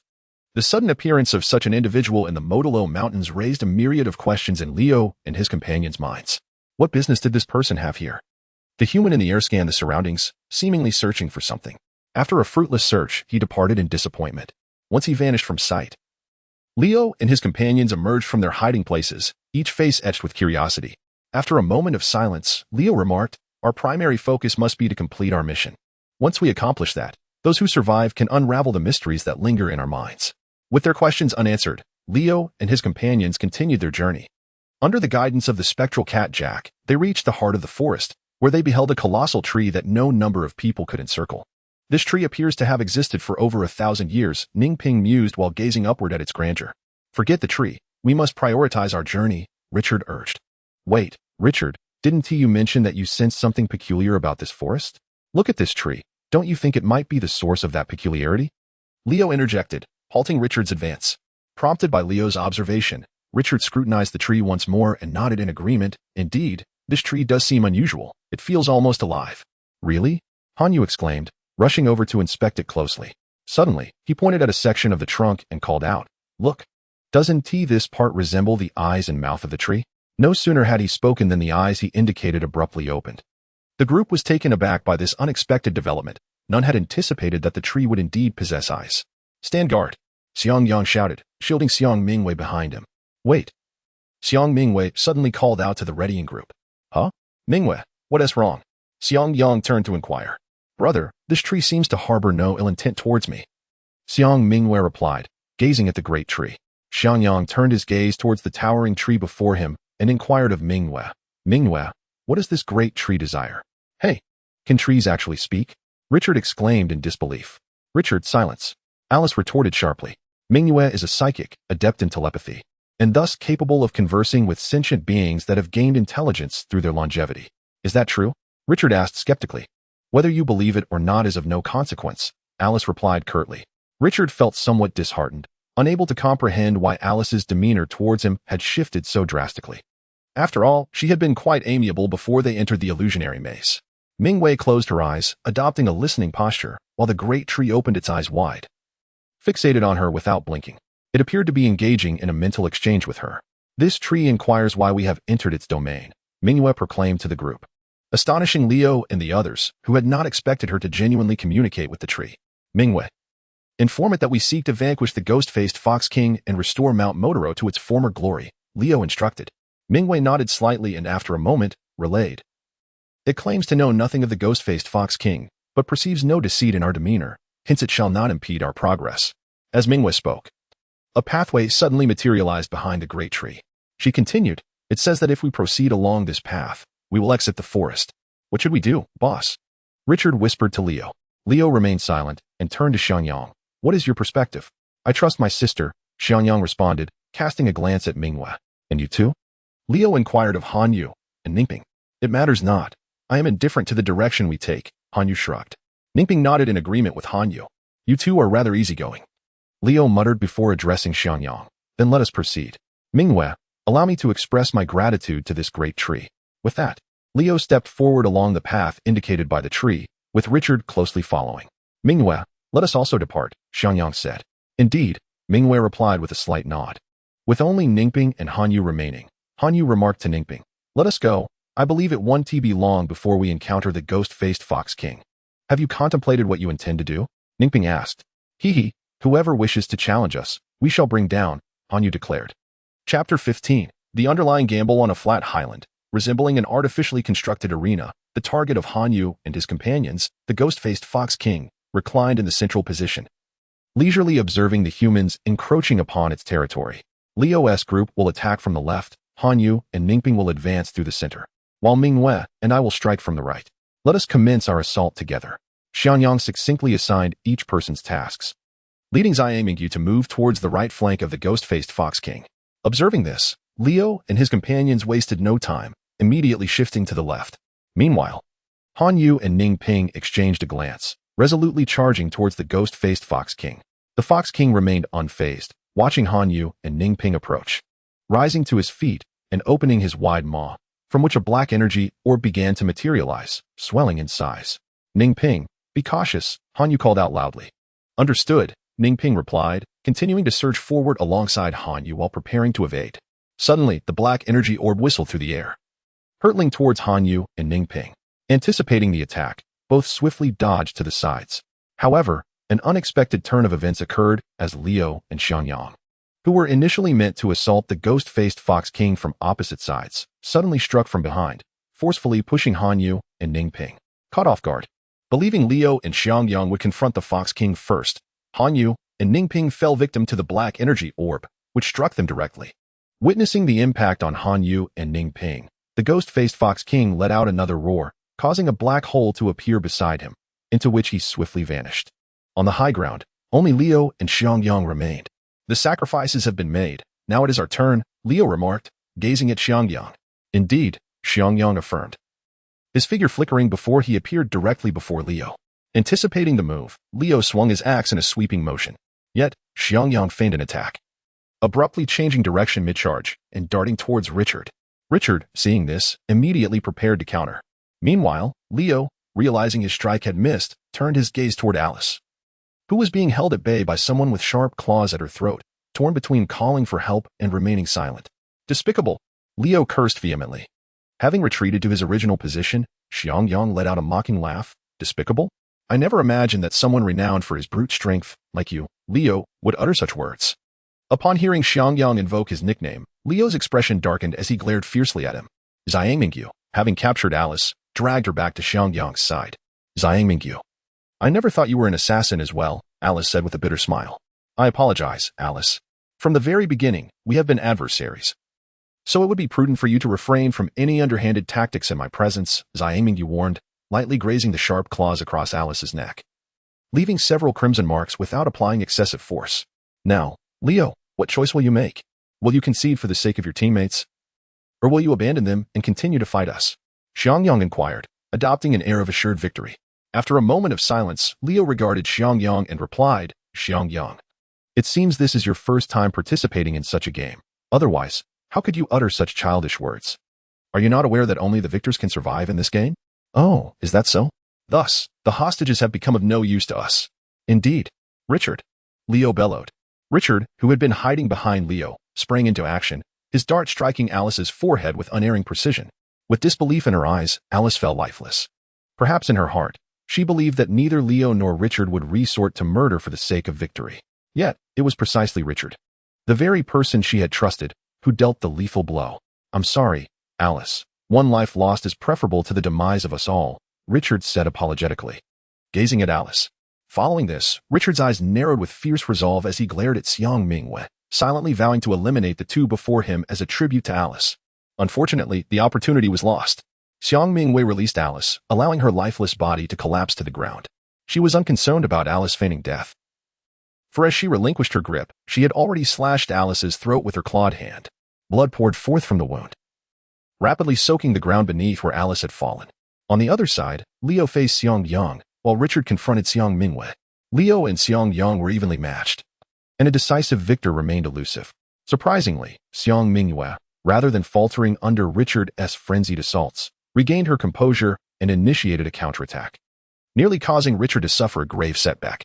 In the capital of Daniel Star, within the private estate of Paul, the employer who had issued the bounty for the ghost-faced Fox King, Paul reclined on a genuine leather sofa, savoring a glass of red wine as he watched Leo and the others engage in their deadly struggle on a large screen. Behind him, a display showed 13 playing cards. And suddenly a heart appeared. It seemed that this time Paul was poised to win.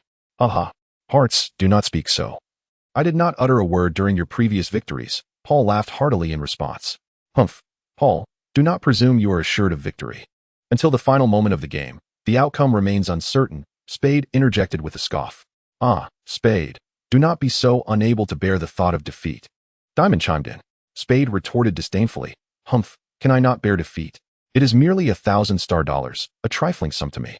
Once this game concludes, I believe it would be prudent for us to exercise restraint and refrain from playing again for a while. Club suddenly remarked to everyone present. What is the matter? This game is quite entertaining. For those of us who are nearly destitute, this game is immensely enjoyable, Spade queried. I have received word that our recent engagement in this game has attracted the attention of that rabid dog. While we are not afraid of that beast, having it fixated upon us is certainly a hassle. It is better to avoid unnecessary trouble, Club explained to Spade. Upon hearing the mention of the mad dog, Spade paused momentarily before responding. Very well, let us take a brief respite. Paul, am I still able to raise the stakes at this moment? Ah, of course, Paul replied, momentarily taken aback. That's good to hear. I shall wager an additional 20 million star dollars on Leo's group. Splendid. Paul beamed, unable to contain his joy in his eyes. Xiangyang still possessed untapped potential, and Spade's wager was akin to a gift of wealth to himself. Since the inception of this game, he had amassed over 1 billion star dollars, a far more lucrative endeavor than any other business. Humph, how petty, Spade suddenly remarked. Spade, what do you mean by that? Black asked, immediately expressing his displeasure. Humph, I mean it in the most literal sense. Since this is the final round of this game, why not gamble boldly? If that isn't a display of pettiness, what is? Very well then, show me how you intend to wager. Let us see your audacity. Humph, Paul? May I place a bet? Of course. I wonder, Spade, how much do you intend to wager on Xiangyang's group? Paul inquired hastily. No. I shall not bet on Xiangyang's group, Spade declared. Black erupted into laughter. Spade, have you not awakened? There are only Leo and Xiangyang's groups on the field now. If you do not wager on Xiangyang's group, do you wish to bet on Leo's, as I do? No, I shall not wager on Leo's group either, Spade replied languidly. His response left everyone in stunned silence, and Paul, puzzled, asked, if not on Leo or Xiangyang, then on whom do you intend to place your bet? I plan to bet on the two individuals designated as sacrifices. Ha ha ha. Paul, hurry and take the bet. This Spade has gone mad, and is preparing to enrich you. Spade exclaimed with wild laughter. 47,520,000,000,000. Ah? Spade, what did you just say? Black inquired incredulously. 47,520,000,000,000. That is the wager I intend to place on those two individuals. Paul, I wonder if you, as the banker, dare to accept? Spade asked calmly. Ah, Paul hesitated. Paul, this is a golden opportunity for profit. You must seize it. Spade urged, relishing the chaos. My total assets. Fear not. As long as you accept, I shall consider your entire fortune to be worth that much, Spade stated with unwavering composure. To gamble or not to gamble. If victorious, his wealth could double and more. However, if he lost, he would be left with nothing. Paul found himself torn between conflicting thoughts. Logically, Han Yu and Ning Ping were mere novice hunters selected to divert attention, and they had already been taken into the lair by the Phantom Fox King, making their survival improbable. Nevertheless, the amount at stake compelled him. I shall bet, Paul grit his teeth and declared to Spade. Before the immense wealth, Paul's desires triumphed over his reason. Very well, since you are willing to gamble, prepare to sign the agreement. By the way, Spade, are you not going to join in? Hee, I am not as affluent as you. After hearing Spade's words, Spade disregarded him and turned to Paul, saying, Paul, there is one more thing. If you lose this wager, you must bear the consequences once this game is exposed. If you lose, you will have nothing left, and should you bear this burden, I can assure you that your son will not be adversely affected by your downfall. Paul pondered for a moment and nodded in agreement. All right. Let it be as you say. However, if I win, I demand that all of you assist in my son's career.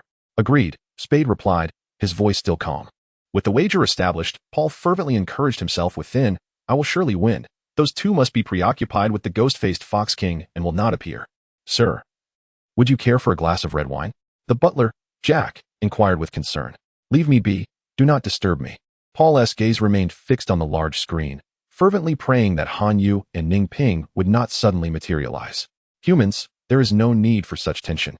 I believe we can sit down and converse. The ghost-faced Fox King addressed the focused Han Yu and Ning Ping. You can speak? Han Yu asked in astonishment.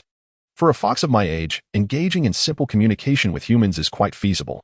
However, my method of communication differs from yours. I converse directly with your minds. Oh. How long have you lived? Han Yu queried with curiosity. That is a rather difficult question to answer. Let us discuss something else. Do you have any thoughts regarding the current situation? Do you intend to take action?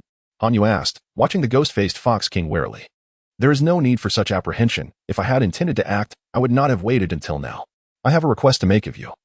The ghost-faced Fox King said, glancing at Ning Ping, who was concealed behind Han Yu.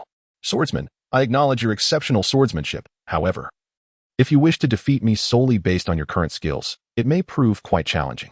No sooner had he spoken than a stone wall rose beside him. The ghost-faced Fox King continued, I can unleash my abilities instantaneously. A surprise attack is futile. Do not attempt any fruitless endeavors. Ning Ping. Having had his intentions unveiled by the ghost-faced Fox King, sheathed his sword and stood alongside Han Yu, confronting the ghost-faced Fox King. What do you wish to discuss with us? Now we are getting somewhere. Do you humans not often say that those who recognize the shifting tides are the true heroes? Listen closely. This matter holds no detriment for either of us. Can you get to the point? I apologize. I tend to get a bit carried away. The humans who approach me often call for violence without heeding my counsel. I am truly gratified that you are willing to hear me out. Get to the point. Ning Ping exclaimed impatiently. Well, there is no need to rush. If we were to delve into this matter, it would indeed take quite some time.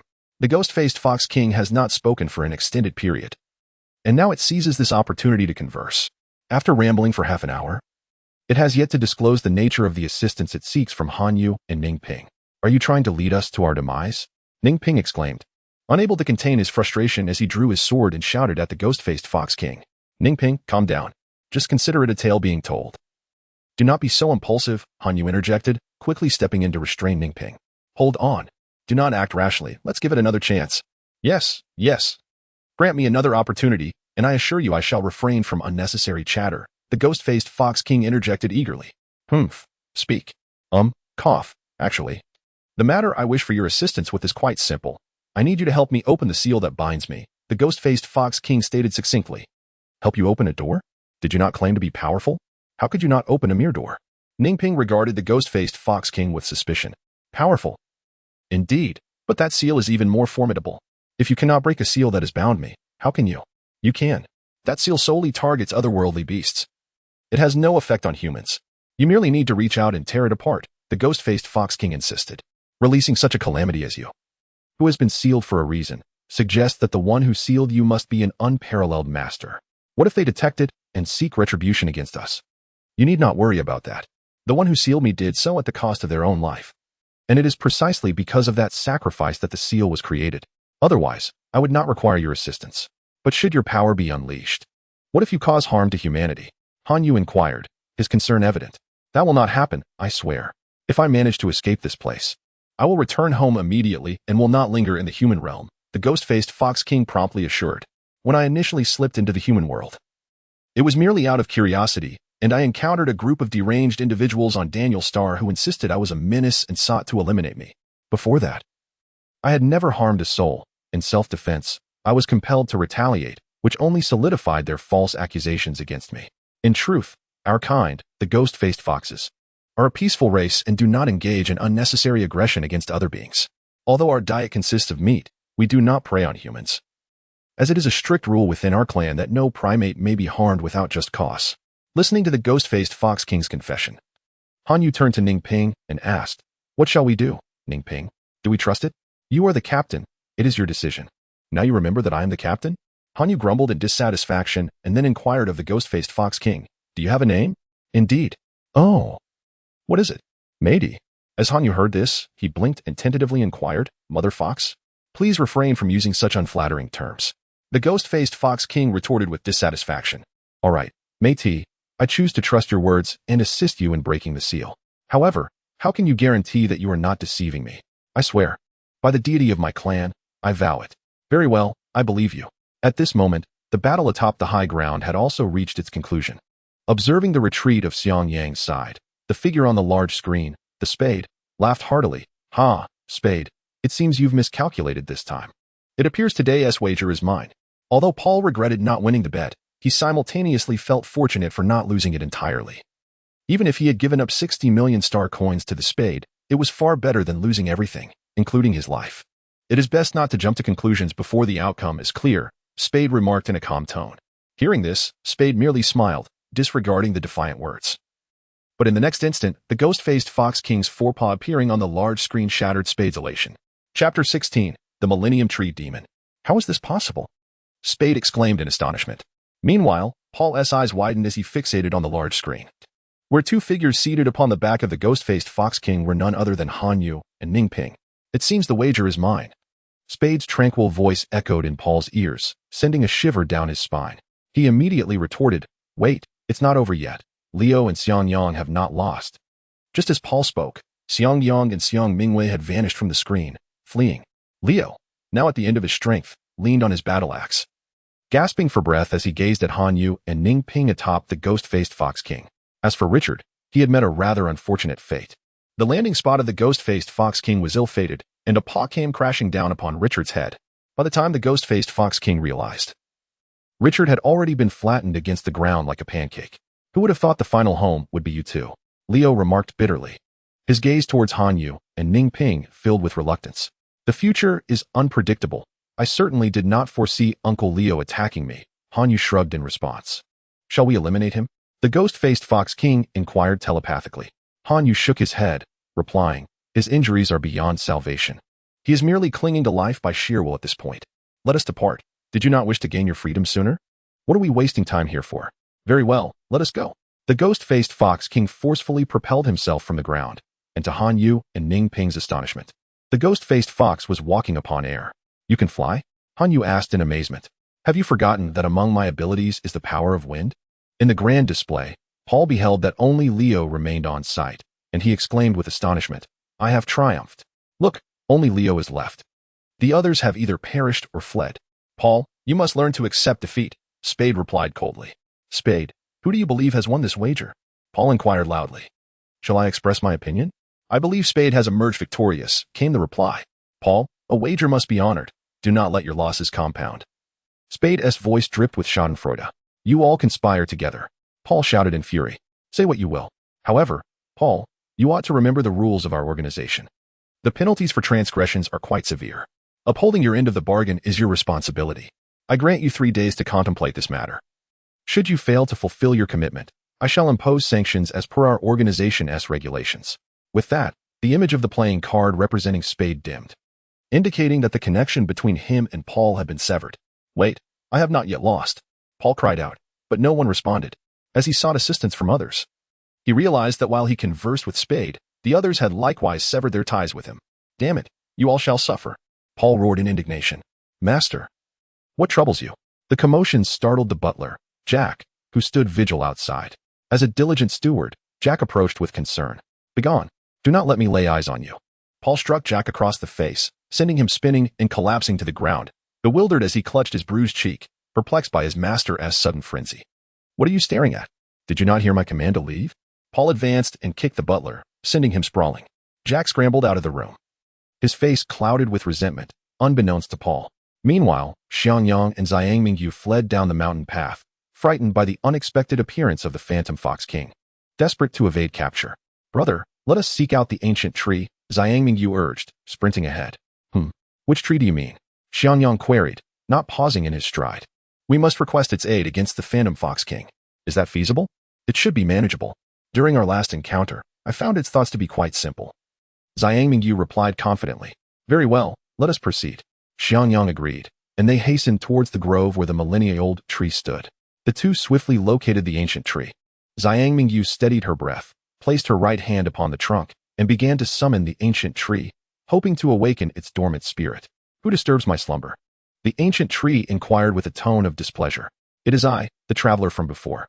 We beseech your assistance, ancient tree. Upon hearing the response of the ancient tree, Xiang Mingwei hastily replied, It is you. Why is only one of your companions left? What happened to the others? They have all perished, the ancient tree replied. We require your assistance. Is that so? Please accept my condolences. While attempting to comfort Xiang Mingwei, numerous vines surged from various angles towards her. Be careful, Mingwei. The alarmed Xiang Yang shouted, realizing the impending danger. Unfortunately, by the time Xiang Mingwei turned around, only her right hand remained free. The rest of her body was ensnared by the ancient tree's vines. What do you intend to do? Xiang Mingwei quivered, sensing the malice emanating from the ancient tree. Hee. What do you think? Surely you can comprehend this much. I'm going to consume you. The ancient tree responded with a sinister tone. As it spoke, even more vines lunged toward Mingwei from all directions. Brother, save me. Xiang Mingwei could only place her hopes on Xiangyang.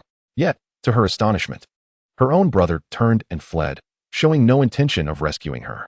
Stunned, she pointed her only active right hand in the direction of Xiangyang's escape. Increasingly more vines emerged, wrapping around Xiang Mingwei tightly. The ancient tree, having completed its task, began to savor its prey. Ah! Xiang Mingwei cried out in despair. Why? Why didn't you attack me last time, but now you do? Are you foolish? Last time, you were numerous, and there was a fire wielder among you. I had no desire to provoke you then. This time, however, the situation is different. You have only a worthless companion beside you. If I did not strike now, that would be truly foolish, the ancient tree replied, brimming with self-satisfaction. In midair, the ghost-faced Fox King, gliding through the void, suddenly felt a sharp pain in his scalp. He quickly inquired of Han Yu what happened. I believe I just heard someone scream. Han Yu responded, scanning the surroundings. Is that so? The ghost-faced Fox King looked around and spotted a grove. Perhaps that ancient tree spirit, Ted, has captured another meal. that pervert delights in dining while listening to the agonizing cries of his prey. And what do you mean by prey? Living beings, could be animals, exotic creatures, or even humans. As long as it's flesh, he is indiscriminate. Those who sought trouble with me before, if they hadn't found me, would most likely have fallen victim to him. However, he is a coward. When faced with numbers, he pretends to be benevolent, but when isolated, his true nature reveals itself. Matey, go check it out. Hanyu commanded the ghost-faced Fox King. Huh, do we have to? That guy is quite troublesome. Turning a blind eye to danger is not my style, Hanyu insisted. Hurry, it won't take much of your time. All right, but I won't intervene. Agreed, just take us there. Flying above the ancient tree that has stood for a millennium, Ningping immediately spotted a human hand protruding from the vines. He promptly called out to Hanyu. Hanyu, sometimes, unspoken understanding is all that is required. Upon hearing Ningping's voice, Hanyu instantly grasped his intent and, after a brief acknowledgement, leaped from the back of the ghost-faced Fox King alongside Ningping. My heavens, are you both intent on courting death? The ghost-faced Fox King exclaimed in astonishment. It's over 100 meters to the ground. His shouts startled Ted, the ancient tree spirit, who was savoring a delightful feast. Without needing to glance upward, Ted detected the unmasked presence of the ghost-faced Fox King. May-D, we have maintained a respectful distance. Are you here to disrupt the peace? Ted inquired nervously. In truth, Ted was not afraid of engaging in combat with May-D. He simply wished to avoid the hassle of a futile battle. Do not misunderstand. I am merely passing through. May-D clarified. Upon hearing this, Ted exhaled in relief, only to sense two faint presences approaching him from the air, previously obscured by May-D's overwhelming aura, which he had failed to notice. Seeking death, Ted scoffed derisively as numerous vines surged towards Hanyu and Ningping, who were plummeting. Maneuvering freely in midair proved to be quite the challenge, and Ted envisioned the scene of his vines piercing through the bodies of the audacious attackers. However, an unforeseen turn of events occurred. Midair, Hanyu suddenly thrust his hands downward, unleashing a burst of flames. The immense recoil momentarily halted his descent, allowing Ningping to step onto Hanyu's shoulder, propelling himself towards the ensnared Xiang Mingwei. Meanwhile, Hanyu ignited another blaze behind him, propelling himself like an arrow straight towards Ted on the ground. As Hanyu and Ningping executed their coordinated assault, Ted smirked coldly, brandishing even more vines towards them. In the air, Hanyu evaded the incoming tendrils while progressing towards Ted's true form. On the other hand, Ningping grew increasingly fierce, drawing his long sword to slash at the encroaching vines while advancing. Although his movements appeared minimal, wherever he passed, the vines severed into segments and fell to the ground. The ghost-faced Fox King observed the unfolding battle with keen interest, suddenly fixating on a pendant that had inadvertently become visible on Hanyu's chest. It was a peace talisman crafted from peach wood. As the talisman swayed with Hanyu's evasive maneuvers, a long-buried memory flickered in May-D's mind. Could it be mere coincidence? May-D mused inwardly, unable to resist gazing at the peachwood charm adorning Hanyu's chest. Autumn rain slash, Ningping shouted from midair, unleashing a flurry of sword lights that struck the vines, ensnaring Xiang Mingwei. It must be said that Ningping demonstrated remarkable mastery over his strength, as the vines ensnaring Xiang Mingwei snapped almost simultaneously, yet did not inflict a single injury upon her. With a shout, just 5 meters above the ground, Ningping directed his voice downward, utilizing the force of reaction to land gracefully. Upon touching the ground, he immediately rushed to Xiang Mingwei's side. Her condition was nothing short of harrowing. Her right arm was riddled with numerous puncture wounds, oozing blood, while her left arm was merely a layer of skin enveloping visible bone, with no flesh to be seen. Xiang Mingwei, awaken! Ningping crouched down, gently patting her cheek. As she stirred, the first words she uttered were a reflexive inquiry. Are you here to avenge me? Ningping furrowed his brow at her words and replied. We are merely pawns in the eyes of others. Even if vengeance were to be sought, I would not pursue it through you. Do you have any healing ointment? I do, Xiang Mingwei whispered softly. Just as Ningping was about to speak, he abruptly fell silent and called out to the ghost-faced Fox King hovering above. Matey, could you assist us in transporting this person to safety? You promised not to intervene. Tate interjected immediately. Matey responded, I stated I would not attack you, and thus I shall not. With that, Matey descended, grasping the nape of Xiang Mingwei's neck, and said to Ningping, you owe me a favor. Indeed. Ningping replied tersely, his focus unwavering on the encroaching vines. Not wasting further words, Matey ascended once more, carrying Xiang Mingwei directly towards her lookout point, the very location where Leo and the others were engaged in combat. Upon witnessing Matey's departure, Tade's attacks became increasingly fierce. He aimed to eliminate the two intruders before her return. Had he not been concerned about Matey's potential interference, his previous assaults would have been far more relentless. Now that the threat had diminished, Tate sought to make these two interlopers pay for their audacity in disturbing his meal. Exchanging 2 for 1 seemed advantageous for Tate. Yet capturing these foes proved challenging. One wielded a longsword capable of slicing through iron and possessed exceptional agility, making capture a formidable task. The other was even more troublesome for Tate. As a creature of nature, it had a profound aversion to fire, and this adversary was nothing short of a pyromaniac. As soon as Matey departed, this individual began to unleash flames incessantly, seemingly fueled by boundless energy, not a bead of sweat gracing their forehead despite the prolonged exertion. Though Tate had existed for over a millennium, his primary mode of attack relied on his own vines. Lacking the diverse offensive capabilities of Matey, his methods were rather singular in nature. Moreover, he bore a critical vulnerability, his inability to move swiftly. It was not that he could not move, but by the time he uprooted his tendrils from the ground, Han Yu and Ning Ping had already assailed him countless times. The only reliance for Ted lies in its vigorous vitality and countless vines.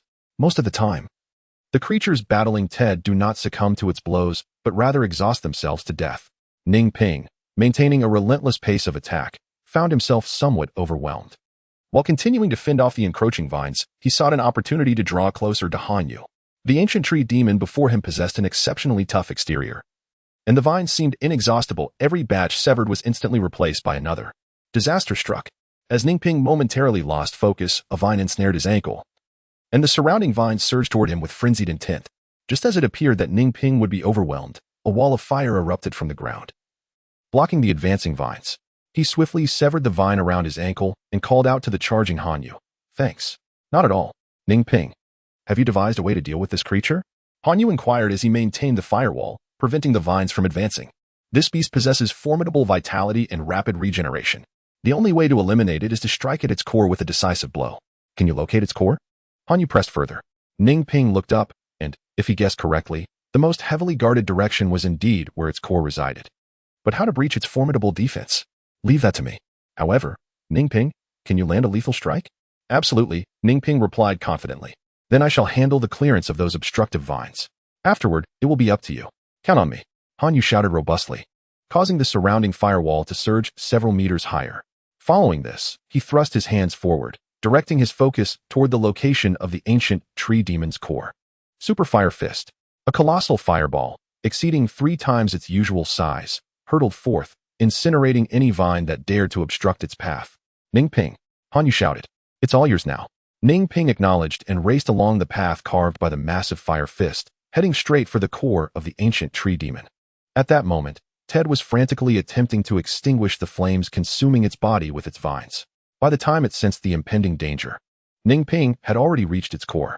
This was the very spot where Han Yu had first discovered its vulnerable mouth-eye combination. Tooth Piercer. With all his might, Ning Ping plunged his weapon deep into the center of Ted's forehead. A tremendous scream erupted from Ted as Ning Ping's strike struck true, piercing the crystal core hidden within. With the loss of its core, Ted realized that death was imminent. Even in death, it thought malevolently, I will drag you down with me. Chapter 17. The truth of the mission. The ancient tree demon Ted, resigned to its fate, launched a final assault against Han Yu and Ning Ping, with countless vines surging wildly toward them. At this moment, both Han Yu and Ning Ping found themselves greatly fatigued from their previous assault, rendering them incapable of enduring Ted's final onslaught. After barely withstanding a few blows, they were ensnared by Ted's tendrils, on the verge of being suffocated. Die. In Ted's eyes, only Han Yu and Ning Ping, the two humans, were visible, completely oblivious to the return of the Phantom Fox King, Matisse, who had come to observe the battle. Upon noticing the peril that Han Yu and Ning Ping were in, Matisse became alarmed. She disregarded her prior assurances to Ted, and with all 3 tails glowing brilliantly, unleashed a torrent of azure green wind blades that severed the tendrils, ensnaring Han Yu and Ning Ping. Simultaneously, the ground beneath them began to swell, preventing the tendrils from reaching them again. What? Ted found itself momentarily stunned as its intended prey vanished. In that brief lapse, flames erupted violently among the surrounding branches, swiftly engulfing Ted's very form. The searing heat became unbearable, compounded by the indignity of being attacked by Matisse for the sake of 2 humans. Amidst the flames, Ted furiously confronted Matisse, exclaiming, Matisse, you deceived me. Did you not swear you would not intervene? I have broken my promise, Matisse replied nonchalantly. Enclosed by the Crimson Fox, Ted let out its final roar of fury. The conflagration continued unabated, yet Métis was unconcerned with Ted's fate. She flew to Hanyu's side and inquired, "Can you still move?" Lying on the ground, Hanyu responded, "I'm fine. Thank you for rescuing me and my companion. There's no need for thanks, for I have something I wish to ask you." "What is it?" Hanyu queried. "Regarding the peachwood talisman you wear around your neck, where did you acquire it?" Métis fixed her gaze upon Hanyu. "Oh, you mean this?" Hanyu said as he reached for the talisman. "To be honest, I'm unsure. My master told me it was left to me and my sister by her father. But I seem to have forgotten much about my childhood, and I cannot tell if my master is deceiving me. What are your parents' names?" Métis pressed further. I don't know," Hanyu pondered before replying. "How can one not even know the names of their own parents?" Métis expressed her disbelief, clearly dissatisfied with Hanyu's response. "If you do not believe me, I cannot help it. I cannot recall events prior to the age of 7. And whenever my master mentions my parents, he always changes the subject, reluctant to elaborate. Over time, I have become indifferent to the matter. All I know is that my parents seem to no longer be alive. This is what my master has conveyed to me." "Who is your master?" Métis asked, her eyes fixed on Hanyu. "I do not know.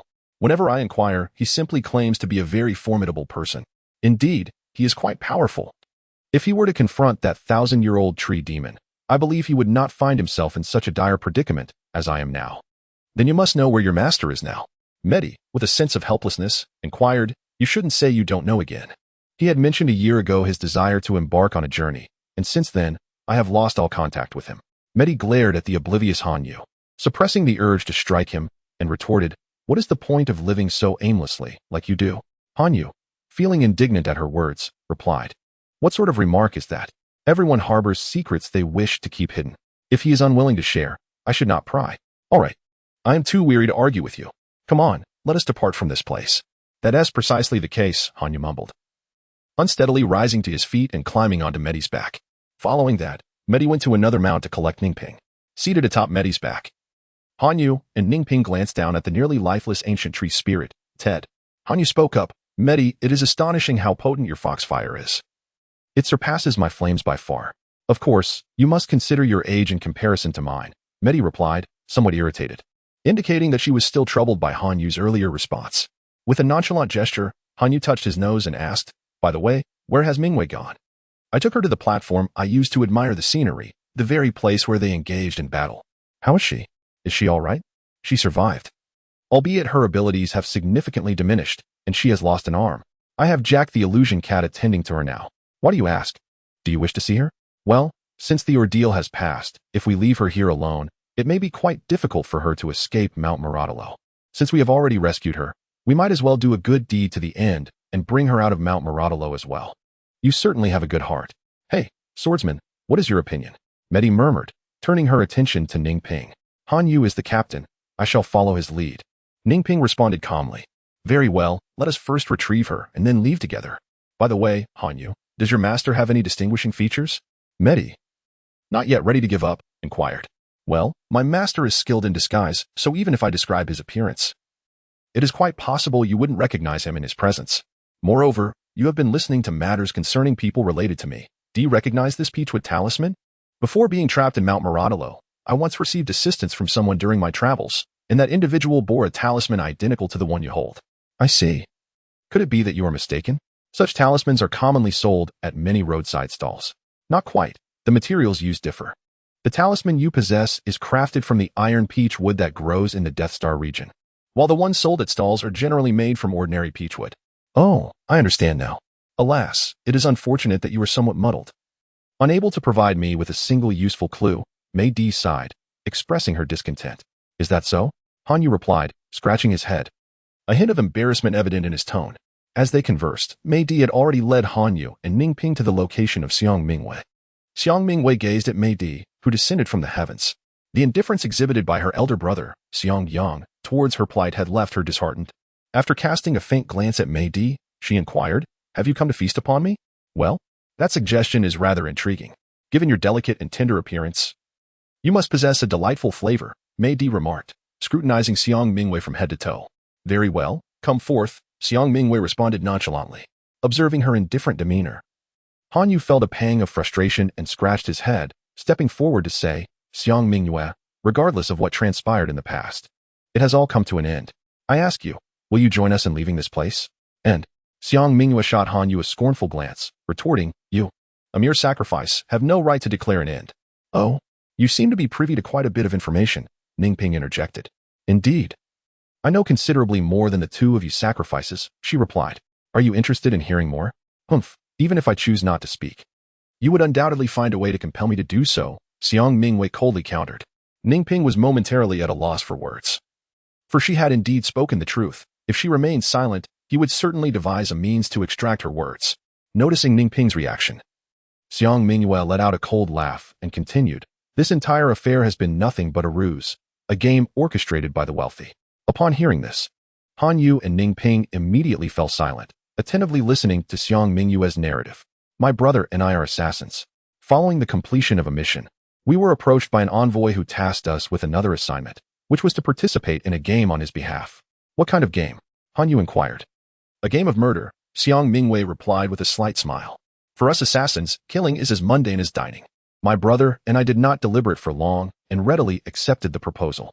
It was only upon our arrival at the estate and our encounter with you opponents, no, with Leo and his ilk, that we realized this mission was a carefully laid trap from the outset. After meeting you, my brother and I inquired with Paul, who candidly revealed that the hunt for the Phantom Fox King was merely a fade. The true objective was a gamble, with the stakes being whether my brother and I or Leo's side would ultimately survive. Regrettably, in the end, none emerged victorious, and instead, you two sacrifices became the unexpected dark horses." As she spoke, Xiang Mingyue cast a glance at the lifeless bodies of Leo and his companions, expressing her lament. Ningping frowned and asked, "Do you truly resign yourself to being mere pawns in someone else's game? And what of it? Do not presume that my brother and I wished to partake in this game. Rather, we were compelled to do so. Are you aware of the immense power wielded by those who orchestrated this game behind Paul? For those individuals, wishing for our demise is as effortless as squashing an ant. For us, participation offers a glimmer of survival. However, to refuse means certain obliteration. You are aware of who these people are you not?" Ningping inquired. "I am uncertain. I only know that Paul and their presence is merely akin to a watchdog," was the reply from Xiang Mingyue, shaking her head. "What do you mean when you say that Ningping and I are sacrifices?" Han Yu asked, puzzled. "That is a question for her," Xiang Mingyue responded, glancing at Meidi. Seeing the attention of Han Yu and the others upon her, Meidi hastily clarified, "What are you looking at me for? I have not conspired with the individual she speaks of. I merely seek someone who can help me unravel the seal. Yet, whenever those people spot me, they scream for blood. Aside from a few instances where my anger led me to eliminate those who sought to kill me, most of the time, I merely select two individuals to bring home, to inquire if they would assist me. But each time I emerge from my home, those left behind are either dead or fled. Precisely. For the rules of this game dictate that a victor must be determined before the return of the ghost-faced Fox King. Otherwise, all participants are doomed to perish." Xiang Mingyue continued. "By the way, Meidi, I just recalled something. Did you not see an old man wandering the battlefield with a bottle, collecting something after you had eliminated everyone?" Han Yu asked, as if recalling a sudden thought. Let me think. Oh, I remember. There was indeed an occasion when an old man collected the grievances of the fallen on the battlefield, but he only did so once and never returned. I surmise he realized he had been deceived." "Deceived?" "Yes. Is there not a legend in your human world that claims collecting the grievances of the deceased can lead to resurrection? In truth, that is utterly impossible. How could the dead be reborn unless in a different form of existence? Yet, in that case, the resurrected would not be the original person. I suspect he attempted it and found it futile, thus abandoning the endeavor. So, did you ever kill a young boy, around the age of 12 or 13? Meidi pondered and nodded, stating, "I did indeed encounter a boy of that age on Mount Modolo. However, it was not I who killed him. He frightened himself to death. Truly, I am not lying. The moment I appeared, he collapsed with a thud, convulsed a few times, and perished before I could even attempt to save him." Xiang Mingyue, let us turn to you. What are your plans for the future? Han Yu asked, directing his attention to Xiang Mingyue. With a bitter smile, Xiang Mingyue replied, "What can I do? I have lost an arm. Becoming an assassin is no longer an option. Moreover, my brother, who abandoned me to flee alone. If he discovers that I am alive, for the sake of his reputation, he will undoubtedly seek a way to eliminate me. In the end, I am destined for death regardless. Do you have any means to draw out your brother?" Ningping queried. "What do you intend to do?" Xiang Mingyue asked. "There is nothing much. I merely wish to settle the score with him for the ambush he orchestrated against me. I have my methods, but can you guarantee his demise?" Xiang Mingyue inquired cautiously, as matters of life and death necessitate prudence. "Xiang Mingyue, you yourself stated that either way leads to death. By eliminating your brother, You might instead seize a glimmer of hope. Why ponder anything further? You are right. Very well. I shall reveal how to locate my brother. Xiang Mingwei contemplated before nodding at Ningping. Hey, Ningping, you cannot genuinely intend to kill that Xiang Yang, can you? Han Yu whispered to Ningping. Of course. That Xiang Yang must die. I, Ningping, have never been trampled upon in my life. Ningping replied through clenched teeth. At least that Leo only kicked my backside. Han Yu remarked, visibly relieved. Ningping fixed Han Yu with a long, silent stare. The group set off again, this time with Xiang Mingyue on Meidi's back. At least the illusionary cat Jack was granted its freedom. The primary concern was that this fellow was rather large, making his departure from Mount Modolo somewhat troublesome. Before long, Meidi had flown near the entrance of Mount Morolo. Suddenly, Xiang Mingyue, seated at the rear, exclaimed, "Wait. What is it?" Meidi inquired after halting. "Descend. I believe I have spotted something intriguing," Xiang Mingyue replied, albeit uncertainly. With suspicion, Meidi landed, causing the gathered sharp-toothed rabbits to scatter in fright from the presence of the powerful beast. Once the rabbits had fled, the reason for their congregation was revealed, a gruesomely gnawed human skeleton. Xiang Mingyue hurried to the side, picked up a nearby dagger, and after scrutinizing it closely, suddenly burst into laughter, exclaiming, "Karma, indeed." After a spell of laughter, Han Yu asked, "Xiang Mingyue, what brings you such mirth?" "Ha ha ha, what am I laughing at? I find it amusing that my cowardly brother, in his desperate flight for survival, ultimately met his end in the jaws of a pack of sharp-toothed rabbits. Is this not poetic justice? Had he stayed to rescue me, he would have only needed to hold out a little longer until your assistance arrived, and he would have survived." Yet now, Ningping gazed at the skeleton on the ground, ultimately saying nothing. The individual was dead, and thus all grievances had concluded. What merit was there in further contention? Meidi, could you please bury the remains of that Xiang Yang, just as you did with Liu's companions? Han Yu turned to Meidi and requested. Meidi nodded, her yellow tail swaying as the skeleton rapidly sank into the earth, soon forming a small mound. Xiang Mingwei silently observed, remaining mute. Once everything was completed, she stood and addressed Han Yu. "Han Yu, I have resolved to seek out Paul after we depart. Would you be willing to accompany me on this journey?" "Certainly. It just so happens that I am also on my way to confront that old man regarding our previously agreed compensation," Han Yu replied in agreement. Outside the Motaluo Pass, a robust man was sprinting down the road with a woman on his back, while a group of men in black trailed closely behind, less than 200 meters away, and their pursuit was intensifying. "Tulong, let me down and flee for your life," the woman on his back urged. "Silence, Hufen. Abandoning my woman to escape alone is not in my nature," the man retorted. "You scoundrel, who is your woman?" The woman snapped back. "Hee, whoever engages is deemed so. Hufen, the Motaluo mountain is just ahead. Once we reach it, I will find a way to shake off those pesky pursuers." The black-clad men, clearly aware of the man's intentions, heard their leader bellow, "Kill them. Leave no survivors. Slay them." No sooner had he spoken than a shadow swept across the sky, startling everyone into a stupor. The legendary ghost-faced Fox King had emerged from Motaluo Mountain, now hovering in midair, locking eyes with them. Chapter 18, Settling Scores Run. Someone shouted, prompting the once pursuers in black to turn tail and flee. The leader of the black-clad men wished to intercept them, but the thought of facing the ghost-faced Fox King extinguished any such intention. "Those two will undoubtedly become the Fox King's meal," Alka, the leader, contemplated. In truth, Tulong Wang Batian and Huafeng Xie Tianfeng shared Alka's sentiments, believing they were doomed to be devoured by the ghost-faced Fox King. "I'm sorry, Tulong, for dragging you down with me," Xie Tianfeng expressed regretfully. "Do not surrender so soon," Wang Batian replied, turning his back to her. "Tulong, do you really think you can defeat the ghost-faced Fox King?" "Xie Tianfeng, if I don't at least try, how can I live with myself?" As he spoke, a layer of golden light began to emanate from his body. "Hey, I feel as though I've seen this person before," a familiar voice resonated from across Wang Batian. Xie Tianfeng's eyes brightened as she exclaimed, "Wang Tian, you must get out of the way." "Huh." Wang Batian was momentarily taken aback, but complied and stepped aside.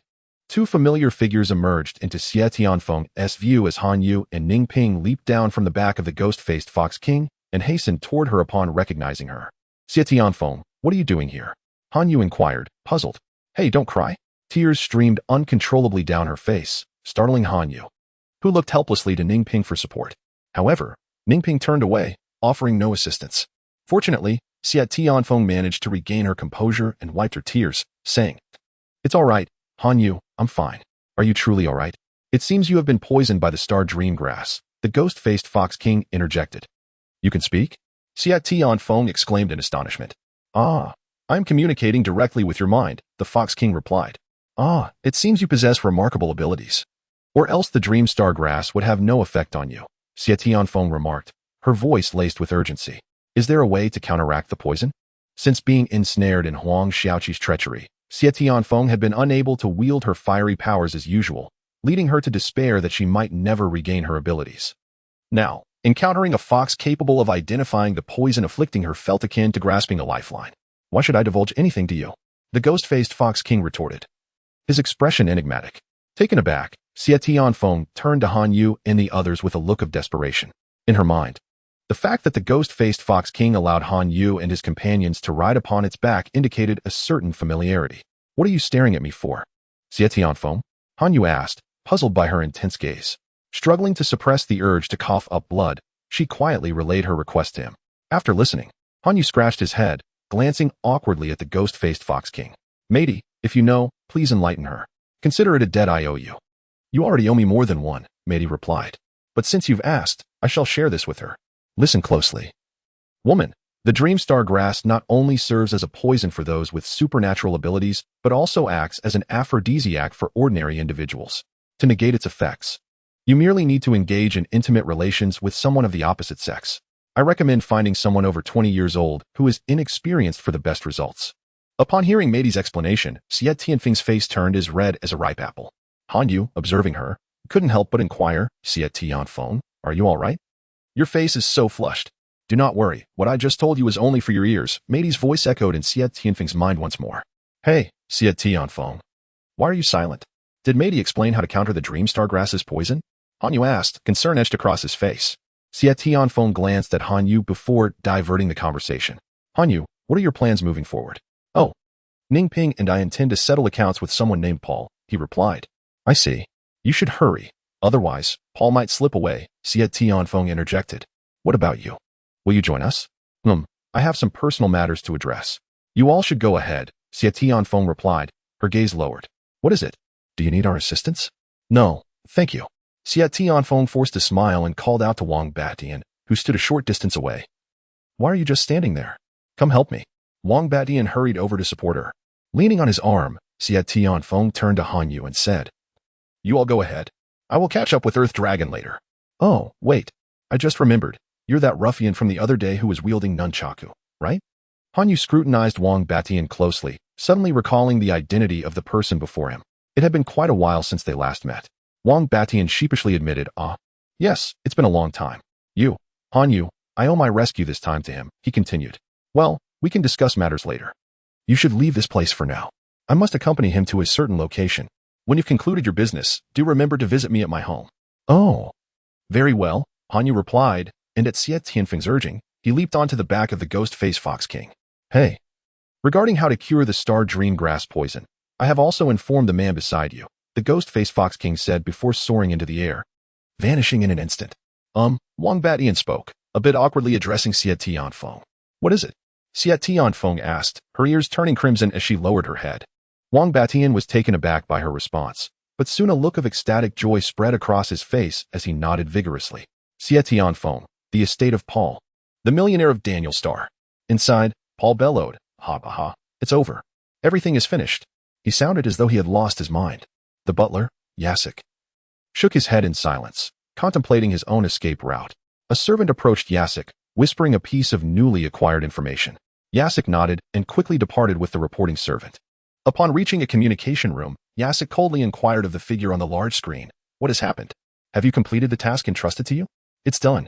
The two individuals encountered the ghost-faced Fox King just as they fled to Modolo Mountain. The figure on the screen, Orca, replied. Hey. We've fulfilled our end of the deal. When will our reward be given? Orca questioned. The ghost-faced Fox King? Are you certain those two are dead? Yasik asked, his skepticism evident. Having encountered the ghost-faced Fox King, how could they possibly survive? You're not trying to renege on the payment, are you? Orca replied, a hint of suspicion in his voice. Nonsense. My family, the Aid family, is affluent and does not lack for your meager reward. However, you have no proof. Why should I believe your words? Yasik countered dismissively. It's true, I swear. Orca insisted urgently. Can the oaths of your kind be trusted? Yasik scoffed. What do you wish to do then? I need to confirm that those two are truly dead. I require concrete evidence, Yasik stated firmly. But the Ghostface Fox King is in Modolo Mountain. Orca struggled to articulate. I don't care. The bottom line is, without evidence, I will not pay, Yasik interrupted, cutting off communication with Orca. Hey, damn it. Orca shouted several times, receiving no reply, and angrily discarded the device in his hand.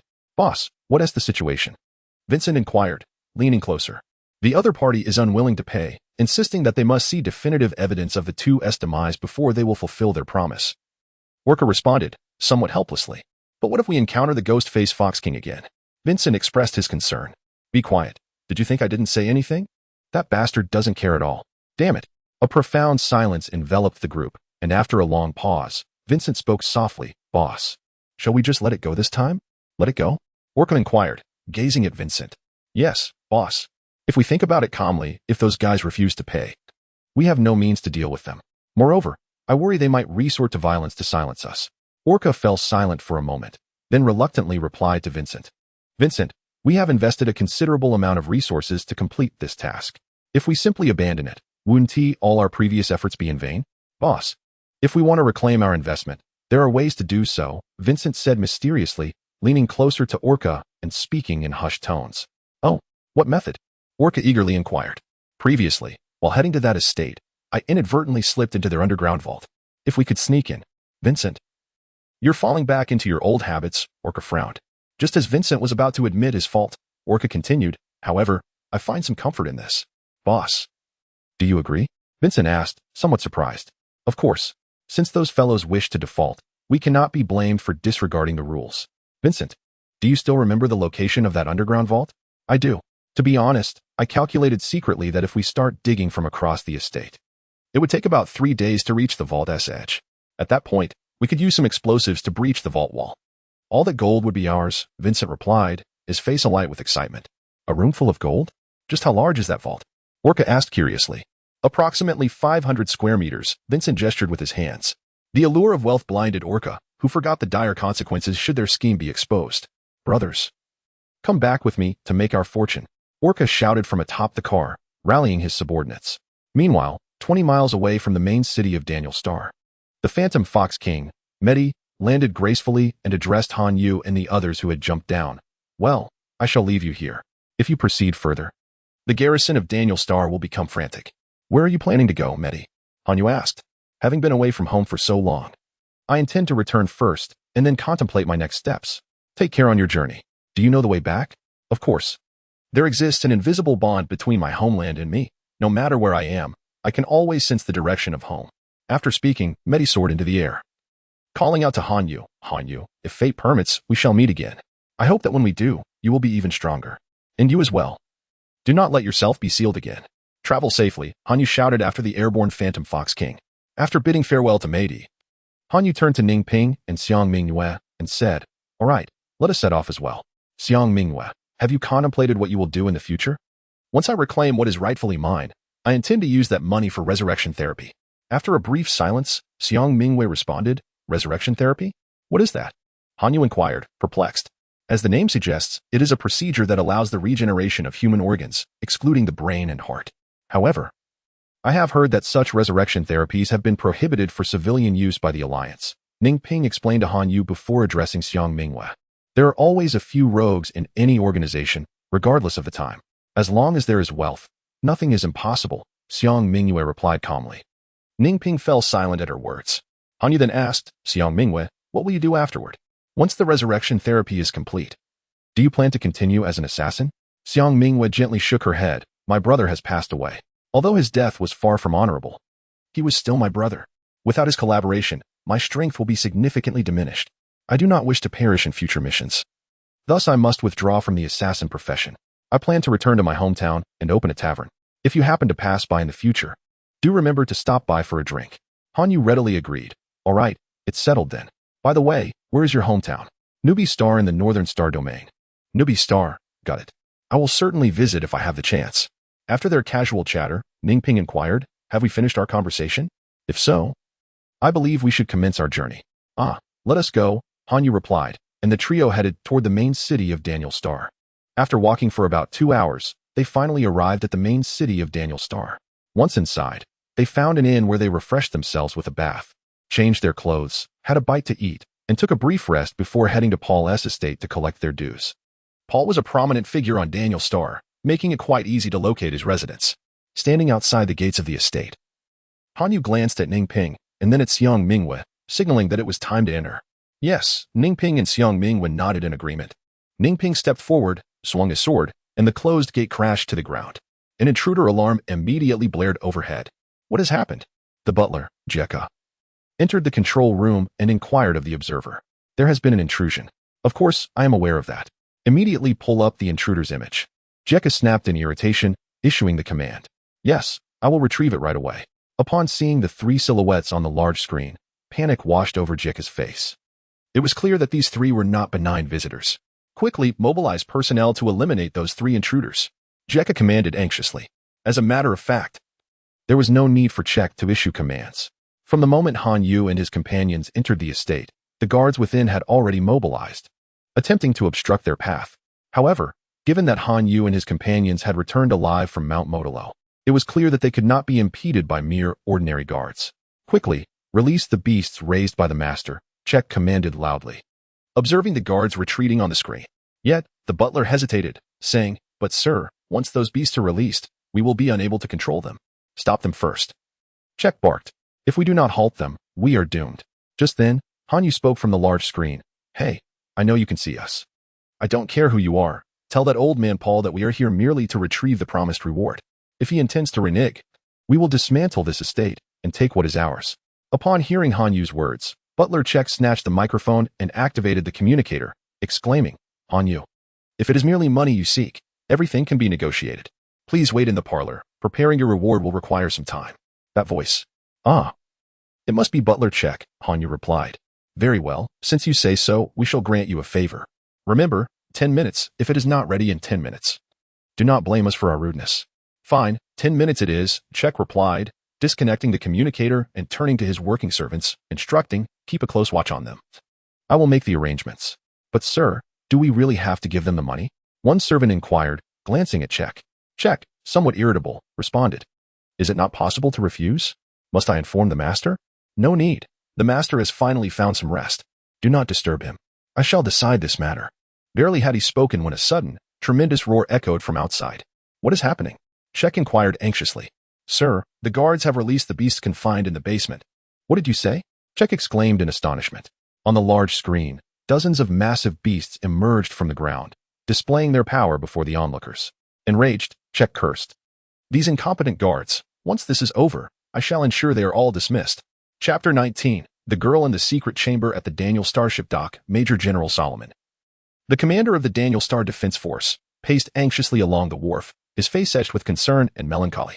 His aide, noticing his distress, offered reassurance. Major General Solomon, you should take a moment to pause. The situation may not be as dire as you fear. In Major Snoke's report, there was no mention of any misconduct towards General Maxey, so you are perhaps overreacting. How can I not worry?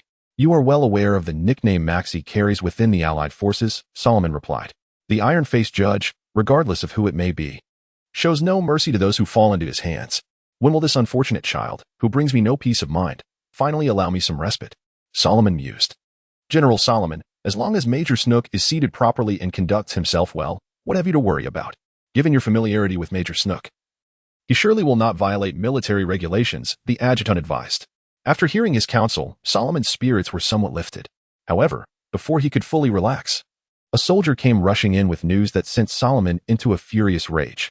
Just moments ago, dozens of exotic beasts had burst forth from the estate of the wealthy Paul on Daniel Star, resulting in attacks on nearby individuals, with hundreds injured and over 20 fatalities. And the toll was still rising. Damn it. These idle fools choose now to cause trouble, bringing me disgrace. Solomon shouted in fury. General Solomon, it is imperative that we prioritize resolving the issue with the beasts.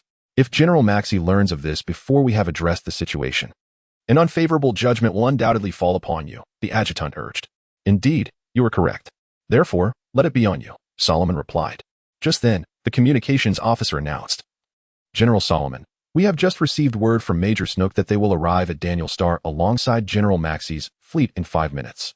Please prepare accordingly. Damn it. Why do all these issues arise at once? Solomon lamented.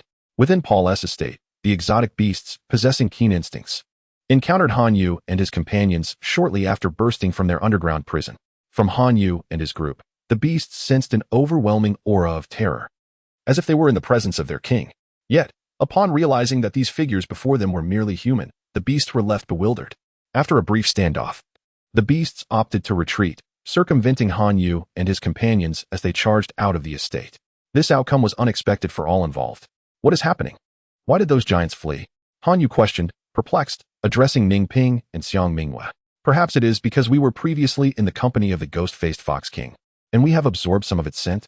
Xiang Mingwei speculated uncertainly. Ning Ping interjected, let us set this question aside for later. Right now, we must focus on the task at hand. The chaos caused by the beasts will inevitably attract the attention of the garrison on Daniel Star. We must complete what we had previously planned before the garrison seals off this area and depart. Han Yu nodded in agreement, and the three resolved to take matters into their own hands in search of the wealth of the wealthy Paul. Generally speaking, affluent individuals prefer to construct a basement in their residences, and Paul was no exception. The emergence of those beasts from underground attested to this. Following the path taken by the strange beasts, Han Yu and his companions descended step by step into the depths below. Within the observation room of the estate, the butler, Jack, gazed in disbelief at the shattered door displayed on the large screen. Moments ago, those beasts had surged out onto the street, while others remained oblivious.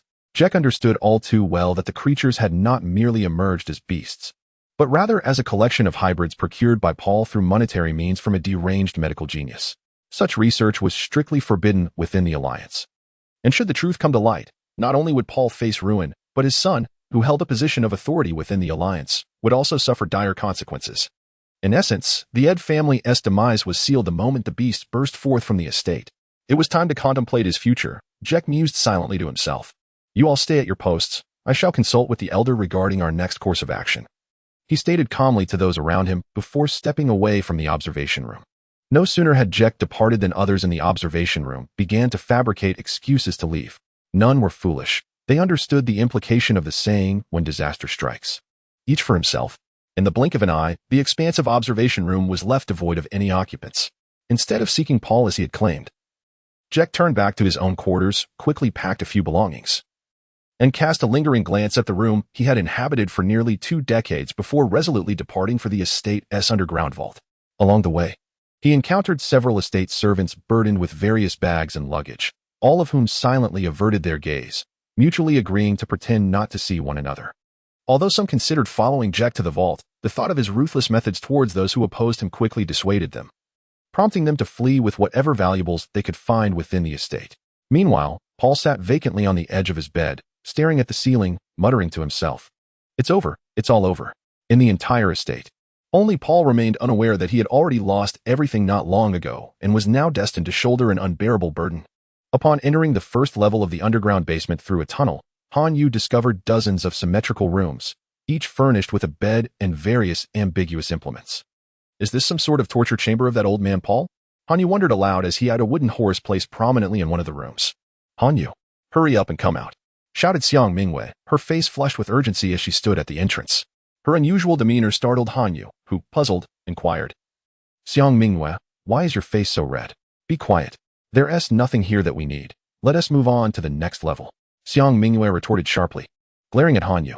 Though perplexed by Xiang Mingwei's peculiar demeanor at this moment, the good-natured Han Yu acquiesced to her suggestion and accompanied Ning Ping and Xiang Mingwei to the second level of the basement.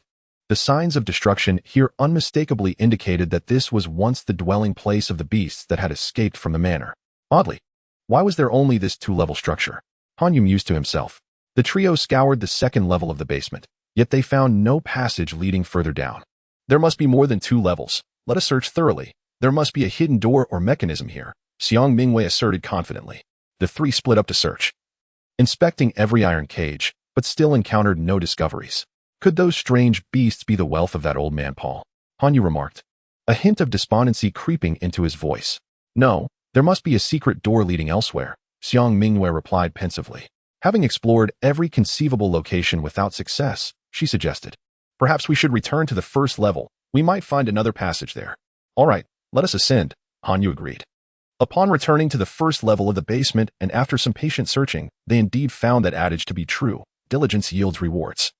As they uncovered an inconspicuous passage, let us descend, Xiang Mingyue exclaimed excitedly to Han Yu and Ning Ping, navigating down a long spiral corridor. The trio arrived before a door at the bottom. This must be the old man's treasury, Han Yu declared with conviction to Ning Ping and Xiang Mingyue. Let's talk. Open the door quickly, Xiang Mingyue urged impatiently. Han Yu pushed the door open forcefully, but the anticipated blinding gold was absent. On one side of the spacious room, a young girl, bound by iron chains atop a massive crystal, came into view. She had fair skin, rosy lips, and hair as dark as Han Yu's. Han Yu. Wait a moment, Ning Ping interjected, stopping him as he prepared to rescue the girl imprisoned in the crystal. Why? Han Yu asked in confusion. Do you not find it peculiar? Who would imprison a girl nearly 200 meters underground? Let us rescue her first. I believe we can directly question her about any uncertainties, Ning Ping suggested. Very well, you go ahead. I will stand guard, he conceded. Seeing Han Yu's determination to save her. With their roles decided, Han Yu approached the crystal, gazing up at the girl ensnared by chains, and leaped onto the chains to assist her. The sudden pressure caused the slumbering girl to slowly open her eyes, revealing a face filled with curiosity and kindness. Oh, you are awake? Han Yu greeted her with a smile. Who are you? She inquired, gazing at him. I am Han Yu, the one here to rescue you. Rescue me? Confusion washed over her features. Yes, to rescue you. Do you know why you are imprisoned here? Han Yu meticulously examined the iron chains, contemplating how to sever them without causing harm to the young girl, when he inquired, what is the reason for my confinement here? Gazing at the bewildered expression on her face, Han Yu resolved to rescue her first and discuss matters later. Ning Ping, could you lend me your sword? He called out to Ning Ping, who was positioned below. Subsequently, Ning Ping tossed the sword to Han Yu, swiftly catching it. Han Yu drew the blade with his right hand, gesturing towards the chains before delivering a powerful strike that shattered them. Without pausing, he swiftly cut through the remaining chains, then reached out to embrace the descending girl as he leapt down. Upon landing smoothly, Han Yu set the girl down and returned the sword to Ning Ping, saying, Ning Ping, let us go, Xiang Mingyue. We must leave now. We have yet to attain our goal. A hint of reluctance crept into Xiang Mingyue's voice as she replied, but we haven't collected our rewards yet. We must depart.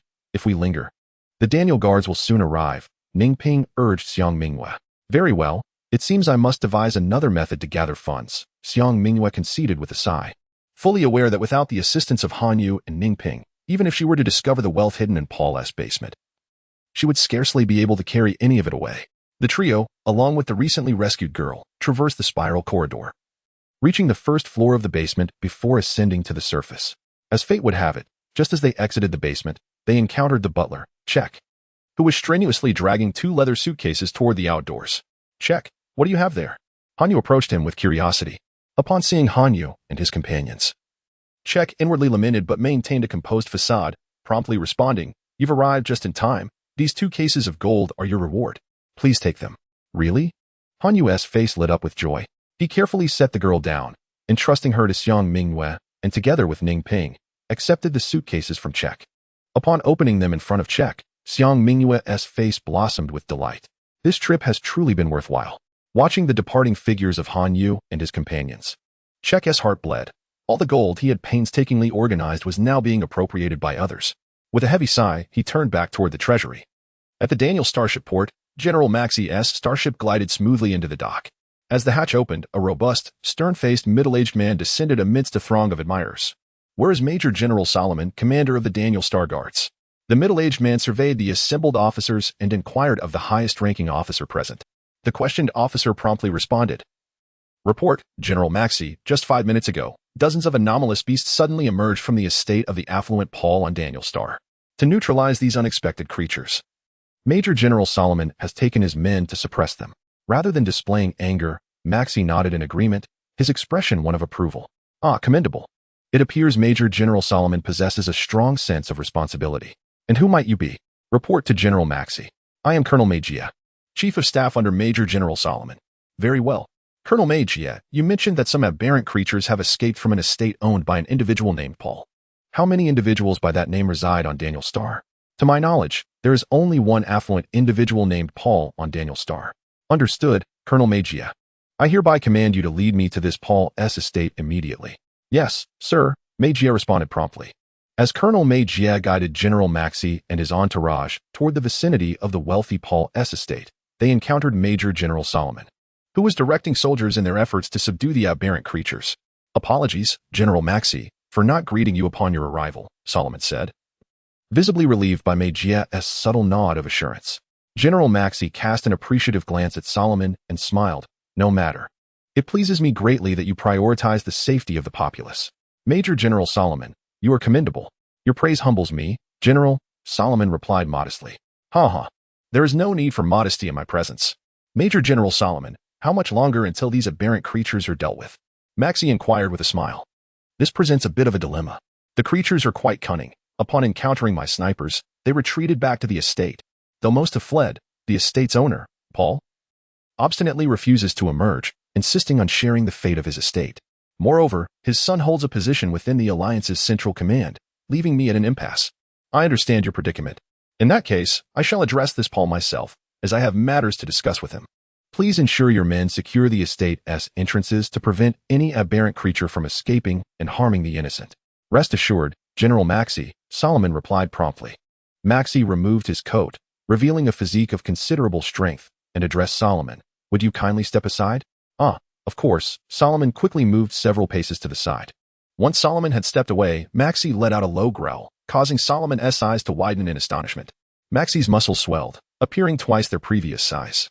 Shaking his head, Maxey said to the astonished Solomon, I possess no extraordinary abilities. I merely have brute strength.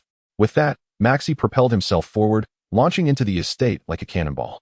Upon witnessing a human enter the estate, the lurking aberrant creatures immediately charged toward Maxey. As he observed the oncoming creatures, a surge of anger ignited within him. The distinct features of these aberrations clearly indicated they were the products of forbidden medical experimentation, regardless of who created you. I vow to hunt them down and deliver them to their deserved fate. As the final word left his lips, Maxey directed a punch toward the abdomen of the creature standing before him, a being that was neither bear nor beast. With a crisp crack, the creature was abruptly cleaved in two, its consciousness lingering even as it crumpled onto the grass nearby, bewildered as it turned to gaze at its severed lower half. Utterly perplexed by the separation. Outside the manor, Solomon stood in stunned silence, watching Maxey effortlessly vanquish the creature that had previously plagued him with relentless headaches. It was the first moment he truly grasped the vast chasm between himself, a mere brigadier, and the generals of the headquarters, recalling Maxey's moniker, the Iron-Faced Judge. Alongside another title, the Tyrant Maxey. Chapter 20. A perilous profession. Ultimately, Maxey could not fulfill his wish to rescue Paul, who obstinately remained within the manor. Upon dispatching the creature and locating Paul, he discovered that Paul had been murdered in his room, or perhaps had taken his own life. However, in Maxey's eyes, the timing of Paul's demise, coinciding with his arrival, ruled out the possibility of suicide. With Paul's death, the trail he had pursued for so long abruptly ended. After spending 2 days on Daniel Star, Maxey resolved to depart that very day. Solomon wholeheartedly supported Maxey's decision to leave. Remaining in Maxey's presence was exceedingly burdensome. After witnessing Maxey's formidable prowess, Solomon felt perpetually on edge during their conversations, fearing that Maxey might suddenly unleash his wrath upon him. His slight frame was no match for even the weakest of the creatures. Major Snowcack, I hope he can accompany me on my departure, Maxey said gently to Solomon. May I inquire about the reason? Solomon asked tentatively. Major Snowcack is a man of integrity, a rarity within the Alliance. I hope he can succeed me in the future. Maxey responded candidly.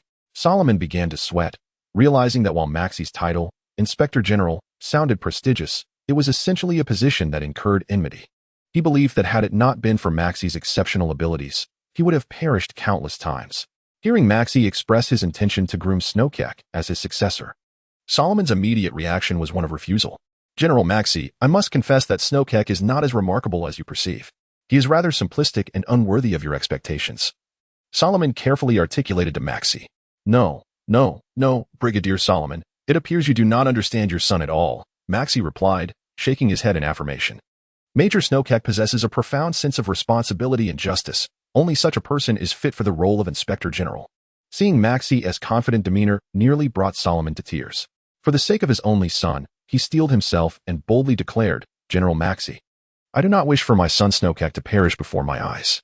Upon hearing this, Maxey furrowed his brow. What did that mean? The position of Inspector General, though it sounds imposing, is fraught with peril. Since Maxey assumed the role of Inspector General, how many assassination attempts has he encountered? While Maxey's formidable prowess allows him to brush off the schemes of petty adversaries, my son lacks such capabilities. If those nefarious individuals cannot contend with you, how might they not succeed against my son? Particularly since my son has been entrusted to your mentorship as a prospective successor. Are you implying that you harbor concerns for Snook's safety from potential covert threats? It is not merely a possibility, it is an absolute certainty.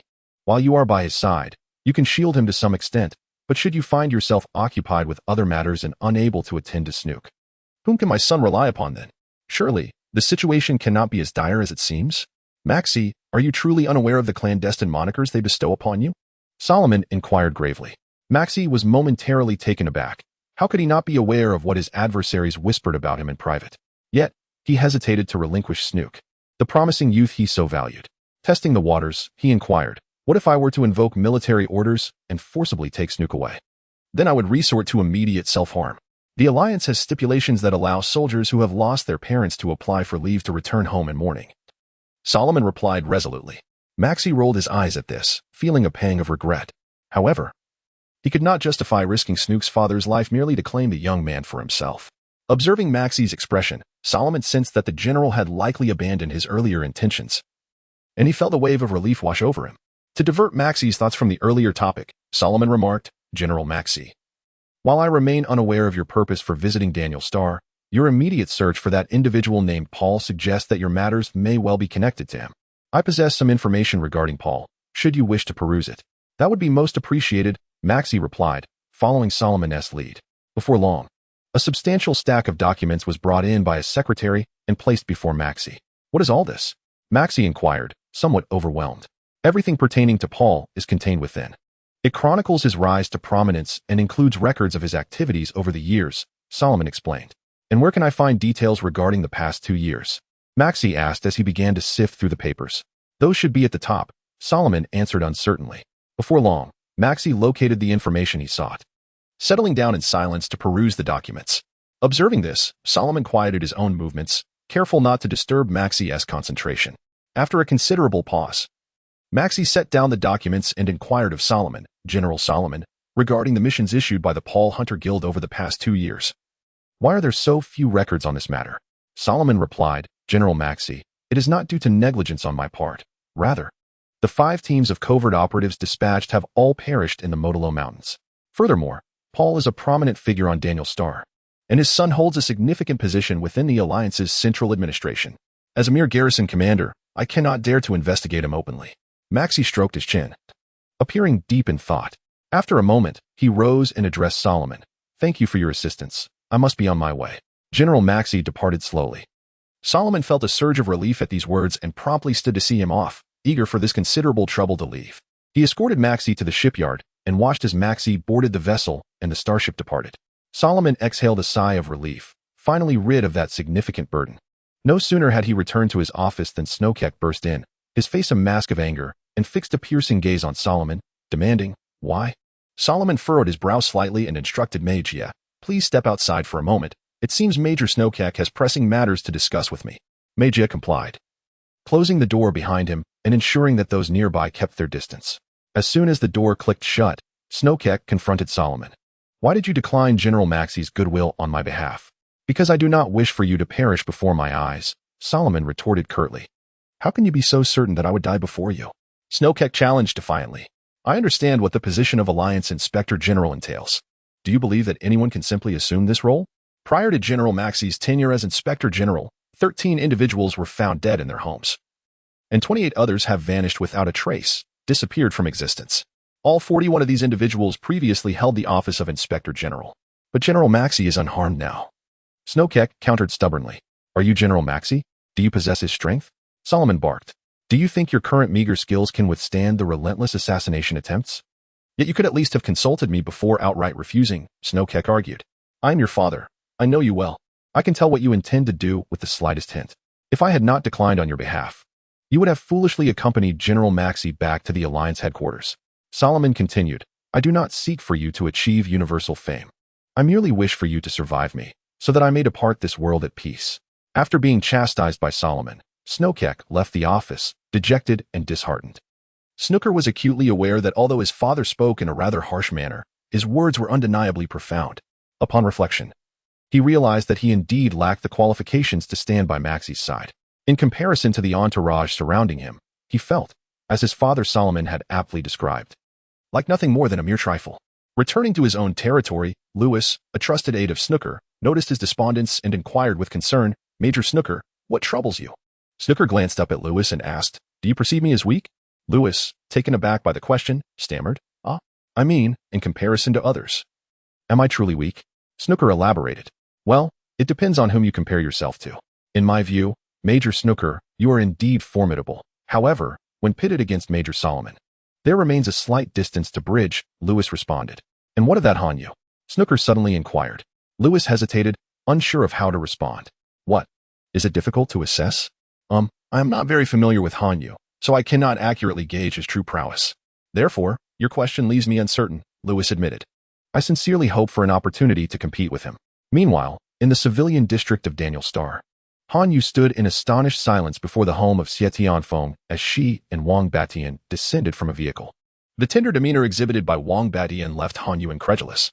It appeared that after parting ways with them, much had transpired between Xie Tianfeng and Wang Batian. Xie Tianfeng. "Is this man Wang Batian?" Hanyu pointedly asked. Ahem, Hanyu, allow me to introduce Wang Batian, my future husband," Xie Tianfeng proclaimed after a slight cough. The declaration momentarily caused Hanyu to question his own hearing, prompting him to turn to Ning Ping beside him and ask, "Ning Ping, did Xie Tianfeng just say what I think she said?" "It seems she is indeed claiming she intends to marry the man named Wang Batian," Ning Ping replied, though not entirely certain. The two exchanged bewildered glances as Xie Tianfeng, exasperated, looked at Hanyu and Ning Ping, remarking, "I assure you, my words are entirely genuine." "Xie Tianfeng, you aren't under some sort of compulsion, are you?" Hanyu probed cautiously. "Enough of that. Stop making baseless accusations. I'll be displeased if you continue." Xie Tianfeng glared at them, clearly annoyed. Hanyu and Ning Ping exchanged knowing glances, and Hanyu concluded, "It appears to be true." Indeed, Ning Ping nodded slightly. "Xie Tianfeng, were you not adversaries with Wang Batian previously? How is it that you now wish to marry him in the blink of an eye?" Hanyu inquired. Xie Tianfeng glanced at Wang Batian before responding. This escape was initially unrelated to him. However, upon learning that I was being schemed against, he unhesitatingly came to my aid. "So, you wish to offer yourself in gratitude?" Hanyu questioned. "Not at all." Xie Tianfeng gently shook her head. "My willingness to marry Wang Batian stems from his unwavering loyalty during our flight. He had numerous opportunities to escape alone, yet he chose to remain by my side. Steadfast and unyielding. This sense of responsibility deeply moves me. I desire a husband who can shelter me beneath his wings. Fenger, rest assured, after we wed." "I shall heed your every word," Wang Batian declared, his face alight with emotion. "Very well, but remember, you cannot go back on this promise," she replied. "Indeed. I vow that my commitment to Xie Tianfeng shall remain unaltered, and I shall never waver," Wang Batian responded with unwavering determination. Nearby, Hanyu and Ning Ping exchanged glances. Silently reflecting, alas, yet another man has succumbed to the whims of his wife. "By the way, Hanyu, did you discover a corpse when you moved in? Where is it buried now?" "Although he betrayed me, I raised him, and I wish to pay my respects," Xie Tianfeng inquired of Hanyu. Hanyu and Ning Ping looked at one another, perplexed. "Xie Tianfeng, what are you saying?" When Ning Ping and I arrived, the door was firmly locked, and there was nothing amiss in the house, nor any corpse named Huang Xiaoqi. Moreover, in recent conversations with nearby residents, none have mentioned finding a dead body in your home. Is that so? Could it be that Huang Xiaoqi is still alive? Xie Tianfeng asked, uncertainty creeping into her voice. "The likelihood of that is slim. If he was willing to betray you for his own gain, he would do the same to others. A traitor like him typically meets a grim fate. It is probable that those pursuing us wished to avoid drawing attention and discreetly eliminated him." Wang Batian suggested to Xie Tianfeng, "Your reasoning holds merit. Regardless, whether he lives or dies is of no consequence to me now." Hanyu, Ning Ping, what are your plans moving forward? "We shall continue our travels and adventures. Additionally, we must find a starship that belongs to us." "What of Xiang Mingwei?" "Oh, she went shopping for clothes with Lin Ku." "Lin Ku? Who is that?" Xie Tianfeng asked, curious about the unfamiliar name. "She is a girl we rescued from the basement of Paul Manor. It appears she has lost part of her memory and only knows her name, Lin Ku." "Oh. And she can pilot a starship. Then it seems you have already found your starship navigator." "Indeed, now we only lack a starship. Once we acquire it, we can begin searching for companions, such as a chef, a doctor, and a mechanic." Hanyu counted on his fingers as he outlined the future members of their adventure team to Xie Tianfeng. Xie Tianfeng smiled at Hanyu, quietly listening to his aspirations. Her expression akin to that of an elder sibling watching her younger brother dream of the future. "Hanyu, Ning Ping, you too. Why aren't you coming over to help me?" A woman's voice interrupted Han Yu's musings. Siet Tianfeng, feeling discontented, turned her gaze towards the source of the sound, only to behold two women swaying towards her, adorned with an array of shopping bags. Is that Lin Ke? Siet Tianfeng mused internally. She recognized Xiang Mingyue, having had a brief acquaintance with her in the past. However, compared to their last encounter, Xiang Mingyue exuded a remarkable vibrancy this time. What piqued Siet Tianfeng's curiosity was Lin Ke, who stood beside Xiang Mingyue, her figure completely draped in assorted shopping bags, resembling an animated embodiment of consumerism from a distance. Once Han Yu and Ning Ping took the shopping bags from her, revealing her true appearance, Siet Tianfeng could not help but gasp in astonishment. What a delicate and enchanting beauty she was, with her fair skin, rosy lips, flowing black hair cascading down her shoulders, and a pair of expressive eyes. One could not resist the urge to cherish such a fragile figure upon first sight. I hear you can't recall your past? Siet Tianfeng inquired gently, lowering her voice to address Lin Ke with kindness. Lin Ke replied, her head bowed as she took a small step back. Sensing the shift, Siet Tianfeng suddenly turned and shouted at the dazed Wang Batian, "Wang Batian, get to work." Under the piercing gaze of Siet Tianfeng, Wang Batian felt a shiver run through him, quickly nodding to comply. He inwardly regretted his earlier indecisiveness, realizing he had unwittingly fallen into Siet Tianfeng's trap. It seemed inevitable that he would face consequences later. Do not be afraid. I am quite easy to get along with. Come, let us converse inside. Siet Tianfeng offered amiably to Lin Ke, who had been startled moments ago. Unfortunately, Lin Ke did not reciprocate the sentiment, swiftly retreating behind Han Yu, perhaps believing that only in his presence could she find safety. Chapter 21. A New Crisis. Lin Ke, trust me, I harbor no ill intentions. Please do not keep hiding from me, Siet Tianfeng said with a wry smile to Lin Ke, who peeked out from behind Han Yu. 2 days had elapsed since Siet Tianfeng had unleashed her fury upon Wang Batian, leaving an indelible impression in Lin Ke's mind. Consequently, every time Siet Tianfeng attempted to approach her, Lin Ke would scurry away like a startled fawn, seeking refuge behind Han Yu. Perhaps this preference for Han Yu stemmed from the fact that he had once rescued Lin Ke, earning her trust. Han Yu, you must devise a plan to make Lin Ke stop avoiding me, Siet Tianfeng urged, fixing a determined gaze upon him. Han Yu muttered softly in response. What can I possibly do? Don't glare at me, Siet Tianfeng. I'll figure something out. Seeing Han Yu relent, Siet Tianfeng smiled triumphantly. At least you were perceptive. By the way, did Xiang Mingyue and Ning Ping confirm their return for today? Yes, Han Yu replied while continuing to coax Lin Ke. They mentioned that after disposing of the gold in their possession, they would be back by noon at the latest. Then, once they return, will you all be leaving? Siet Tianfeng asked after a moment of silence. Indeed, both Ning Ping and I have our own matters to attend to, and Xiang Mingyue must seek someone to tend to her hand. We are all preoccupied with our own affairs, Han Yu replied with an air of inevitability. What about Lin Ke? Siet Tianfeng inquired. Han Yu paused, momentarily taken aback, then furrowed his brow in distress. It appeared that Lin Ke had likely lost her memory, and there seemed to be a hint of dependence on him. If he were to leave, what would become of her? Han Yu cast a troubled glance at Siet Tianfeng. Observing his expression, Siet Tianfeng responded, I would be willing to take her in, but judging by her demeanor, she may not agree to such an arrangement. Lin Ke, would you like to stay here with Siet Tianfeng? Han Yu tentatively asked.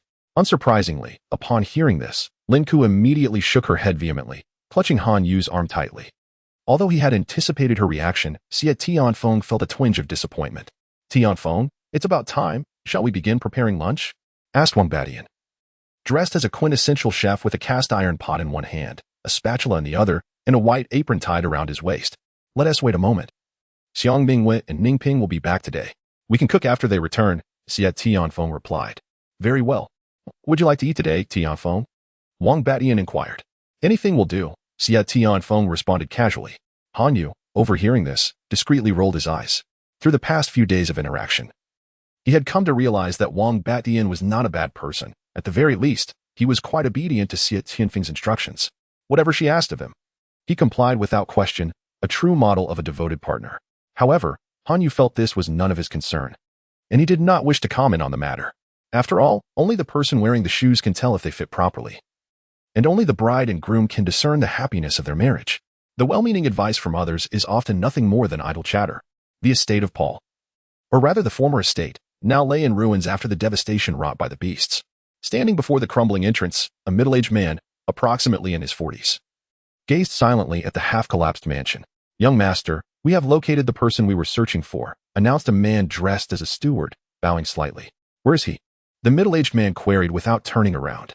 As per your instructions, we have taken him to the secret dungeon for confinement, the steward replied with a bow. Are there any who escaped? None, rest assured, young master.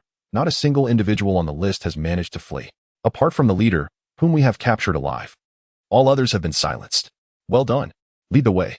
I wish to question Orca about what transpired here during my absence from Daniel Star, as I did not even have the chance to see my father's final moments. Yes, young master. Do you have any further instructions? The steward asked, noticing the middle-aged man's stillness. Young master, have there been any updates regarding the whereabouts of the butler? Check. None. According to our informants, they have thoroughly searched all potential hiding places for butler. Check, but regrettably, they found nothing. Should I inform Hobie to continue the search? Their recent activities have drawn the attention of certain individuals.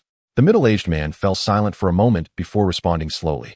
Tell Hobie to shift the search from light to shadow and employ every means possible to unearth that old dog. Check.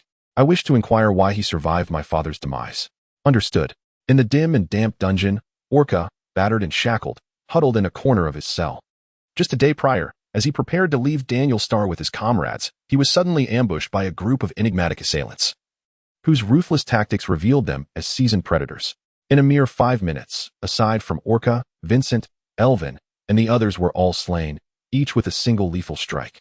Orca closed his eyes in anguish, only to reopen them immediately. The haunting cries of Vincent and Elvin echoed in his mind. With a creaking sound that grated on the nerves, the door swung open, and footsteps approached, halting before Orca's cell. A voice called out, Orca, do you understand why I'm here? Who are you? Why trouble my brothers? I, Orca, have never encountered you, nor have I wronged you, he retorted angrily, glaring at the middle-aged figure outside his cell. Though you have not met me, you have encountered my father. He is now deceased, and I seek the one responsible for his death, the middle-aged man replied, his tone steady. Is that your justification for slaughtering all my brothers? Orca exclaimed in disbelief. Whether you believe it or not, I have explained my reasoning. Now, answer my question. Who killed my father? The middle-aged man gazed at Orca, his voice grave. Humph. Orca scoffed in response. Orca, do not provoke me, for it will avail you nothing. You may not fear death, but I assure you, I possess methods to make your life a living hell, the middle-aged man warned ominously. Orca shuddered at the implication, realizing the precariousness of his situation. A single misstep could lead to his demise by the same date next year. He did not wish to die, not before avenging his fallen brothers. Desperately attempting to recall any pertinent information, Orca tentatively inquired, could you provide me with a hint? Paul Ade. That is my father, the middle-aged man stated solemnly. You are Martin Ade? How did you end up here? Orca gasped in disbelief. This is not something you need to know. Now, answer the question I just asked. Who killed my father? Is the butler, check, alive or dead? The middle-aged man, Martin Ade, inquired coldly. To be honest, I do not know who took your father's life, nor do I have any knowledge of the butler check's current whereabouts. I can only relay what I am aware of, and whether you choose to believe it is entirely up to you, Orca replied after a moment's contemplation. Proceed, Martin commanded. Very well, Orca continued. This matter dates back to the commission your father entrusted to us. I have no intention of concealing the truth from you. Your father hired us to eliminate a certain individual. Who? Xie Tianfeng, a woman. Why does he want to eliminate this woman named Xie Tianfeng? The specifics elude me. But according to information I gathered privately, it is highly likely that Xie Tianfeng had discovered a secret of your father's, which prompted his desire to have her removed. Orca paused and resumed. We were commissioned by Butler Check. Following his directives, we located Xie Tianfeng and nearly succeeded in our task, only for unforeseen circumstances to intervene. Just as we were about to achieve our goal, she was rescued by someone. To complete the mission, I led my men in pursuit of Xie Tianfeng, eventually tracking her to the Modelo Pass, where we encountered the king of the ghost-faced foxes. In our estimation, meeting the king meant certain death for both Xie Tianfeng and her rescuer, so we chose to withdraw while the king was preoccupied. However, to our astonishment, when we sought the promised reward from Butler Check, he refused to pay, claiming there was no evidence to prove Xie Tianfeng was deceased. Consequently, we contemplated taking the reward ourselves. Unexpectedly, as we prepared to act, a horde of otherworldly beasts erupted from the manor, attracting the attention of the garrison of Daniel Star, followed by the emergence of a formidable expert who single-handedly vanquished all the beasts. Soon after, we discovered that your father had been pronounced dead in his chamber. An apparent suicide. Whether it truly was a suicide, I cannot say. I only know that from that moment on, Butler Check also vanished without a trace. Just as we resolved to leave Daniel Star, you arrived. That encapsulates all I know. So, does this mean Butler Check knows who killed my father? I cannot say for certain. However, being your father's butler, Check undoubtedly possesses knowledge that surpasses my own. Who is the expert you mentioned who single-handedly defeated all the beasts? I have inquired about him, and he is the Inspector General of the Alliance, named Maxi. Are you implying that Maxi visited the manor? Indeed. Many witnesses observed Maxi display his prowess, effortlessly dispatching those troublesome beasts. Though your account provides me with little assistance, I shall not impose further hardships upon you, given your candidness. With that, Martinade turned and walked towards the prison cell's exit. Wait a moment, when will you release me? Orca asked urgently as he approached the door. Martin paused at the sound of his voice, then stepped out of the cell. In a tone inaudible to Orca, he instructed the subordinate stationed at the door, see to it that the prisoner is sent on his way, and ensure he is left intact. Understood, the subordinate replied. Martin emerged from the cell, inhaling the fresh air outside, his brow furrowed in contemplation of Kushi's intentions for arriving on Daniel Star. My lord, the matter has been resolved. The butler reported quietly to Martin. Martin nodded slightly and instructed the butler. Notify Hobby to exhaust every means and leverage all connections to locate Butler Jack. Particularly, make sure Hobby is vigilant for a girl around 15 or 16 who may be accompanying him. If she is present, ensure that no harm comes to her. Should she suffer even the slightest injury, regardless of the contributions Hobby has made, I will hold him accountable. Understood, the butler bowed in acknowledgement. At the residence of Xie Tianfeng, Jin Xiangmingyu and Ning Ping returned before noon. Their return brought joy to Han Yu and Xie Tianfeng.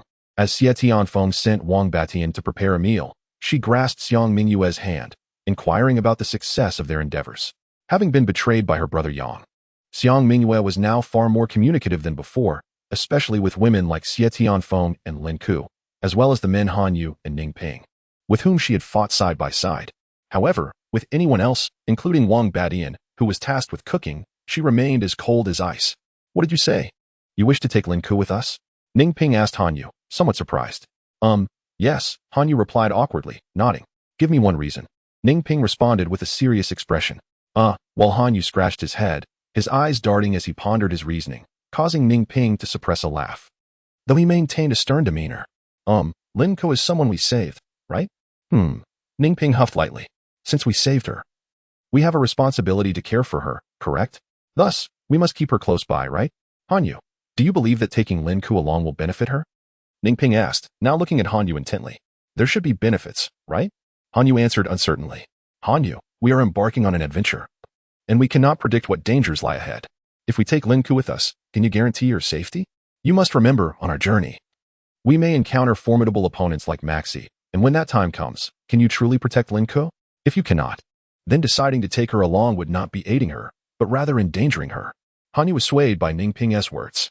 He realized the truth in Ning Ping's statement. They had both witnessed Maxi effortlessly slay the beasts at Paul S. estate. Han Yu questioned his own ability to contend with Maxi, acknowledging that he was far from being a match for such a foe. If it truly is as Ning Ping has said, encountering a master like Maxi may render one's life insignificant. However, the thought of endangering others weighs heavily on Han Yu's mind as he casts a troubled glance at Lin Ku beside him.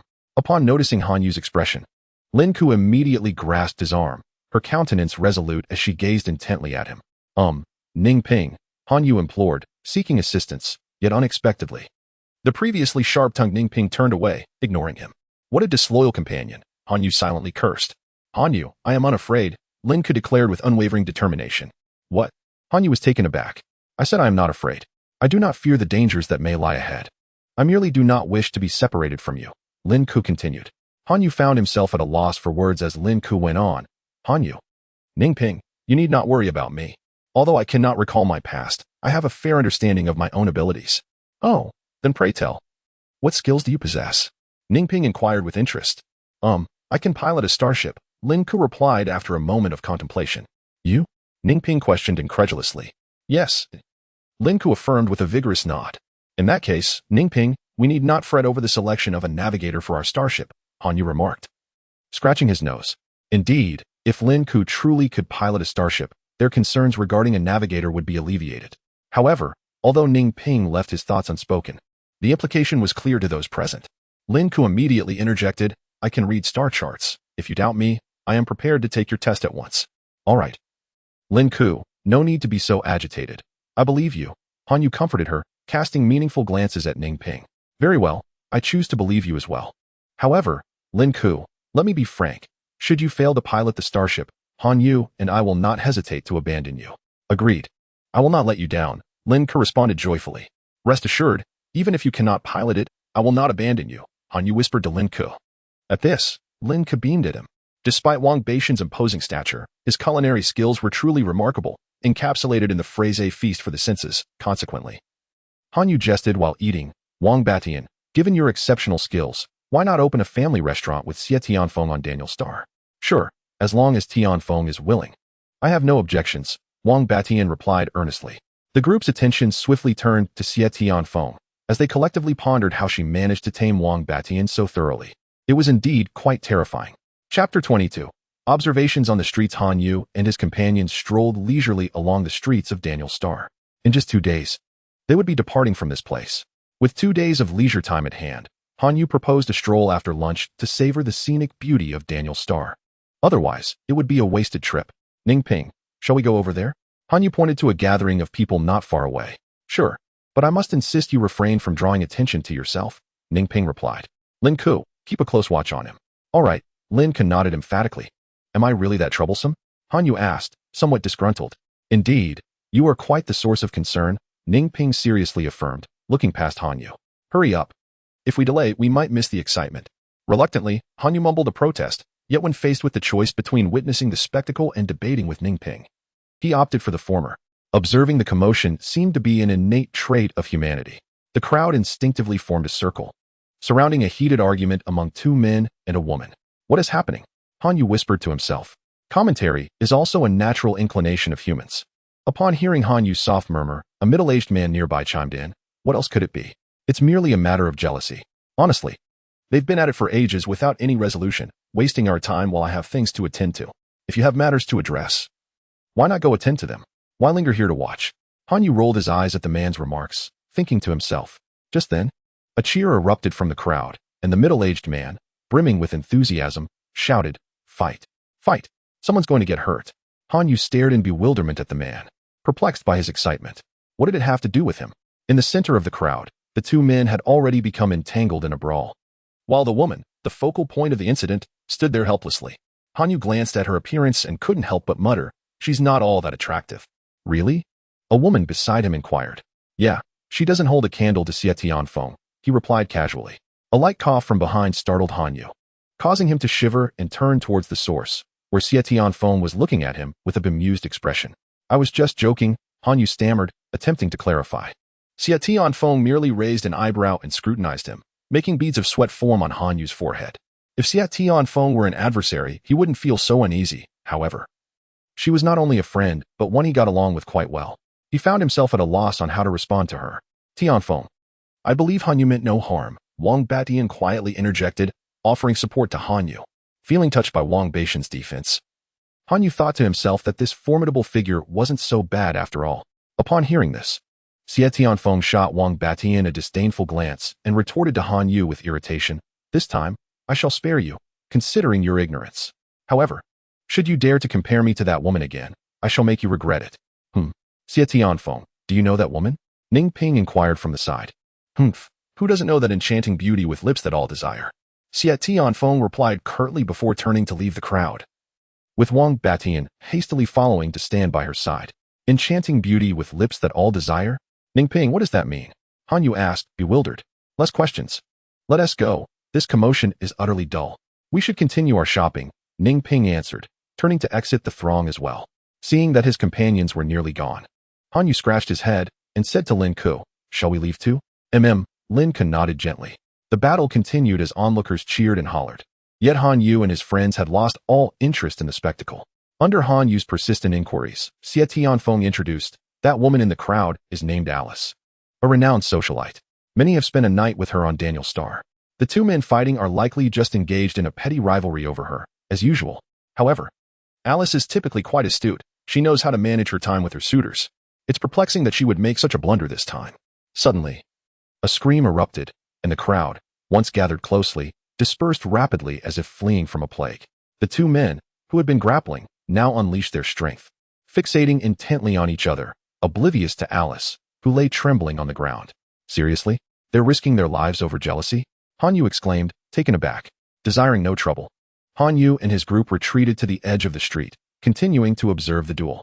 Both combatants were novices in the natural abilities. Unlike Han Yu and Xie Tianfeng, their rivalry amounted to simple displays of power. One would hurl a fireball, and the other would counter with water.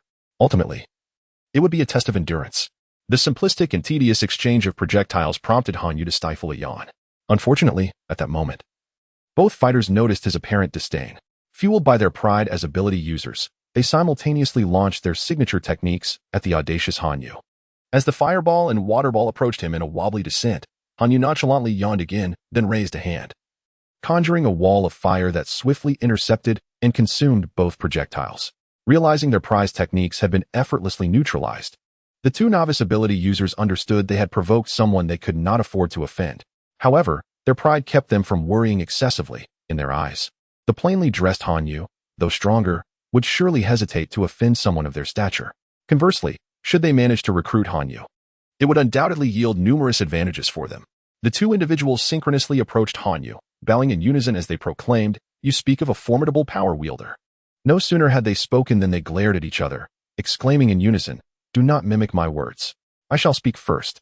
The woman, overlooked by the two men, was Alice, the socialite referred to by Xie Tianfeng, her emotions a tumultuous blend as she observed Han Yu. The two men, driven by jealousy to engage in a physical altercation, hailed from distinguished families. Should either of them sustain harm, the instigator, herself, would inevitably face dire consequences. However, at this moment, Alice felt a mixture of relief and disappointment. Was it possible that the unparalleled allure she possessed was overshadowed by a mere man? Reluctantly, Alice found herself drawn to Han Yu, standing beside him as she listened to her suitors fervently extolling their families, promising immense benefits should Han Yu choose to align himself with them. One suitor, casting a glance at Alice, promptly seized her and presented her before Han Yu, declaring, "Formidable power wielder, if you pledge yourself to my family, this woman shall be yours." The proclamation startled all present, and aside from the other suitor, who displayed an expression of regret, all eyes turned to the speaker. In an instant, Alice became the center of attention once more, though she wished to escape such scrutiny. Yet, the thought of incurring the wrath of her suitors left her immobilized. "Isn't this woman your girlfriend?"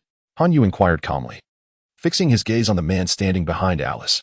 "Oh, no. She's merely a fleeting amusement," the man replied. "If you were willing to serve my family, I could procure for you not just her, but even a woman 10 times more beautiful." "Oh, is that so?" Han Yu responded with a sudden smile directed at the speaker. Ning Ping, observing the exchange, sensed impending turmoil. Han Yu was on the verge of an outburst. True to his instincts, Han Yu swiftly seized Alice and pulled her aside, revealing the man behind her, before delivering a resounding slap across the man's face. Caught off guard by Han Yu's abrupt aggression, the man had no chance to evade the blow, and his cheeks swelled grotesquely. "Why did you strike me?" the man protested, clutching his injured face and pointing accusatorily at Han Yu. Meanwhile, the other suitor began to gather energy, preparing to launch a surprise attack when Han Yu was distracted. However, he was abruptly warned from behind, "You would do well to remain still, otherwise, do not blame me for the consequences." Turning to see a swordsman glaring coldly at him, the man hesitated. "Stop. Stand down." Alice summoned her courage, stepping in front of Han Yu to shield the injured man behind her. Han Yu furrowed his brows and cast a cold glance at the woman, stating, "As a person, especially as a young lady, one must learn to cherish oneself. If you do not value yourself, how can you expect others to hold you in esteem?" With that, Han Yu turned on his heel and walked away. Alice gazed at his retreating figure, rendered speechless. As the excitement dissipated, the crowd began to disperse. Once the throng had cleared, Alice turned to the man behind her and inquired, "Are you all right?" In response, she received a harsh slap, as the man, in a fit of fury, pointed at Alice and shouted, "Wretched woman, if it weren't for you, would I have been struck?" With that, he stormed off. Alice held her reddened cheek, a faint, sorrowful smile gracing her lips as she quietly turned to walk in the opposite direction of the man. Han Yu's words echoed in her mind. As a person, especially as a young lady, one must learn to respect and love oneself. If you do not cherish yourself, how can you expect others to respect you? Self-respect and self-love. Is it? Alice murmured softly. Chapter 23. The approaching crisis in the Qingya tea house, a modest establishment for respite. Han Yu and his companions were currently taking a breather. "Ugh, this tea is truly bitter," Han Yu grimaced as he set down his cup. "You see, tea must be savored," Ning Ping gently admonished, lifting her cup to take a delicate sip. Observing her, Han Yu couldn't help but ask, "Ning Ping, It seems you are quite accustomed to this bitterness. Oh, I have been drinking tea since childhood. I have grown accustomed to that flavor, Ning Ping replied casually. You seem to take your tea quite seriously, Han Yu inquired further. Ning Ping, if you have something to say, please speak directly. This indirectness is not like you. Ning Ping set her cup down and remarked. Hey, don't be upset. I was merely curious, he replied with a chuckle. Just then, the tea house door was forcefully kicked open, and a burly man strode in, bellowing. Anyone unrelated to the Chong family, leave immediately. At his command, the patrons hastily rose to exit. The anxious owner of the tea house approached and, glancing at the damaged door, cautiously asked the man, Sir, may I ask who you are looking for? Ignoring the owner, the man scanned the room with his gaze, quickly honing in on Han Yu and his friends. Shoving the owner aside, he strode to their table and demanded in a stern voice. Are you the ones who attacked my young master? Your young master? Who is that? Han Yu asked. Chong Donglai. I don't know him, Han Yu replied thoughtfully. Just then, a figure entered the tea house, speaking in a mocking tone towards Han Yu. It's only been a short while since we parted. How is it that you no longer recognize me? Han Yu scrutinized the newcomer and, upon noticing the clear imprint of a slap on their cheek, suddenly recalled, exclaiming, Oh, I remember now. It's you. What is it? Having found a helper, are you seeking to reclaim your honor? Chong Donglai scoffed coldly at the burly man who had entered earlier. Humph, you can only be defiant now. Uncle Ming, it was this establishment that struck me. For the sake of the Chong family's reputation, I entrust everything to you. To be frank, the man known as Uncle Ming did not wish to take the lead. Although the individuals before him were youthful, none were weaklings. However, one must serve their lord and alleviate their burdens. Rest assured, I shall handle this matter with discretion. Uncle Ming nodded and addressed Han Yu. Young man, why did you strike my young master? First courtesy, then conflict. Because he deserved it. I believe he needed a beating. My family, the Changs, cannot be bullied at will. Boy, if you wish to avoid a grim fate, it would be best for you to apologize to my young master, immediately. Chong Donglai's nose nearly crinkled with indignation. In his view, his family's protector should have dealt a decisive blow to the insolent youth, rather than merely threatening him verbally. Humph. He is not worthy, Han Yu replied, rising to his feet. Uncle Ming, teach him a lesson. Chong Donglai called from behind Uncle Ming. Young master, please remain calm. I will negotiate further with him. Meng Fei, to whom do you pledge your allegiance? Right now, I, Chong Donglai, have been publicly slapped. I command you to act immediately and teach them a lesson. Young master, peace is paramount. To hell with peace. I tell you, if you do not take action today, you had better pack your things and leave when you return. The Chong family does not nurture the inept. Upon hearing this, Meng Fei fell silent for a moment and spoke to Han Yu helplessly. You see, young man, it is not that I am unwilling to provide you with opportunities. Rather, you simply do not know how to cherish them. Are you insane? If you wish to fight, then fight. Why all the unnecessary chatter? Han Yu said, looking at Meng Fei with disdain. Having received no favorable response, Meng Fei reluctantly prepared to take action, but the tea house owner, who had been observing, could not remain idle. This was his territory, and if a brawl ensued, he would suffer the consequences. Ignoring any fear of the Chong family's power, he rushed over to block Meng Fei, exclaiming, Do not fight, do not fight. This cannot happen. Seeing that he had finally succeeded in prompting Meng Fei to act, Chong Donglai's expression darkened, and he shouted, Old man, do you dare meddle? This, young Master Chong, is not that I wish to hinder your endeavors. But this is all I possess. If there are damages, I cannot bear the burden, the owner replied, a mournful expression on his face. Young master, what do you think? Meng Fei inquired of Chong Donglai. Chong Donglai raised his head defiantly. I care not if he perishes. Hearing this, Meng Fei chuckled bitterly and said to the tea house owner, Step aside. Owner, I assure you I will minimize any damage to your establishment. No. The tea house owner, trembling with fear, blocked Meng Fei's path, refusing to yield an inch. Old man, it seems you are determined to oppose me. Listen well. Once this matter is resolved, I shall ensure the demise of your establishment. Chong Donglai thundered fiercely at the tea shop owner. No, you cannot do this. Came the desperate reply. Humph, if you know what is good for you, be gone at once. Chong Donglai continued to bellow. A crisp slap echoed through the air. Meng Fei abruptly turned, only to find his companion, a swordsman wielding a long blade, glaring at Chong Donglai. The swordsman's arm, still poised for action, made it clear that their young master had just been dealt a blow. You, Chong Donglai stammered, clutching his stinging cheek, unable to articulate a coherent response to Ning Ping, who had struck him. Noticing the unfolding scene, Ning Ping frowned slightly and turned to Han Yu, saying, Han Yu, let us depart. The owner of this shop seems quite unfortunate. It would be wise not to bring trouble upon him. Very well, Han Yu agreed. Hey, you're Ming Fei, aren't you? We shall settle this later. Within every heart lies a flicker of curiosity. As passers-by caught sight of Han Yu emerging from the elegant tea shop, they immediately dropped their affairs, akin to sharks sensing blood, and began to gaze intently at the group gathered outside the establishment. On one side stood a youthful ensemble of 3 men and 2 women, while on the other loomed a dandy accompanied by a throng of henchmen. Shall I take the lead? Han Yu inquired of Ning Ping. I will, Ning Ping replied, stretching his neck slightly. It's a good opportunity to loosen up. Just don't let it escalate to fatality, Han Yu cautioned, his concern evident. Fear not. I am more measured in my approach than you might think, Ning Ping responded without turning back. Meng Fei, incensed, reminded himself that he was a revered member of the Chang clan. Yet, from the exchange between Han Yu and Ning Ping, he felt utterly disregarded. Determined to teach these 2 arrogant individuals a lesson, he steeled himself for the confrontation. Let us proceed. We have little time, Ning Ping declared, brandishing his sword sheath rather than drawing his blade against the dozen or so adversaries before him. Draw your swords. Meng Fei barked in dissatisfaction. No need for that. I can manage without unsheathing my sword against you lowly thugs, Ning Ping replied with a slight shake of his head. This remark ignited the conflict, prompting Meng Fei and his companions to surge towards Ning Ping in a furious charge. Their anger was palpable. They could not tolerate the disdain in Ning Ping's words. As the crowd held its breath in anticipation, a mix of anxiety and excitement filled the air. Bang! Crack! The sound of the sword sheath striking flesh resonated as the group assaulting Ning Ping began to topple one after another. To the astonishment of onlookers, only the formidable Meng Fei remained standing before Ning Ping, bruised and battered, with not a single inch of unscathed skin on his body. Ning Ping, observing the scene, furrowed his brow slightly before vanishing in a flash, reappearing behind Meng Fei. With a swift motion, he delivered a decisive blow to the back of Meng Fei's head with the sword sheath. Bang! The resilient Meng Fei collapsed, unconscious. Just moments ago, Chang Donglai, who had been clamoring for revenge, was suddenly seized by fear and attempted to flee. However, as he turned, he was confronted by Han Yu, the very individual who had previously slapped him. Startled as if he had encountered a ghost, Chang Donglai let out a piercing scream, staggered backward several steps, and stumbled, landing awkwardly on the ground. At that moment, he could hardly attend to the pain in his backside.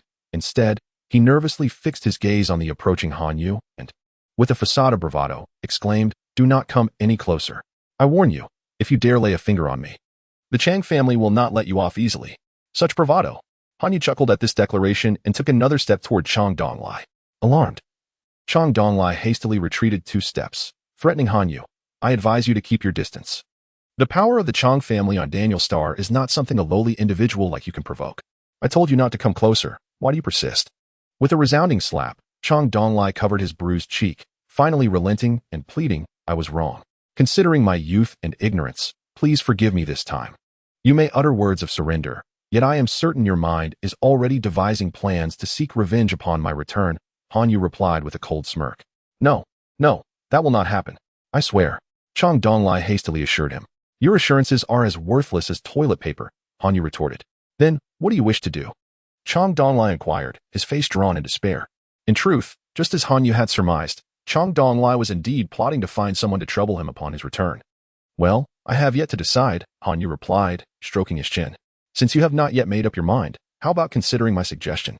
A voice emerged from the crowd as a man slowly approached Han Yu.